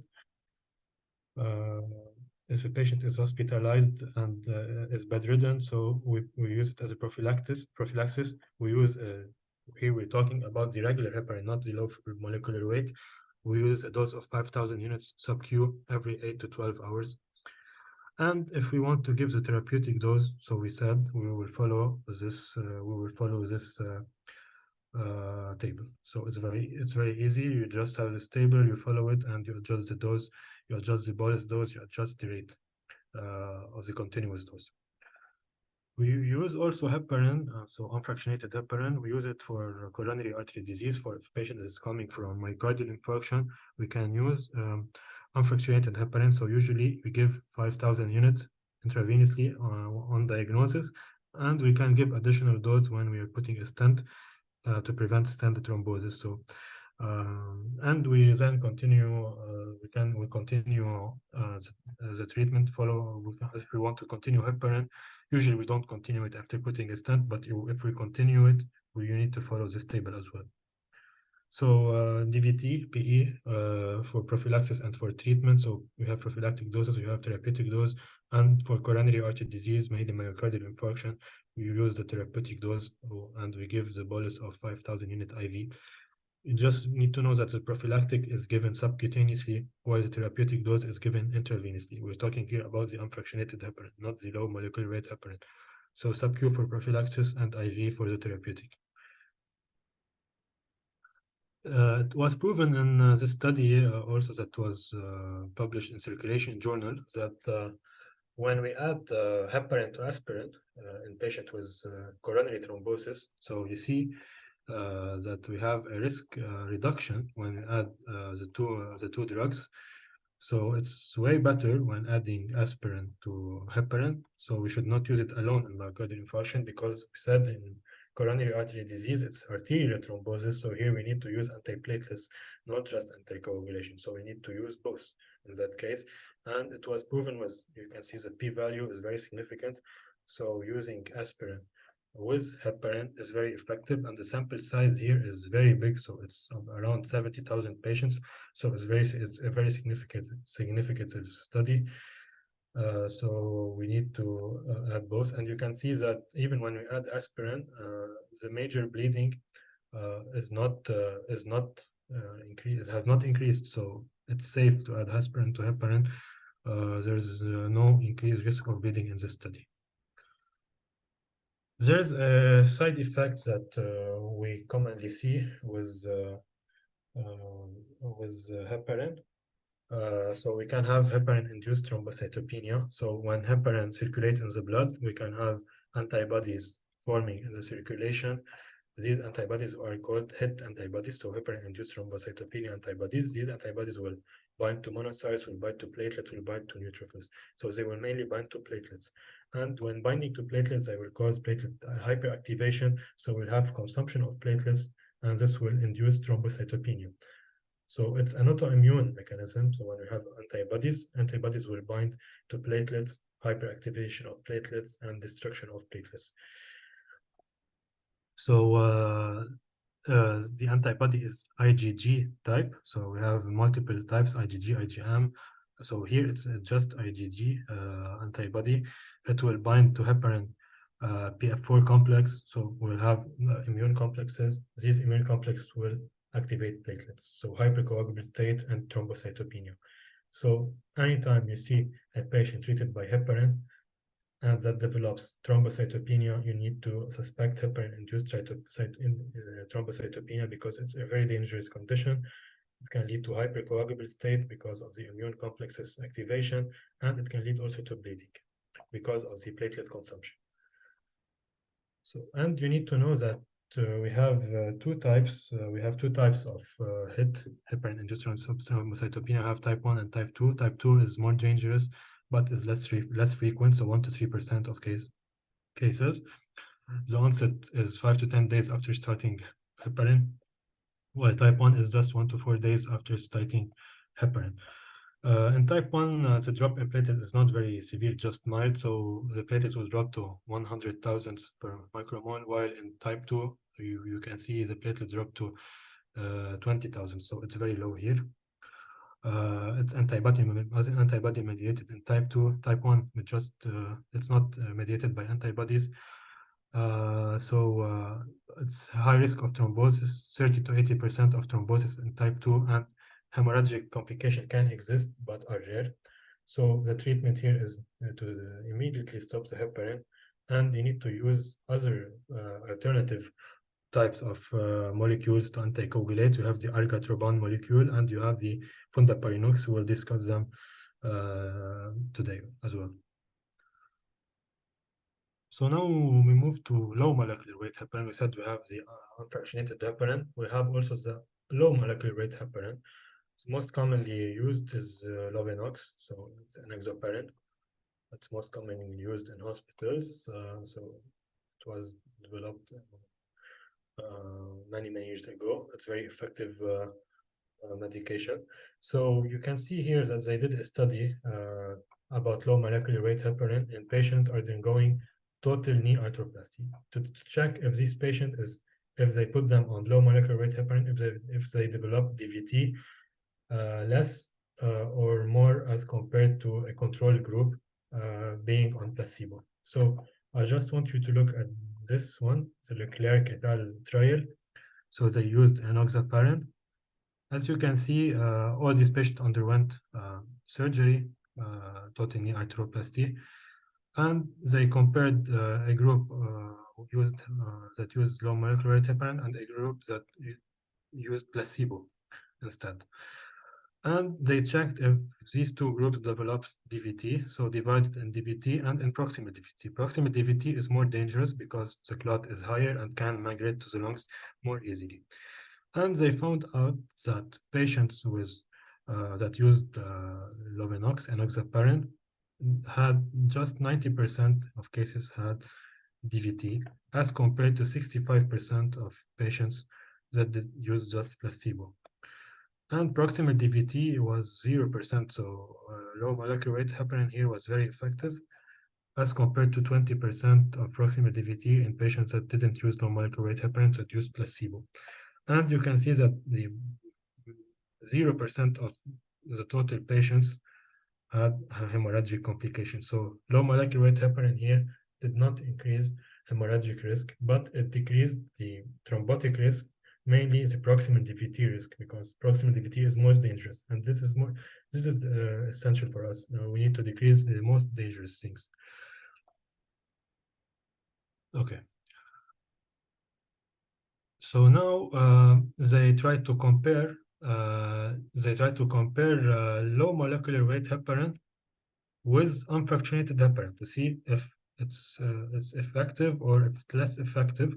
And they also monitored here to check if these patients that already developed DVT and they were being treated with low molecular weight heparin, and another group being treated by unfractionated heparin, to see if they will have recurrent venous thromboembolism after initially and 3 to 6 months later. So if you compare the results here, all patients treated by low molecular weight heparin have less risk of recurrent DVT as compared to patients with unfractionated heparin. So the normal weight heparin, and this is the low molecular weight heparin. You can see the p-value is significant. So it's proven here that patients treated by low molecular weight heparin tend to have less recurrence of deep venous thrombosis. In just the last one, it showed an increase in compared to unfractionated heparin, but they used here a different agent. So we can conclude that it's not inferior to unfractionated heparin, that for sure, and in most cases it's superior as well. So now they tried to compare low molecular weight heparin to heparin to see which one causes more major bleeding, because both of them will inhibit coagulation cascade, so they increase the risk of bleeding. So we found in this study as well, the same study. So if you compare these numbers, so the low molecular weight heparin was associated with less bleeding in most cases, with a p-value of 0.09, 0.01. So it was non-inferior, and it was maybe also superior to unfractionated heparin in terms of bleeding. So it's a safe drug set for sure that we can use in daily practice. Okay, so here also they also studied the recurrent thrombosis. Another trial showed that low molecular weight heparin have lower percentages of recurrent thrombosis as compared to the unfractionated heparin. So 6.7 versus 5.3, 8.6 versus 6.9%. So which was also in favor of low molecular weight heparin. So it was similar also with pulmonary embolism. So pulmonary embolism, they also compared unfractionated heparin with low molecular weight heparin. So you see here, it's not inferior. It's the same 4.9 versus 5.3, 1.9 versus 1.6. So it was very effective in the prevention of recurrent pulmonary embolism. And you can see here the major bleeding risk is not different between the two populations. So 1.6 versus 2, 1.6 versus 1. So it's nearly the same. So here is a nice table that compares all the heparin products that we have. So the unfractionated heparin is a biological, low molecular weight is a biological. So we said that the molecular weight is different, 5,000 to 15,000. We have another drug, which is a fondaparinux. So this one is synthetic, so it's engineered. We have the argotroban, which was a synthetic, and we have bivalirudin, which also is synthetic. You can see the molecular weight here is a lot less as compared to the others. You need to know that unfractionated heparin and low molecular weight heparin and fondaparinux, they all act by inhibiting factor 10A. In unfractionated heparin, it inhibits more 2A as well, more than low molecular weight heparin. In low molecular weight, we have factor 2 inhibition, but it's more of factor 10 inhibition. Fondaparinux will act only on factor 10A, so there's no activity on factor 2, no direct activity on factor 2, while argotroban will directly act on thrombin, so will act on factor 2, and bivalirudin as well will act on factor 2. Both of them are reversible. So the half-life unfractionated heparin is the fastest, is fast 1 hour, but argatroban is faster, and bivalirudin is also faster. The other fondaparinux and low molecular weight heparin are less faster. And you need to know, it's very important that the renal excretion, because low molecular weight heparin is excreted by kidneys, same as fondaparinux. So in patients with renal failure, mainly severe renal failure, these medications are contraindicated to use. So we need to avoid using low molecular weight heparin and fondaparinux in case of glomerular filtration rate of less than 30. So in case of renal failure. I will tell you, so now we are using the low molecular weight heparin even when GFR drops below 30, but it's not very recommended. While unfractionated heparin is fine to use when renal failure, because the excretion of unfractionated heparin is not by the kidneys, it's by the reticuloendothelial system. While argatroban is mainly excreted by the liver, so we can also give it in cases of renal failure, but we need to be careful when we have elevation of bilirubin, so it's not recommended to give it when we have bilirubin above 1.5. So we need to be careful with liver failure or liver injury when we use argatroban. Bivalirudin is also mainly secreted by the kidneys, so 20% and 80% by serum proteases, so we can use it in renal failure, but we need to be cautious. You need to know that in case of intoxication or bleeding, we can use protamine in order to reverse the effect of unfractionated heparin and low molecular weight heparin. So we have an antidote that can work for low molecular and unfractionated heparin. The risk of heparin-induced thrombocytopenia, we said, is just with, it's mainly with the heparin, unfractionated heparin, so the first type. It can occur with low molecular weight, but it's a lot lower than as compared to unfractionated, and there is no risk of developing it with the other types. And you need to know that argatroban is used for the treatment of it. So when we have heparin-induced thrombocytopenia, we need to stop heparin unfractionated, and we need to switch the patient to argatroban. Okay, so this is a very important table. You need also to consider bleeding history. So if patients that we need to put him on anticoagulation, we need to check if he has bleeding episodes, so mainly central nervous system bleeding, or if he has a thrombocytopenia at baseline, if the patient has low platelets, or you just can't put him on a high dose of heparin, for example, because of the risk of bleeding. Renal failure, liver failure. So we said renal failure, we need to be careful with low molecular weight heparin. We need to be careful with fondaparinux. Liver failure, we need to be careful with argatroban as well, because it's eliminated by the liver. So vasculopathy, older age, chronic uncontrolled hypertension are also risks for bleeding as well because of vascular injury. CNS-related factors, so prior stroke, especially if it was a hemorrhagic stroke or a recent ischemic stroke, this is a risk to develop a hemorrhagic transformation after starting low molecular heparin or other types of heparin. Okay. So the dosage of low molecular heparin, we said enoxaparin is the most commonly used. So for the prophylaxis, most patients will require the 40 milligram subcutaneous daily. So we give enoxaparin 40 milligram or 0.4 sub-Q daily. If the patient is obese, we can increase the dose to 0.5 milligram per kilo sub-Q daily, once daily. And for the therapeutic dose, for example, if we have confirmed DVT or PE, we give 1 milligram per kilo every 12 hours if the creatinine clearance is above 30. When the creatinine clearance drops, you can see that we can make dosage adjustment based on the clearance and based on the body weight.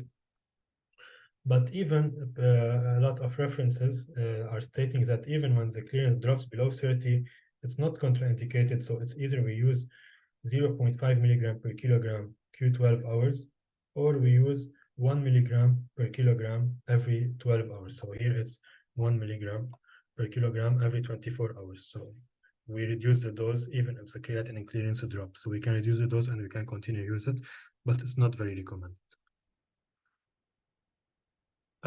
We don't have to monitor low molecular weight heparin with PTT like we used for unfractionated heparin.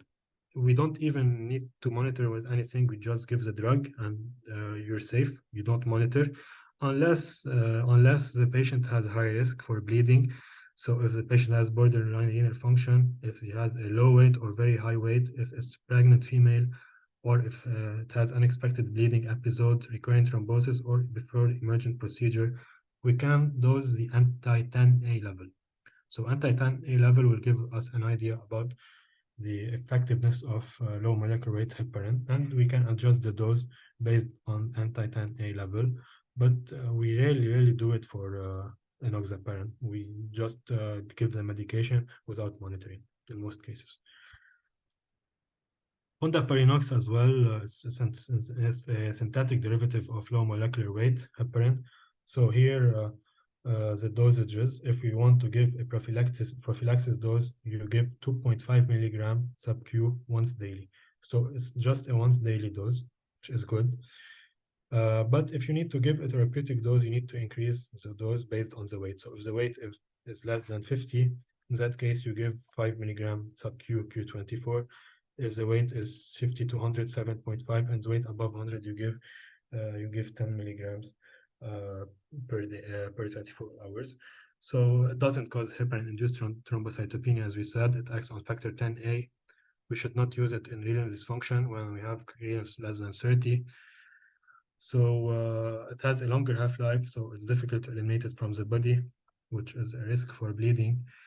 But it's given once daily subcutaneous injection. Now moving to the argatroban medication, we said it's a medication that has a fast half-life, so 45 minutes, may extend to 3 hours. So this drug is mainly used for heparin-induced thrombocytopenia. So we can start in patients with normal liver function, we can start with 1.5 microgram per kilogram per minute.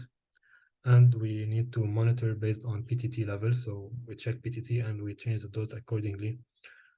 You need to be careful when serum bilirubin goes to above 1.5. So we need to use it with caution because we said it's eliminated by the liver. So it's very important to check liver function before starting this medication. Here is a table. We'll not go into the details, but you can see that we need to adjust the dose based on the PTT level. So it's like the unfractionated heparin. So we use PTT here and we change the dose accordingly based on the PTT level. Okay. So now we finished with heparin. So we still have a few slides about insulin protocols. So we'll continue directly. We'll just show you a few slides. So we need to know that heparin, for insulin is used for the management of type 2 diabetes. But first, we need to know how to diagnose type 2 diabetes.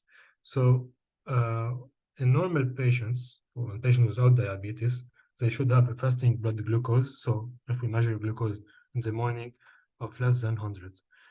And if we measure hemoglobin A1C, it should be less than 5.7%.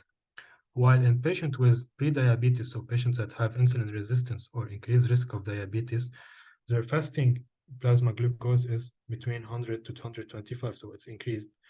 And the A1C level is between 5.7 to 6.4. While in patients with established diabetes, so these patients have fasting glucose of above 126 and A1C above 6.5. And if we measure the glucose anytime they will have if they have above 200, we can diagnose type 2 diabetes. So fasting glucose above 126 and A1C level above 6.5 is diagnostic of type 2 diabetes. It's a metabolic syndrome as well. So this is a risk to develop diabetes, the risk of insulin resistance. So when we have increased waist circumference, so in men 102, in women above 89, when we have elevated triglyceride, when we have low HDL is the good cholesterol, when the blood pressure goes up above 130 systolic and above 85 diastolic, So all these conditions are associated with the metabolic syndrome. And when you have 3 out of these 5 criteria, you can diagnose metabolic syndrome, and you know that this patient is at high risk of going into diabetes and risk of complications as well. So how to screen for diabetes? You need to screen any patient that have a BMI of above 25. So you need to measure fasting blood sugar and A1C level in these patients. All patients that are inactive, patients with first relative degree of diabetes, patients with hypertension, with cholesterol, with polycystic ovary syndrome. So all of these patients should be screened for diabetes. And also it's recommended by the American Diabetic Association that all patients that are above 55 years or older, they also should be screened systematically for diabetes. So we screen by measuring fasting blood glucose and hemoglobin A1C levels. So this is how we diagnose it. So as for the types, you have the first type, the insulin deficiency type. So in this type, for sure, you need to administer insulin. So type 1 diabetes is the most common here, insulin deficiency diabetes. The second type is insulin resistance. So here we have the type 2 diabetes. So here we have insulin that is being produced by the pancreas.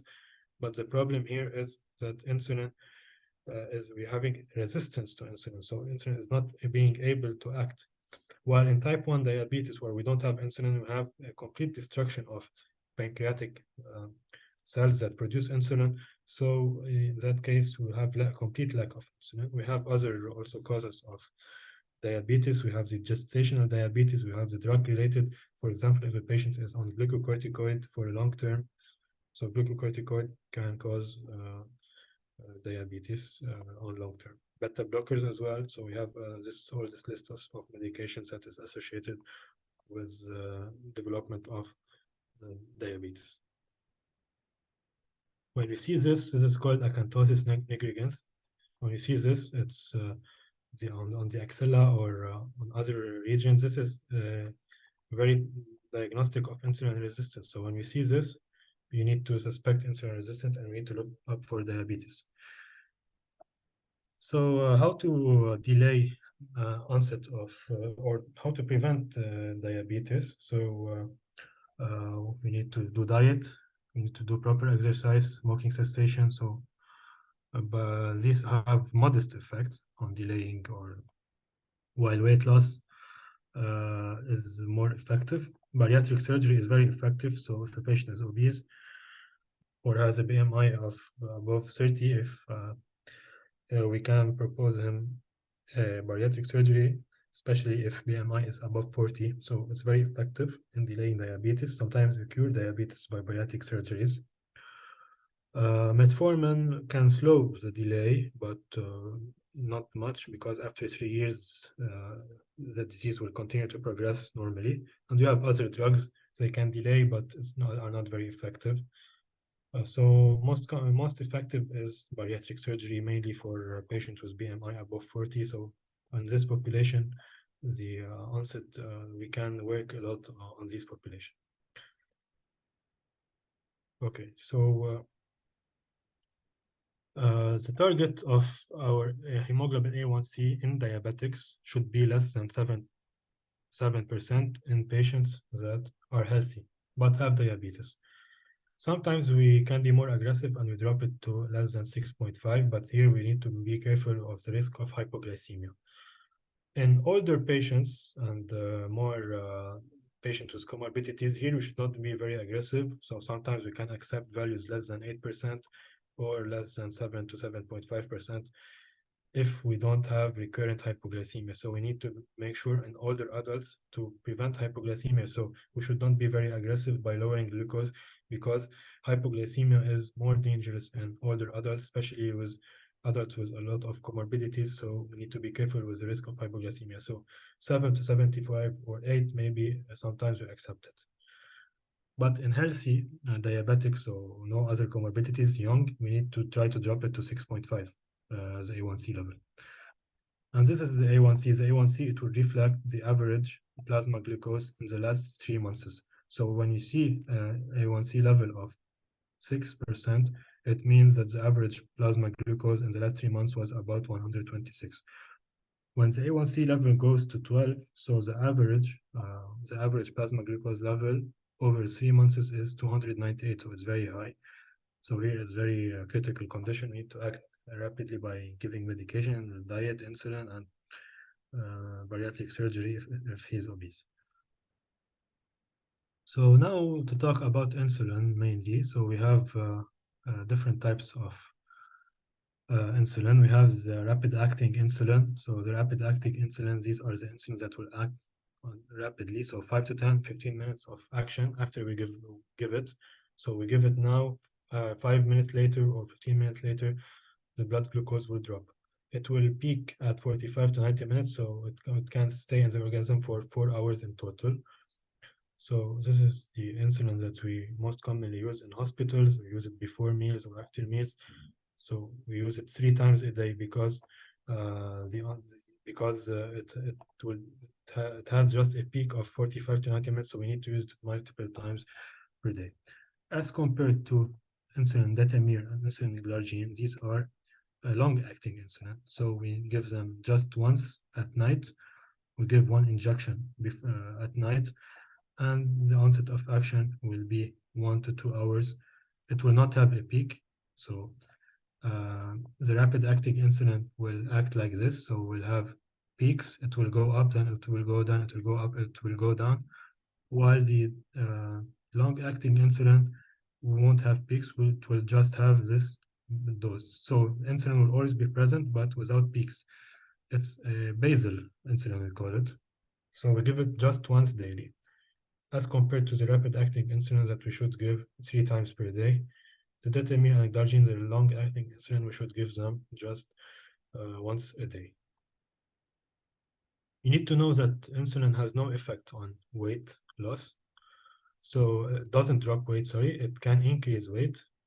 So the only medications that we have now that can decrease weight in diabetes are the GLP-1 mimetics, so exenatide and liraglutide.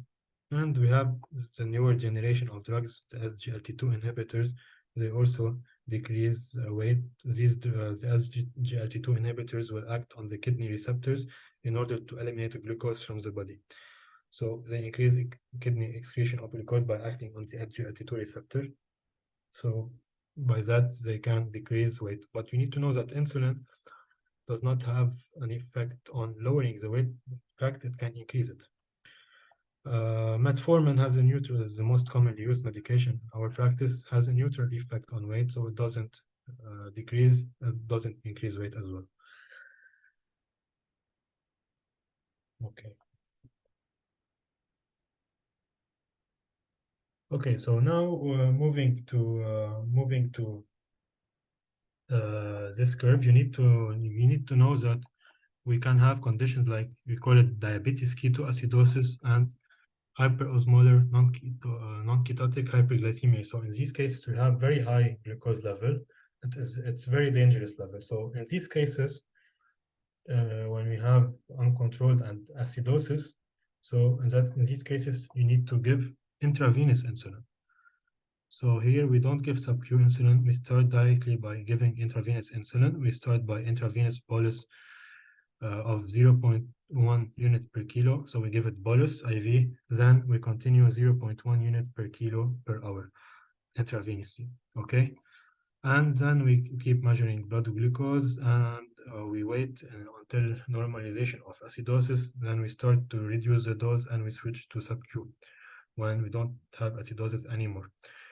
We also need to give excessive fluids, and we need to make sure to correct potassium, because insulin will cause potassium to go from the extracellular space to the intracellular space. So there's a risk of hypokalemia while using IV insulin especially. So we need to measure potassium carefully. So fluids, IV insulin, and potassium when we have very high level of glucose, mainly in diabetes ketoacidosis and hyperosmolar states, HHS and DKA. So effect on the heart, insulin has a neutral effect on the heart. It doesn't improve heart function. the only benefit on the heart are the drugs that cause weight loss in diabetes. So GLP-1, liraglutide, and SGLT2 inhibitors. You have three drugs: empagliflozin, canagliflozin, and dapagliflozin. So just these two have benefit on heart. Metformin has a potential benefit, but it's not proven. So GLP-1 and SGLT2 are recommended to use in patients that are diabetic and have heart problems. So these are not insulin. GLP-1 is a subcutaneous medication, but it's not insulin-based. And SGLT2 is a tablet. It's not insulin as well. So insulin has neutral effect on heart. I will just give you the last two slides. So about the dosages of insulin. So we said for the basal insulin, we need to start by 10 units per day. For example, the ADA recommends this, or 0.1 to 0.2 units per kilogram per day. So let's say we start by 10 units per day. If we see that the patient is always hyperglycemic, in that case, we need to increase the dose 1 or 2 times per week until we reach our glycemic goal. So we can increase by 10 to 15% or by 2 to 4 units. So simply we can just, if we start by 10, if we find that the glucose is still elevated, you increase the basal insulin, so the long-acting insulin, to 12 or to 14 the same week, and you keep doing this until you reach the target. If you find that the patient is going into hypoglycemia more, so your dose is very elevated, so you need to decrease the dose by 10 to 20% or by 4 units in total. So you just follow the ADA, it's more simple. While the prandial insulin, so they recommend to start 4 units, so 3 times a day, 4 units subcutaneously. You need to avoid hypoglycemia. So if you're having a lot of hypoglycemia, consider decreasing the basal dose. So we decrease the basal dose as well, not just the prandial doses. Okay, and if you have hyperglycemia, so you can increase. So we said we start by 4 units 3 times a day. You can increase to 5 or 6 3 times a day. So increase by 10 to 15%. And if you have hypoglycemia, same for the long-acting insulin. Here also for the prandial insulin, we decrease the dose by 10 to 20% or 2 to 4 units. And that's it. Thank you for listening. And if you have questions, please write them down in the comments.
السلام عليكم ورحمة الله وبركاته.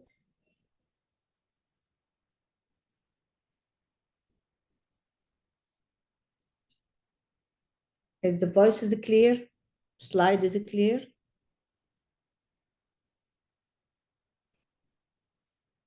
Okay.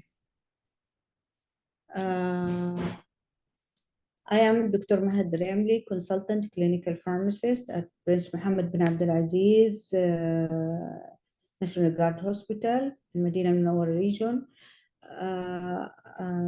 I would like to thank Dr. Anthony about his highly informative presentations, and I want to thank you all audience to attend this course. I'll talk about high alert medication. I'll start by this lecture, and if any question during the if you have any question during the presentation or talking, please don't hesitate to call to ask through the chat. First, I want to ask you, do you know what we mean by high alert medication?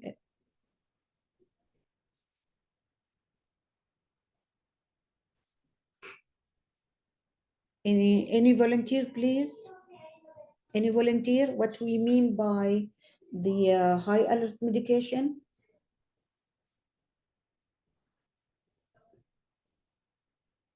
Is it dangerous medication?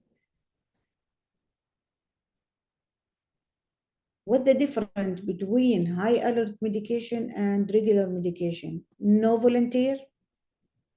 Okay.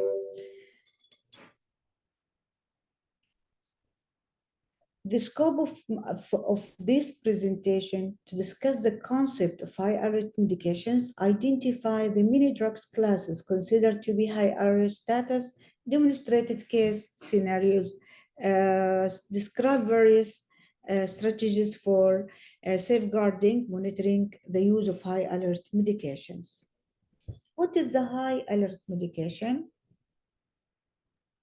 The high alert medication mean medication that are mostly like to cause significant harm to the patient, even when used as intended or as indicated or as prescribed. So the high alert medication usually cause significant harm, even the patient getting this medication as prescribed or even as intended. Although many medications used improperly can cause harm, high alert medication can cause harm more commonly, and the harm they produce is likely to be more serious and leads to patients suffering and additional costs associated with care of these patients. Of course, the using of all medication may harm the patient, but this type of medication, it's very risky medication and really cause serious side effects or serious problem for these patients.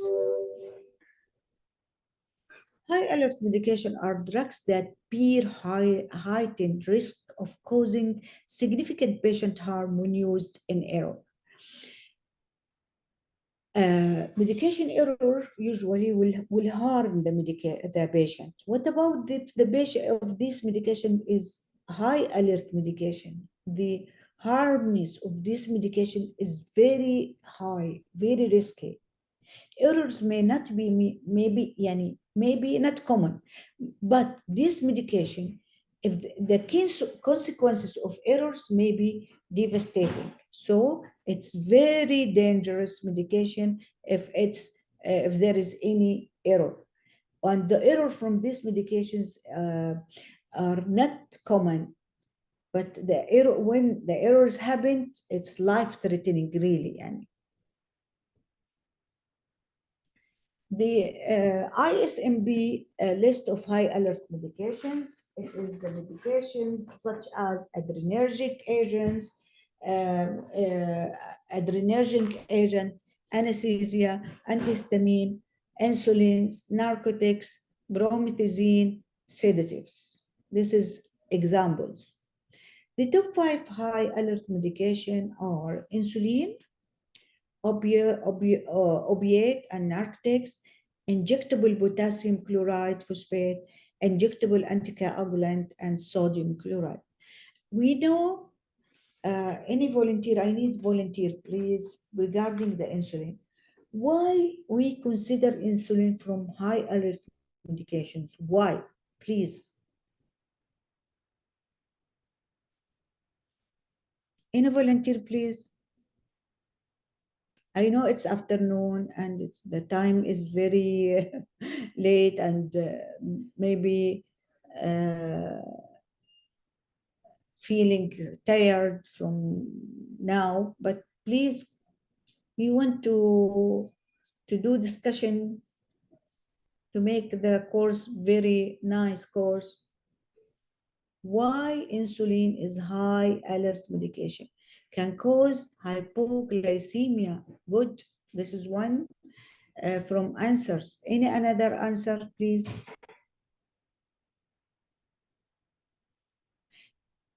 This medication is very, it has a high alert medication. Why? As she said, Iman, that it can cause hypoglycemia. Also, if it's used in a wrong way, it will cause hypoglycemic coma, and maybe the patient also cannot use it in a very way, and can inject it in a wrong way. This will cause leading also escaping of insulin from the site of injection and causing the patient will not get the good dose of this medication and can cause hyperglycemia. And it's also the main side effects of insulin is hypoglycemia. If it's not used in a proper way, will cause really will harm the patient. Opioid and narcotics, as we know, what is opioid? Is a narcotic medications, and if it's used also in a wrong way, may cause chest depression, sedation, maybe even leading to death. Injectable potassium chloride, very, very dangerous also medication. And injectable anticoagulant, even the oral anticoagulant, it's considered as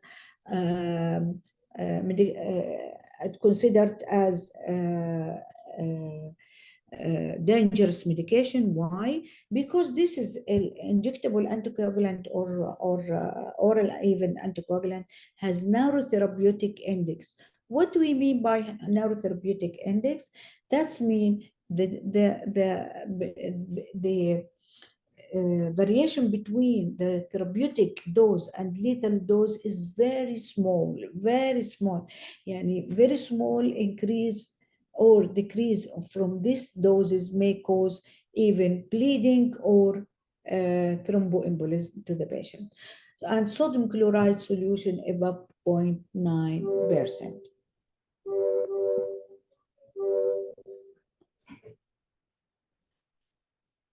I'm going to start off with the most dangerous medication or high alert medication. It's opioid and narcotics. The factors contributing to harm may be due to calculation errors. Yani the physicians or pharmacist, if he doing the calculation in errors, that means the patient will get the wrong dose, and this is may cause chest suppression, maybe leading to the death. Also, the conversion from IV to oral conversion errors, or from sub-Q to oral oral dose, or also conversion from the batches such as fentanyl batches from oral to fentanyl batches. This is very dangerous if this conversion is not calculated very well. Errors converting potassium when changing from narcotic to another, as I said. There's error if there is errors converting potassium when you change narcotic from, as an example, from morphine to fentanyl, or from fentanyl batches to morphine. Many dosage forms also, availability of many dosage forms. Parenteral narcotics stored in nursing area as floor stock. Confusion between hydromorphone and morphine. And you know the hydromorphone is very, very, very strong narcotics. It's more strong than morphine, so we have to calculate those very well. Patient-controlled analgesia errors regarding concentration and rate. What is the adverse effect of opioids, as I said, respiratory depression, confusion, lethargy. Now I'll talk about how we have to understanding the pain. The pain is unpleasant sensory and emotional experience caused by actual or potential tissue energy or described in terms of such energy. The goals of pain management to improve comfort. طبعا patient, as we know, the patient who get this type of medication, either cancer patients, post-op patients, patient with a severe pain. So usually the patient who suffering from pain, this patient feel discomfort. So we give this pain medication to improve the pain as a pain management, to improve the comfort and function, safety, prevention of expected side effects of opioid use. The principle of pain management: general assessment, management and intervention, and reassessment. Considerations in pain treatment. We have to put in our consideration in pain management what is the cause of pain, where is the location of pain, the characteristics of pain, the severity and intensity of pain, duration of pain, the impact of quality of life, medication current and previous analgesics, and relieving factors. Barriers to effective pain management, as healthcare professionals barriers. As an example, fail to routinely assess and document the pain, lack of knowledge and skill, maybe the prescribers has lack of knowledge and skill for this is considered as barriers for effective pain management, lack of effective treatment protocol, fears from side effects of opioid and addiction. This is the type of pain, and this is the pain relating skill. As we see, we have a mild pain, moderate pain, and severe pain. Here in mild pain, which is between 1 until before 4, this is mild. Usually they can give non-opioids such as the patient can tolerate the pain, so they can prescribe just paracetamol or non-steroidal anti-inflammatory in this type of pain. The moderate pain, which is more than 4, between 5 and 6, before 6, this is moderate pain.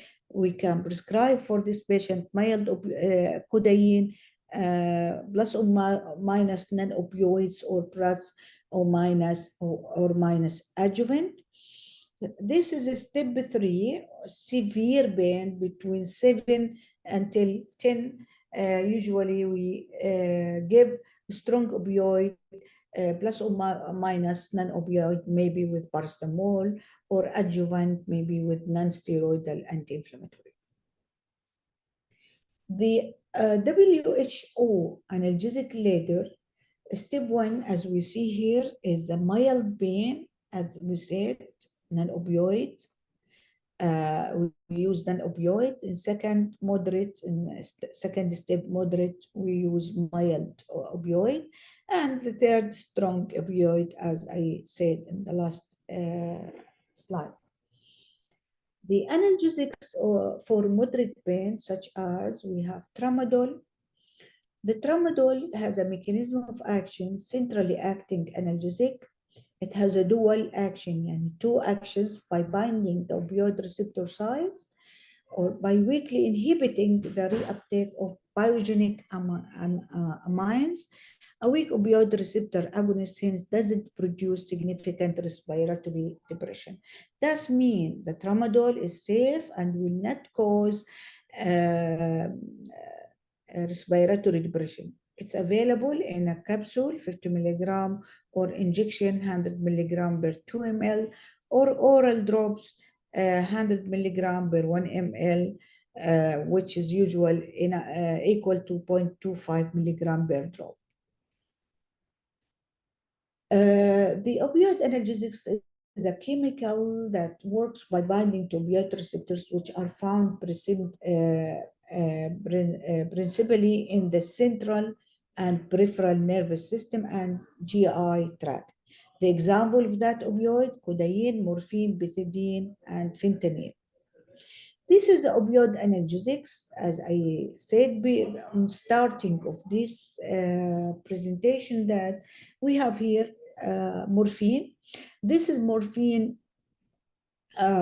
This is how to convert from one dosage form to another dosage form.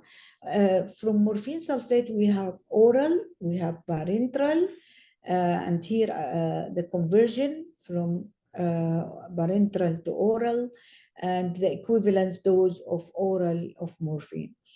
We have the oral morphine dose is 30 milligram. The parenteral is 10 milligram parenteral morphine. Usually, parenteral morphine is 3 times as potent as morphine. So, if the patient on 10 milligram parenteral morphine, when we convert him to oral, we're gonna give 30 milligram of oral morphine.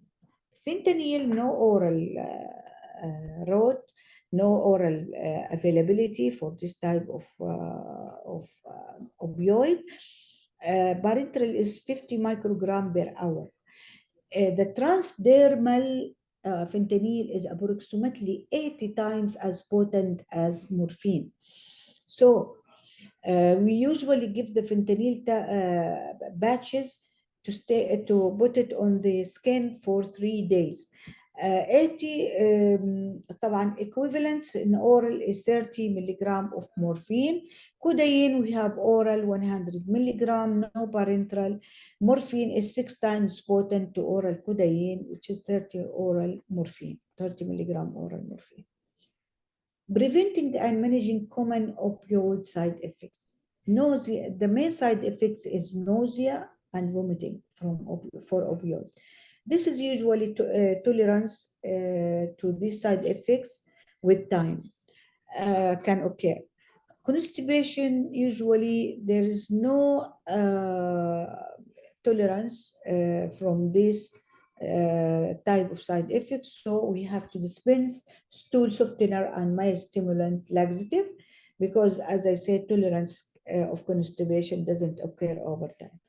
Pruritus may be treated with antihistamine, itches, or we can give antihistamine. Also, tolerance can be occur over time. Sedation and respiratory depression can be managed by reducing the dose of the opioid. Tolerance can occur also with time. Usually, we give naloxone for toxicity management. So, the antidote of the opioid or morphine is naloxone. The mechanism of action of naloxone is a pure opioid antagonist, competes and displaces narcotic at opioid receptor site. Yani when the patient had toxicity from opioids and will start have the side effects such as chest respiratory suppression or depression, we give this opioid will start to replace or displace on the receptor. This morphine will remove from morphine from receptors and will get this, it will compete for these receptors and will get its place or its site on this receptor. The IV is preferred and IM intratracheal sub-Q dose from 0.4 to 2 milligram every 2 to 3 minutes as needed. Lower dose in opioid dependence. Elimination half-life of naloxone is only 60 to 90 minutes, so it's very good to be given to relieve the toxicity of opioid from the body. Repeated administration as infusion may be necessary. The side effect, blood pressure changes, arrhythmia, seizures, withdrawal. The benzodiazepines antidote is flumazenil. Mechanism of action of benzodiazepine antagonist It's IV administration, 0.2 milligram over 15 seconds to max 3 milligram. Side effects, nausea, arrhythmia, and convulsions. Contraindication status, epileptics should not be used for making the diagnosis. Benzodiazepines may be masking, protecting against other drug effects. The harder managed chronic pain may be too less sleep, insomnia, exhaustion, diminished quality of life, more stress, social relationship and work problem, absenteeism, unemployment and underemployment, psychological stress, depression and anxiety, chronic pain and its psychological effect have the potential to reduce quality of life, not only for person with pain, but for family as well. If the patient really suffering from pain, he will not sleep well. His quality of life will be reduced or diminished, usually suffering from stress, and he cannot go for his work or his study. Also, this will affect his psychologically. He will feel anxiety or depression. This type of patient, not only this patient will suffering from this type of pain or consequences of pain, also his family will suffering from this. So it is important to be able to intervene in this cycle to improve pain management and psychological welfare. Managing the emotion can directly affect the intensity of pain. The framework for safeguarding high alert medication use. Primary principles: reduce or eliminate the possibility of errors, make error visible, minimize the consequences of errors. Simplify, reduce step and number of options.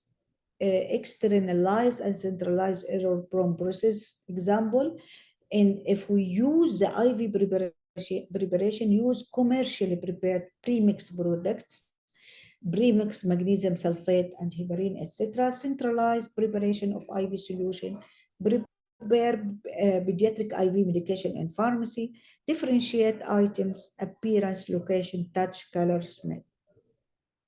Standardize communication and dosing method, redundancy, system independence check. It is probability that two individuals will make the same error is small, of course. There is having one person check the work of another is essential. So when we dispense this type of medication, should have double check to avoid the errors. Check system backup, match high alert drug order to patient diagnosis, the drug's indication and vital patient information. For example, calculation for pediatric patients, select high alert medication performed independently by at least two individuals with identical conclusions. So we have to make double check, either dispensing, calculations, prescribing. We have to do double check, especially for pediatric population. The key concept of safeguarding high alert medication also reminders, improve access to information, computerized drug information resourcing, handheld, constraints that limit access or use in risky situation, reduce access to dangerous item by careful selection of medication and quantities in storage, protocol checklist, visual and audible alarm, patient monitoring. In a summary, implement safe checklist for high alert drugs, develop policies regarding the use of high alert drug, assess the implement storage requirement of high alert drugs, develop and institute standardized order sets, ensure the process of evaluating potential formulary addition identifies high alert medication. Closely monitoring the patient level of consciousness. We have to monitor the patient by level of consciousness, vital sign, respiratory status, and lab results. because we are afraid that the patient may have side effects such as respiratory suppression. There is a fluctuation in blood pressure, and we have also to check his lab result, ensuring that reversal agent and resuscitation equipment are readily available, include patient monitoring parameters in all protocols and order set. And thank you. Any question?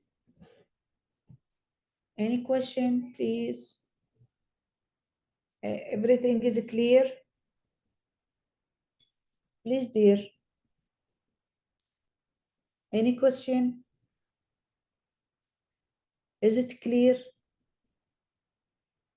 No response, why, please? Any response, please?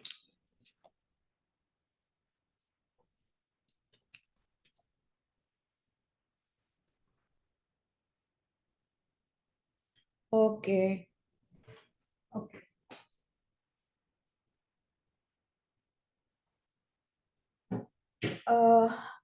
No question? Okay. Now I will go to another presentation.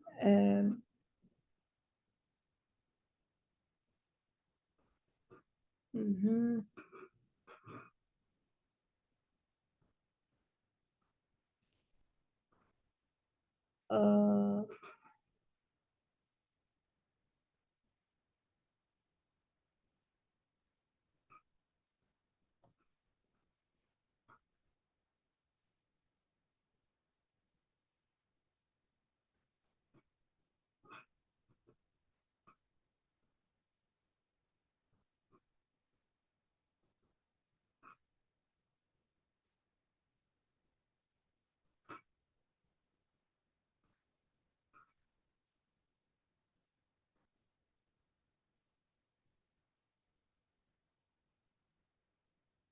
Clear? Slide clear?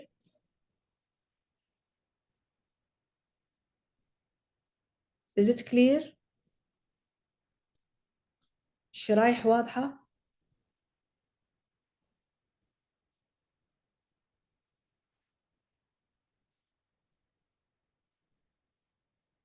Okay.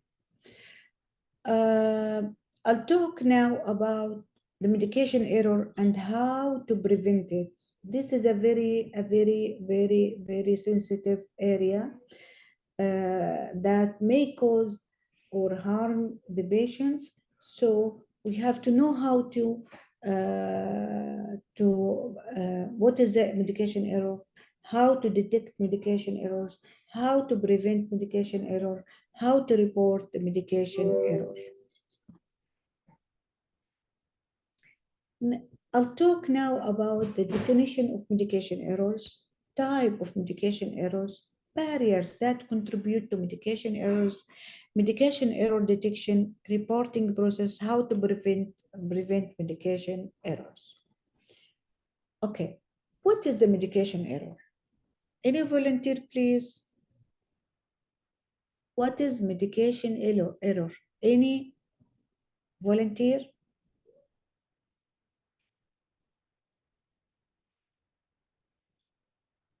Any volunteer?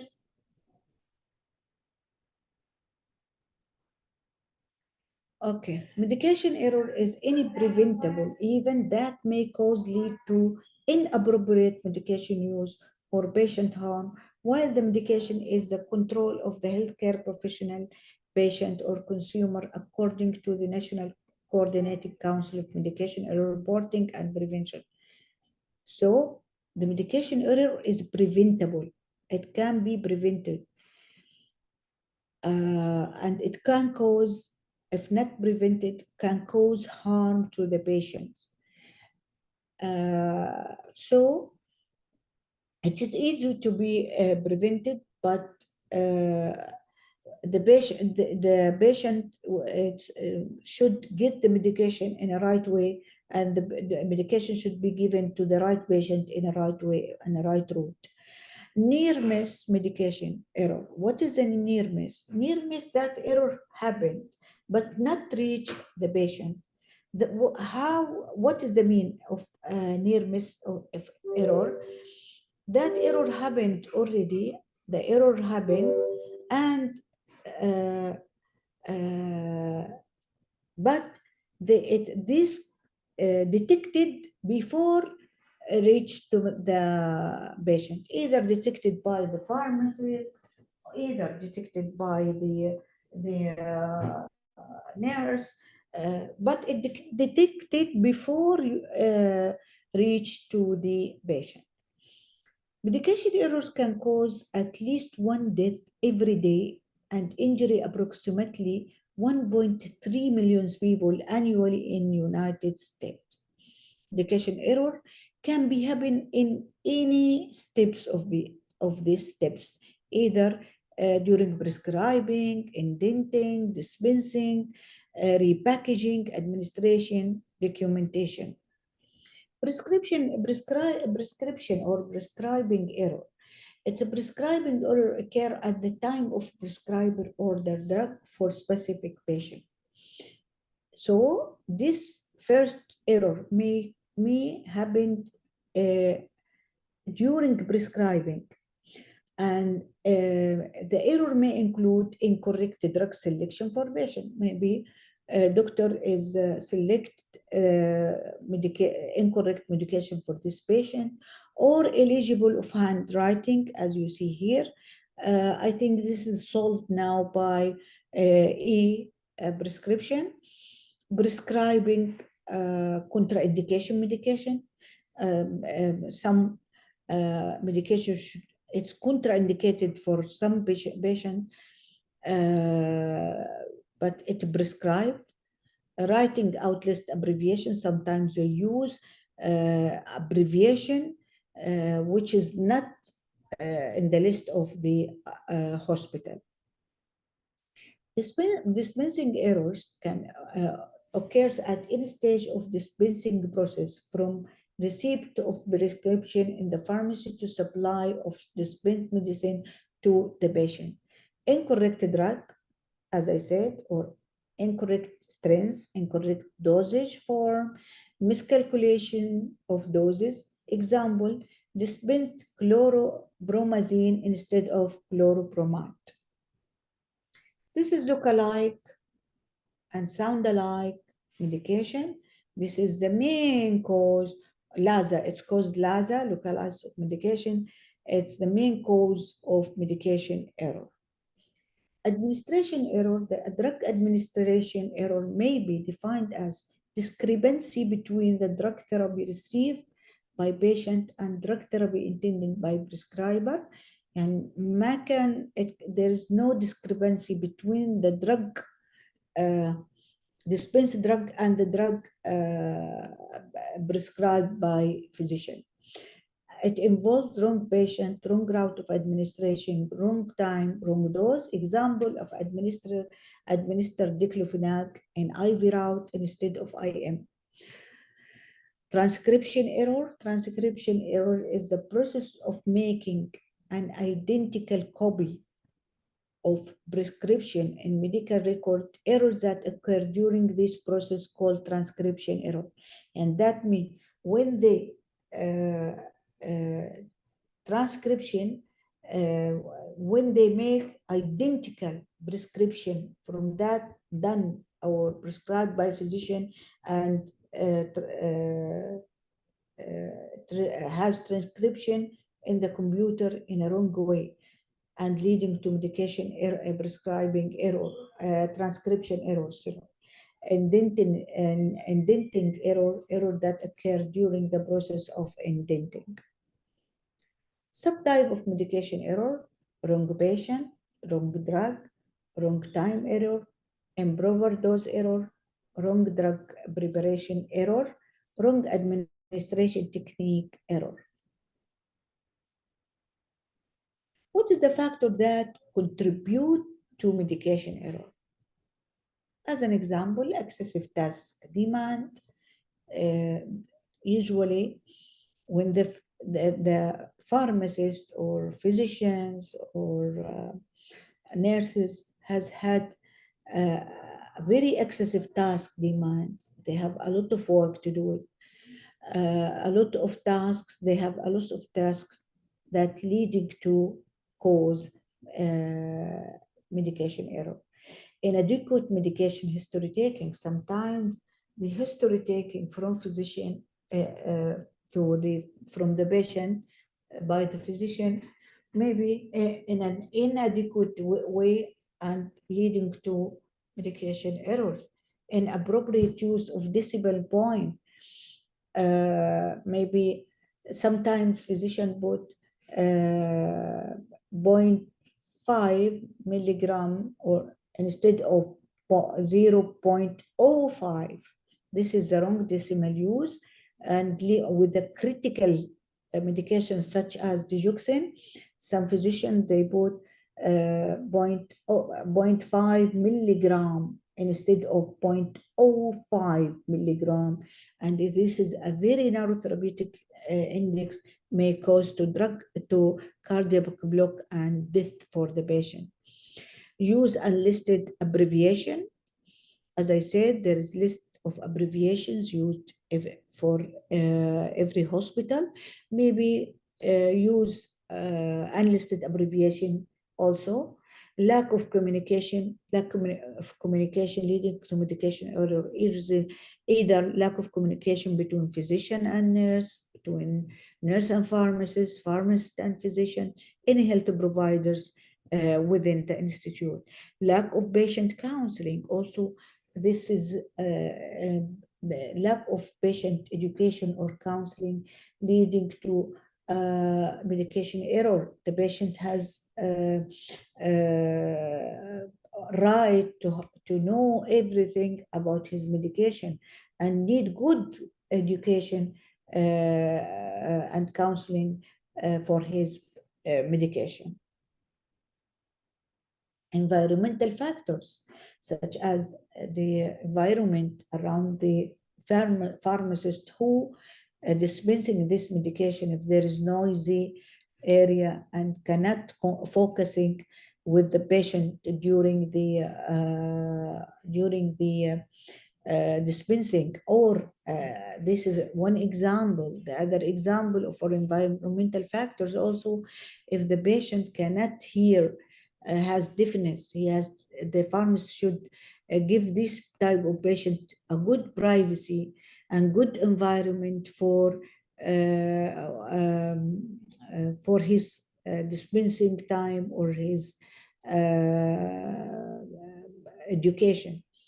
Look-alike and sound-alike drugs, as I said, this is the very high cause of the look-alike or sound-alike, very high cause for medication error. Lack of unit dose system. I think most of our hospital now has a unit dose system, because if the medication found in floor stock between the hand of the nurses, of course, the chance of the medication error will be high. Why? I don't know if we have a pharmacist, enough pharmacists here, and they know what is the mean of unit dose system, that the dose go separately for each patient, has a medical record number, the medication name, the strengths, and the bed, and has also now they use now the barcode for each patient to ensure this medication given for a right patient in a right time. Administering the medication also, as I said, lack independent check before dispensing or administering medications. As I said before, when we start our talk, that there is a lack of the double check leading to medication errors. So we have to have double check for for the patient when we dispense or administering the medication, to avoid the medication error or to minimize the medication error. Incomplete knowledge of medicines. Or sometimes the physician or the pharmacist or the nurse, they have incomplete or not incomplete knowledge about the medicines, about the risk of medicines, about the side effects, about the contraindications, about the drug events. The lack drug availability also, if the drug is non-available, so leading to medication error. Barriers to effective error reporting, culture of blame. Most of our pharmacists or our physicians or our residents, they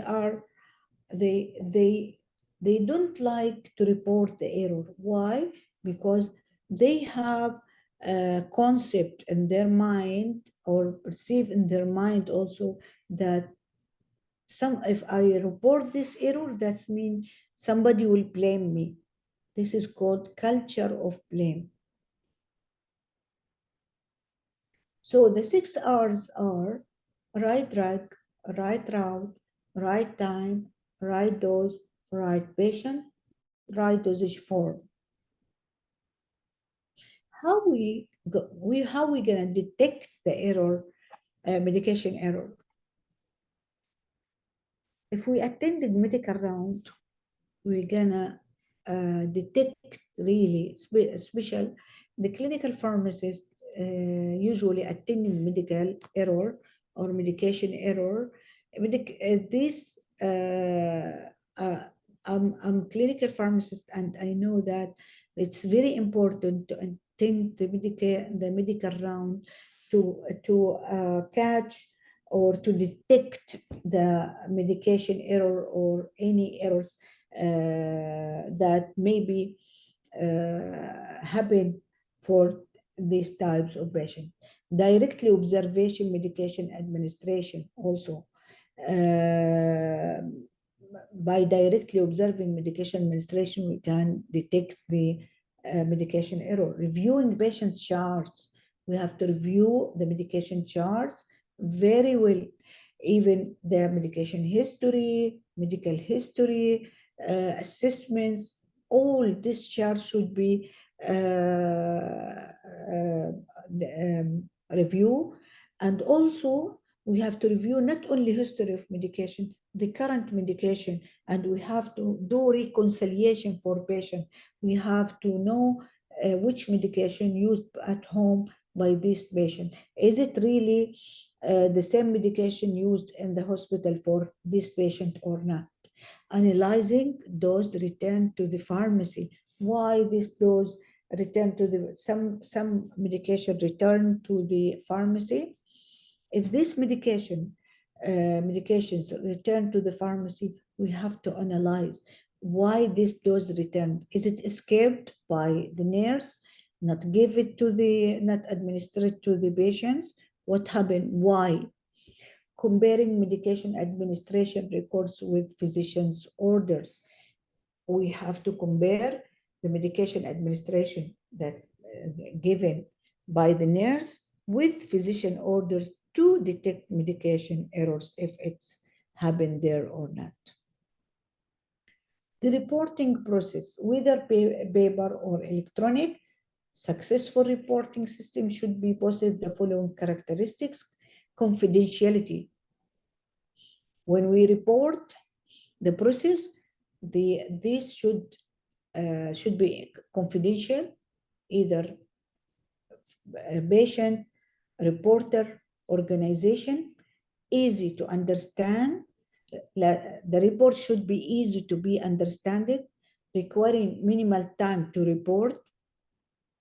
Privileged, allow using data for quality improvement while protecting from disclosure and potential legal proceedings. The suggested minimal fields for medication error data collection. Patient, it should has patient information, a date, time, ward, department, name of medication prescribed, name of medication administered, therapeutic classification of medication, route of administration, is it oral, IV, IM, description of event, type of error, description of event, what happened that time, type of errors, patient outcome, NCC-MERB categories. Which category? This is the NCC-MERB index for categorizing error. And we see here the type of errors. As we see, category A, that's mean even that have capacity to cause error. Category B, errors occurred that didn't reach the patient. Error happened but not reach to the patients. In category B, the error there but not reach to the patient. Category C, error occurred, reached to the patient without harm. Well, it's not affect the patient. Category D, error occurred that reached the patient and required monitoring to confirm that it resulted no harm or required intervention to remove the harm. Category E, error occurred that resulted in temporary harm to the patient and required intervention. Category F, error occurred that resulted in temporary harm, required initial or prolonged hospitalization. Category G, error occurred that may resulted in permanent patient harm. Category H, error occurred that required intervention necessary to sustain life. Category I, that error happened and leading to death of the patients.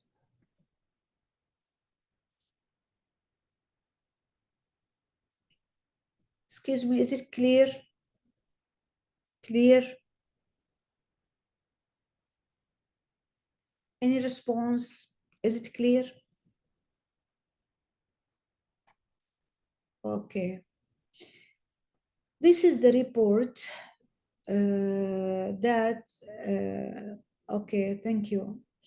This how to report the medication error. As we see, medication error report form, and we report it in this form usually: date of event, the time of event, time of facility, either MOH, private, clinic, pharmacy, location, which ward or which clinic. Describe the error, include description, sequence of event and work environment. In which process did this error occur? Is it as during prescribing, during dispensing, administration? Did the error reach the patient or not? Describe the direct result on the patient. Please take appropriate error outcome. Is it no error, error no harm, error harm, or error leading to death? Indicate possible error cause and contributing. Is a staff factor, medication related, task technology, work environment. Also, we have to fill the box for each. Who the one of the following option, yani specialist, medical officer. We have which category initial error. If any other, please specify other categories involved. If available, please provide particular, don't provide any patient identities, age, gender, diagnosis. Also product detail. Is it, we have to hear medication generic, brand name, dosage form, also product description. Reports are the most useful when relevant material such as product label, copy, suggest any recommendations. And then the reporter will put his name and profession and will finished or to fill all of these report. The importance of this form to be filled to avoid happening of this error future-wise. So if we detect this error, medication error and reporting, so we will learn from this error to not happen in the future. The root cause analysis. The goal of root cause process is to find out what happened, why did it happen, what do you do to prevent it from happening again. Characteristics of an effective medication error reporting system. Organization goal should monitor both actual and potential error. Of course, we have the goal to monitor both actual and potential errors, should investigate the root cause analysis of error to prevent it, encourage voluntary reporting of errors, provide confidentiality of reported information, provide confidentiality of reporter information, availability of both electronic and paper medication error reporting format. Medication errors should be reported and documented. The process to prevent medication errors. This is very important part to be done to prevent medication error. To prevent medication error, we have to have patient communication. Our communication with patient is very important. Sharing of patient in his medication decision with the physician or with the pharmacist is very important. Communicate with the patient for educate him and counseling him about medication, very important to avoid medication errors. And the feedback getting from patient is very important also to eliminate medication errors. Intraprofessional communication, if there is any mistakes happened or any problem happened, should have within the institution should have intra-professional communication to it's very important, this communication to avoid or to eliminate medication errors. Also, e-prescribing or electronic prescribing, this is eliminate maybe 70% of medication errors, because by using electronic prescribing, usually they use generic name, not brand name. We will avoid the sloppy handwriting for the writing of prescription, and this is very good and really eliminate medication errors and reduce it. Ensuring safe dispensing procedure. Also, we have to be sure during the dispensing, there is also a double check during dispensing, and the pharmacist really dispense the right medication to the right patient with the right strength. Recheck the prescription while transcribing. We have double check the prescription while transcribing, identifying and administering of the medications.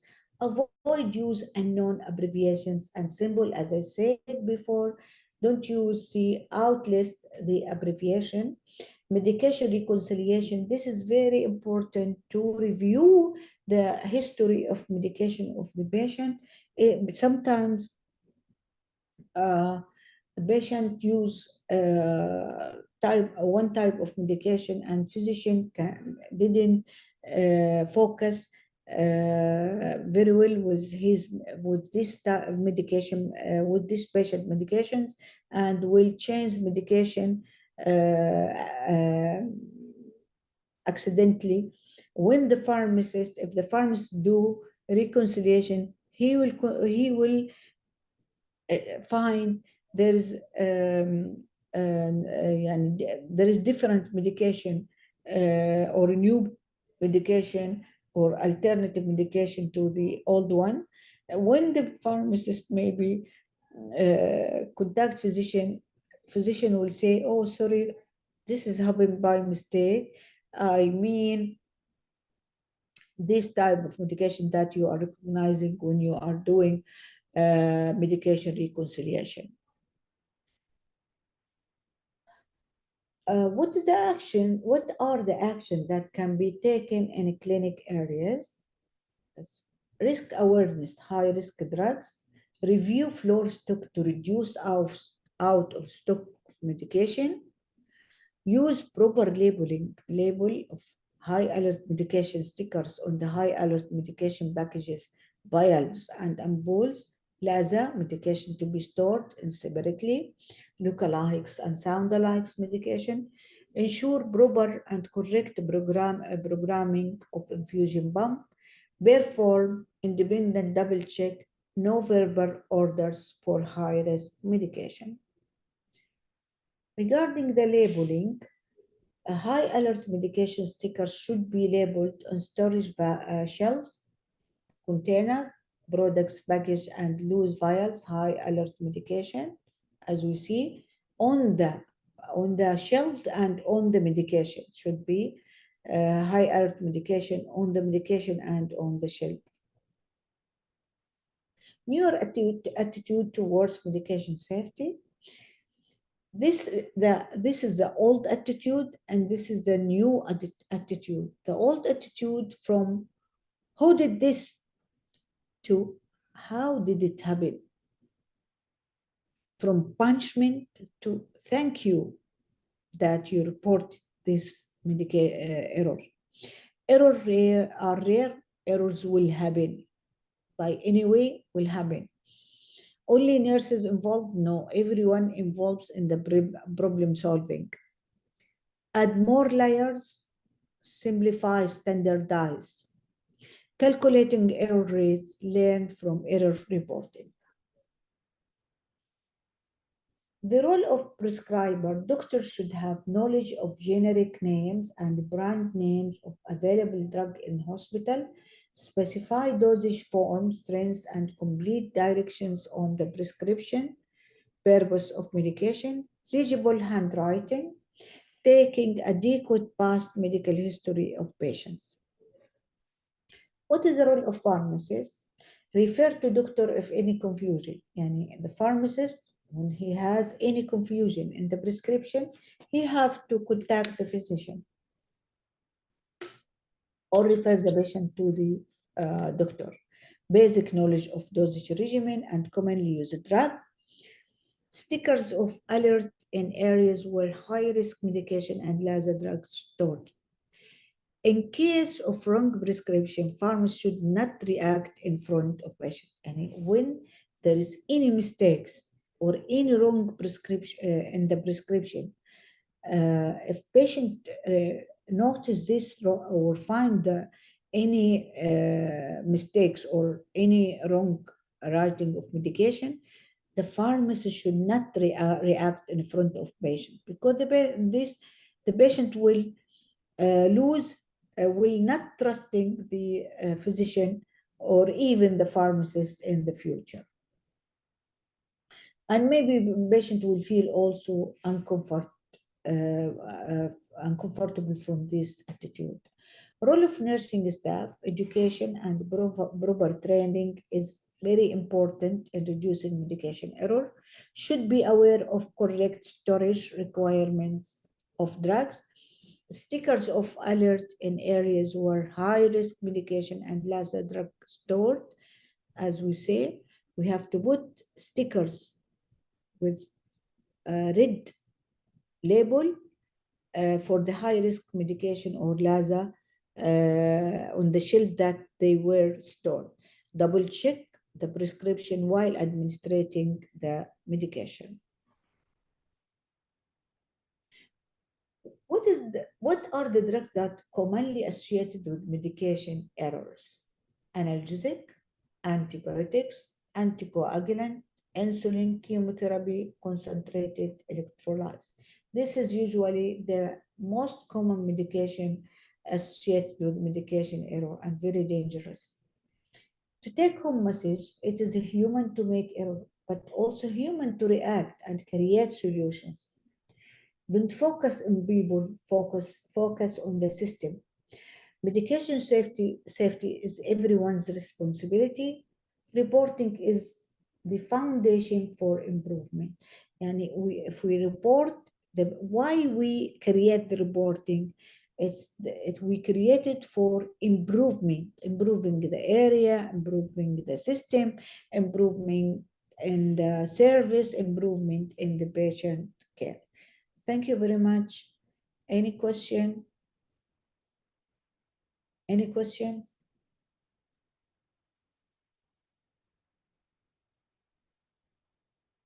Any question? Is it clear? Okay. Okay.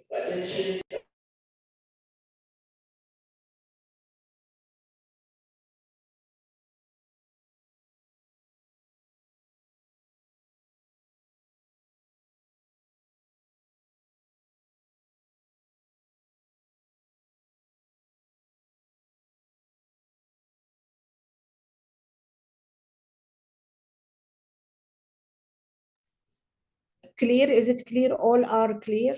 Okay. No question? Any question? You don't need any question? All are clear? Okay. Do you want from us to continue, or we get break for 15 minutes and we'll come back to continue? Okay, is it okay? Break, okay, for 15 minutes or 20 minutes? You want 15 or 20? We have one only lecture more. Okay, good. We will get 20 minutes for break. We'll come back 3:25, okay? Thank you very much for all of you and for your attention. Thank you. واضح؟ صوتي واضح؟ الشرايح واضحة؟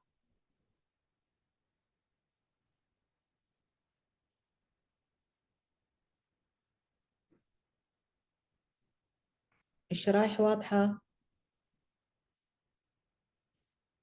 Okay.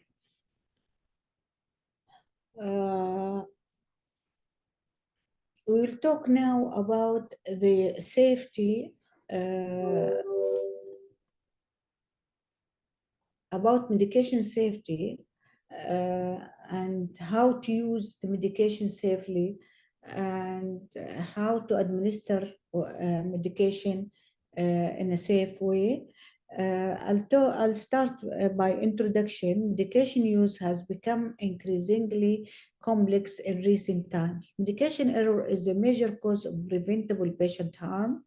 As a healthcare providers, we will have an important role in making medication use safe. The objective of this presentation to provide overview of medication safety, to encourage you to continue to learn and practice way to improve the safety of medication use.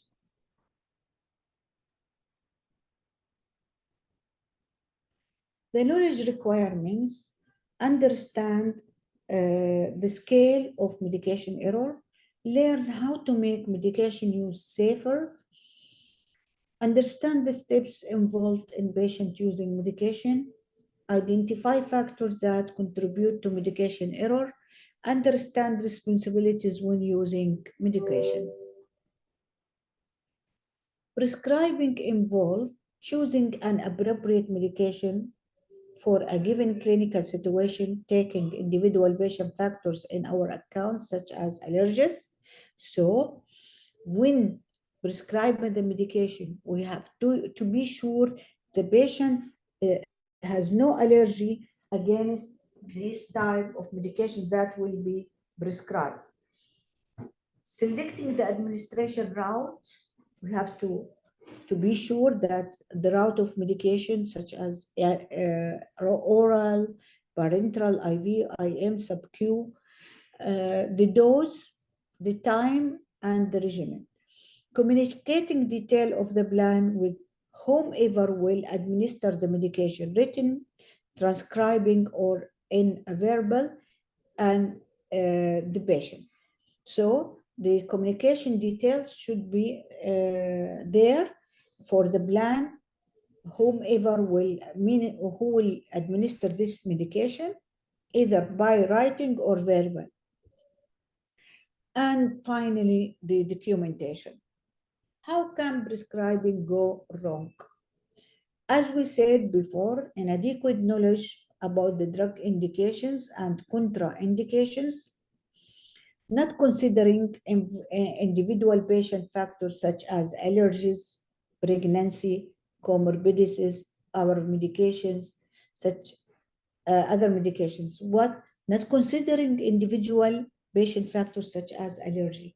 If sometimes the patient has allergy from some medication, and this allergy is not considered for this type of patient, such as the patient has allergy from the penicillins, maybe if the patient gets this medication will have life-threatening allergies, anaphylactic shock or something like that. Pregnancy also, if not considering take these factors that the patient is pregnant, maybe will give him medication that cause inheritity for the patient. Comorbidities, if the patient has another medication, another comorbidity such as the patient has hypertension, diabetes, dyslipidemia, should be get these factors in our mind. Wrong patient, maybe wrong patient, wrong dose, wrong time, wrong drug, wrong route of administration.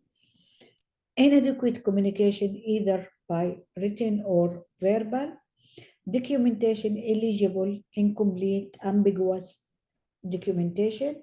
Mathematical errors, as I said before, the calculation of the calculation for dose or frequency or something, that there is an error in this calculation for dosage will harm this patient. Incorrect data entry when using computerized prescribing. Example, duplication, omission, wrong number. Administration involves obtaining the medication in ready-to-use form, may involve counting, calculating, mixing, labeling, or preparing in some way, checking for allergies, giving right medication to right patient and in a right dose via right route and at the right time, and documentation. How can drug administration go wrong? By wrong patient, the medication administered to the wrong patient, in a wrong route, in a wrong time, wrong dose, wrong drug, omission, failure to administer, inadequate documentation. Monitoring involves observing the patient to determine if the medication is working or not, being used appropriately and not harming the patient. So we have to observe the patient to check if this medication is working well or not. Is there any response for this type of medication or not? This will not harming the patient, and also documentation. In our culture, usually they miss the habit of documentation. How can monitoring go wrong? Lack of monitoring for side effects, the pharmacist or physician not monitoring the medication, doesn't monitoring the medication side effects that will affect and harm the patient. If the drug not ceased, if not working or course complete. As example, when the physician found this medication is not work, he has to DC this medication. But some physicians will continue on the same medication, and this will affect the that means this medication is not monitored and will affect the patient. Drug seized before course completed. Many patients, when they dispense, when they have antibiotic, for example, the patient, this type of the patient, some patients not continue the course for 1 week or for 10 days, just his fever disappear, he will stop the medication. This is wrong monitoring. Drug level not measured or not followed up on, such as the medication that need drug levels as vancomycin. And there is also communication failures. Which patients are most at risk of medication error? Patient on multiple medications. Usually the patient on polypharmacy medication has prone to have medication error. Patients with another condition, example, renal impairment at pregnancy. And we know if the patient has renal impairment and the medication excreted renally, that means the accumulation of much of high concentration of medication leading to harm the patient. Pregnancy also, patient at risk زي ما قلنا. ممكن تؤدي إلى تشوهات للجنين نتيجة إنه أخذوا تاخذ الدواء contraindicated to be given during pregnancy. Patient who cannot communicate well, such as the patient who has problem in his maybe his sight problem or deafness, he has deafness, or very old patients, they cannot communicate well. Patients who have more than one doctor, as we know, some patients will go for management of the same disease for many hospitals. That patients, مثلا بعض المرضى, they have insurance for many hospitals, and he has follow-up in many hospitals. This leading to increase the chance of medication errors. Patients who don't take active role in their own medication use. As I said before, we have to share the patient in his medication plan or medication management plan. If the patient has no active role in his medication use, the patient will use the medication in a wrong way and will go through the medication error. Children, dose calculation requires very important for the kids to calculate the dose. In what situations are staff most likely to contribute to medication error? The staff may have inexperience or rushing.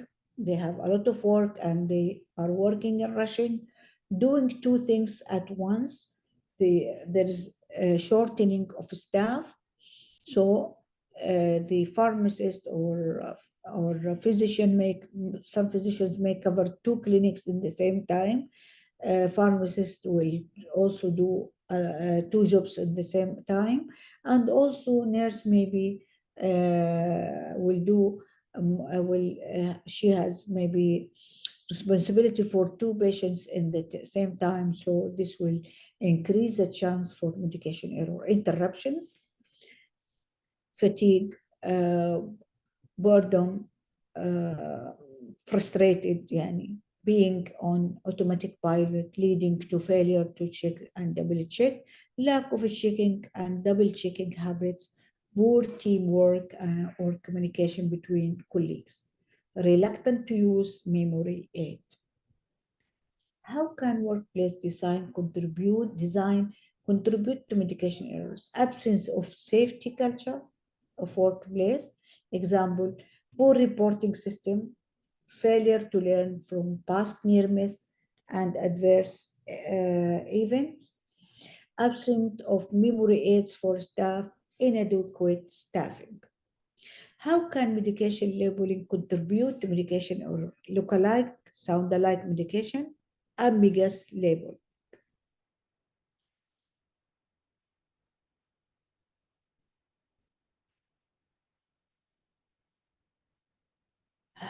What you can do to make medication use safer? We have, this is requirements should be available for medication safety. Use generic names, not brand name. Learn and practice through medication history taking. We have to have to get medication history. Don't give medication without get medication history for the patient or reconciliation. Know the high-risk medications and take precautions. You have to know which medication high risk, which medication narrow therapeutic index medication, which medication can cause severe bleeding or thrombosis. Know the medications well. We have to know very well the medications, how to use it, pharmacology, pharmacotherapy, side effects, medication events. Use memory aids. We have to use memory aids, photo, pictures, to show it to the patient and to educate the patient about his medication. Communicate clearly. Develop checking habits. So checking habit is very important. The double check for the medication for the before dispensing is very important. Encourage patient to be actively involved. Sharing the patient on the decision of his medication is very important. Report and learn from errors.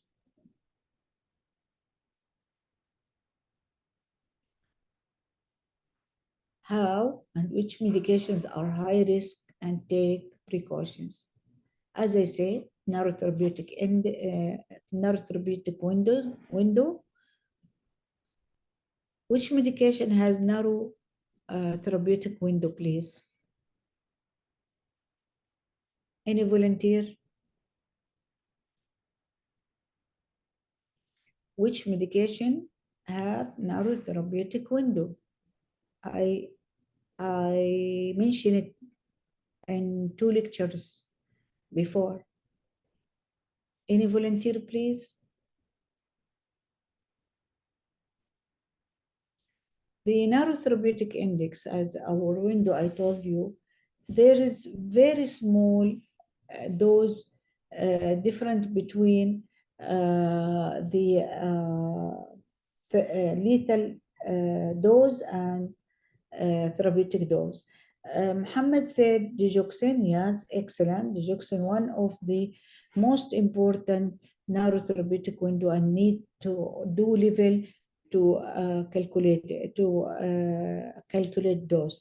Multiple interaction with other medications, especially the patient on the polypharmacy medication, potent medications, high potent medication also. Complex dosage and monitoring schedule, example, oral anticoagulant. In oral anticoagulants, some physician or some clinician, when they give oral anticoagulant, maybe will give the patient, you can get 3 milligram on Saturday, Tuesday, Thursday, and 2 milligram on Friday, Wednesday, and 1 milligram on Monday.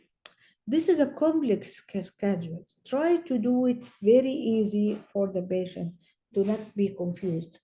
Insulin also, chemotherapeutic agent, neuromuscular blocking agent, aminoglycoside, antibiotic, intravenous potassium, and emergency medication. Know the medication well. suggested framework.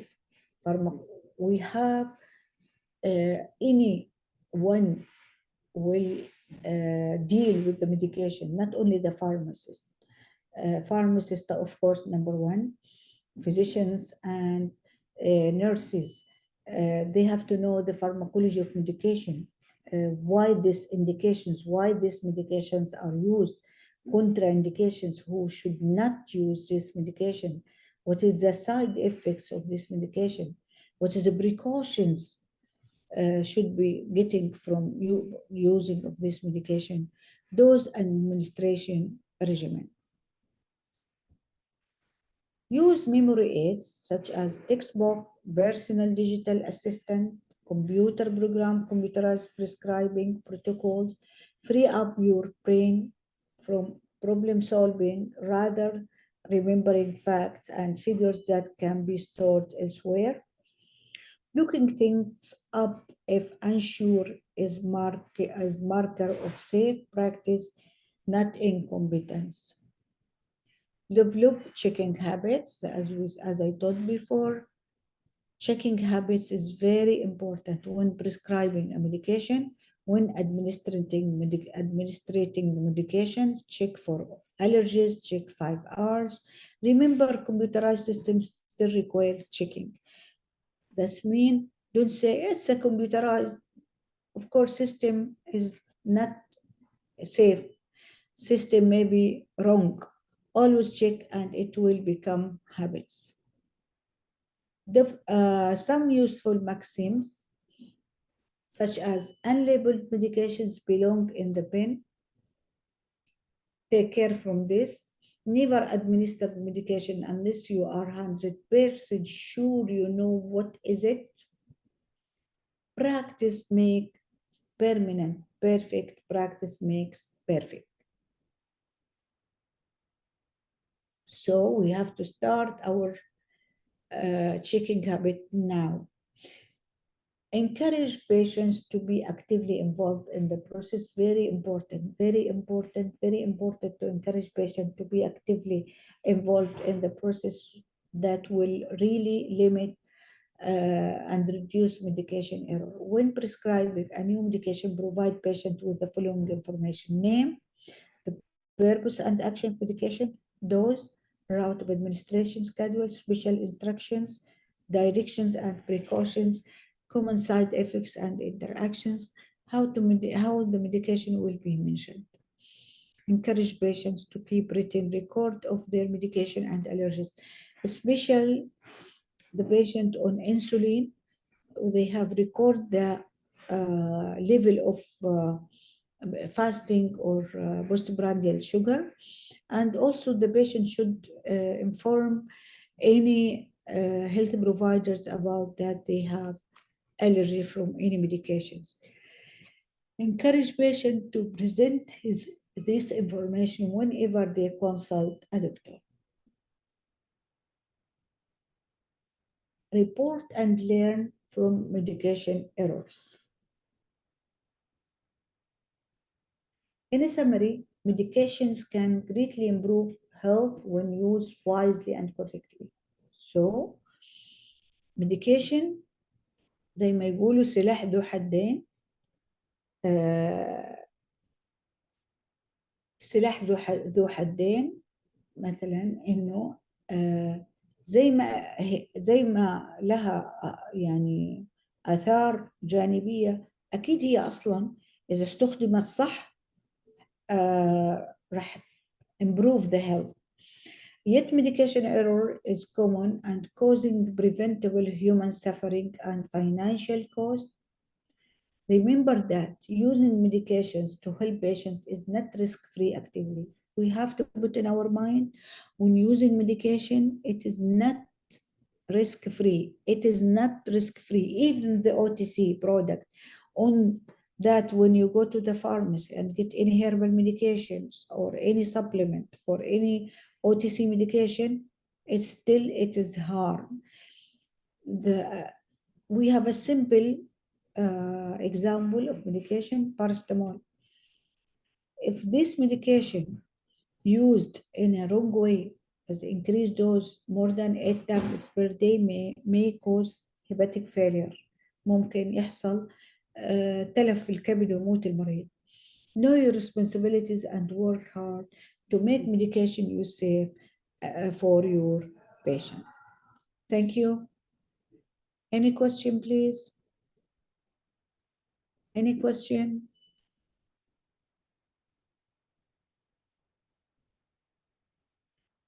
Is it clear? Any response? Any question?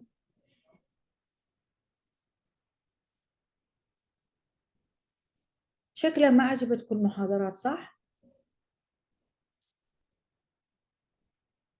شكلكم ما عجبتكم المحاضرات، ما حد بيسأل، ما حد متعبني بالأسئلة، تعبوني شوية.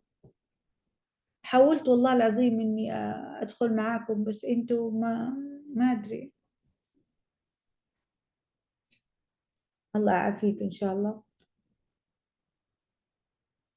يعطيكم العافية أنتوا كمان.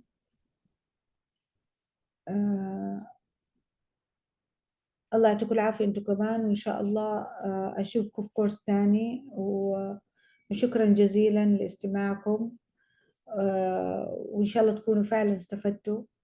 وإذا تحتاجوا أي شيء الكونتاكت مع الإدارة، فأي حاجة تحتاجوها I'm there إن شاء الله بإذن الله. شكرا جزيلا لكم جميعا، ألف شكر.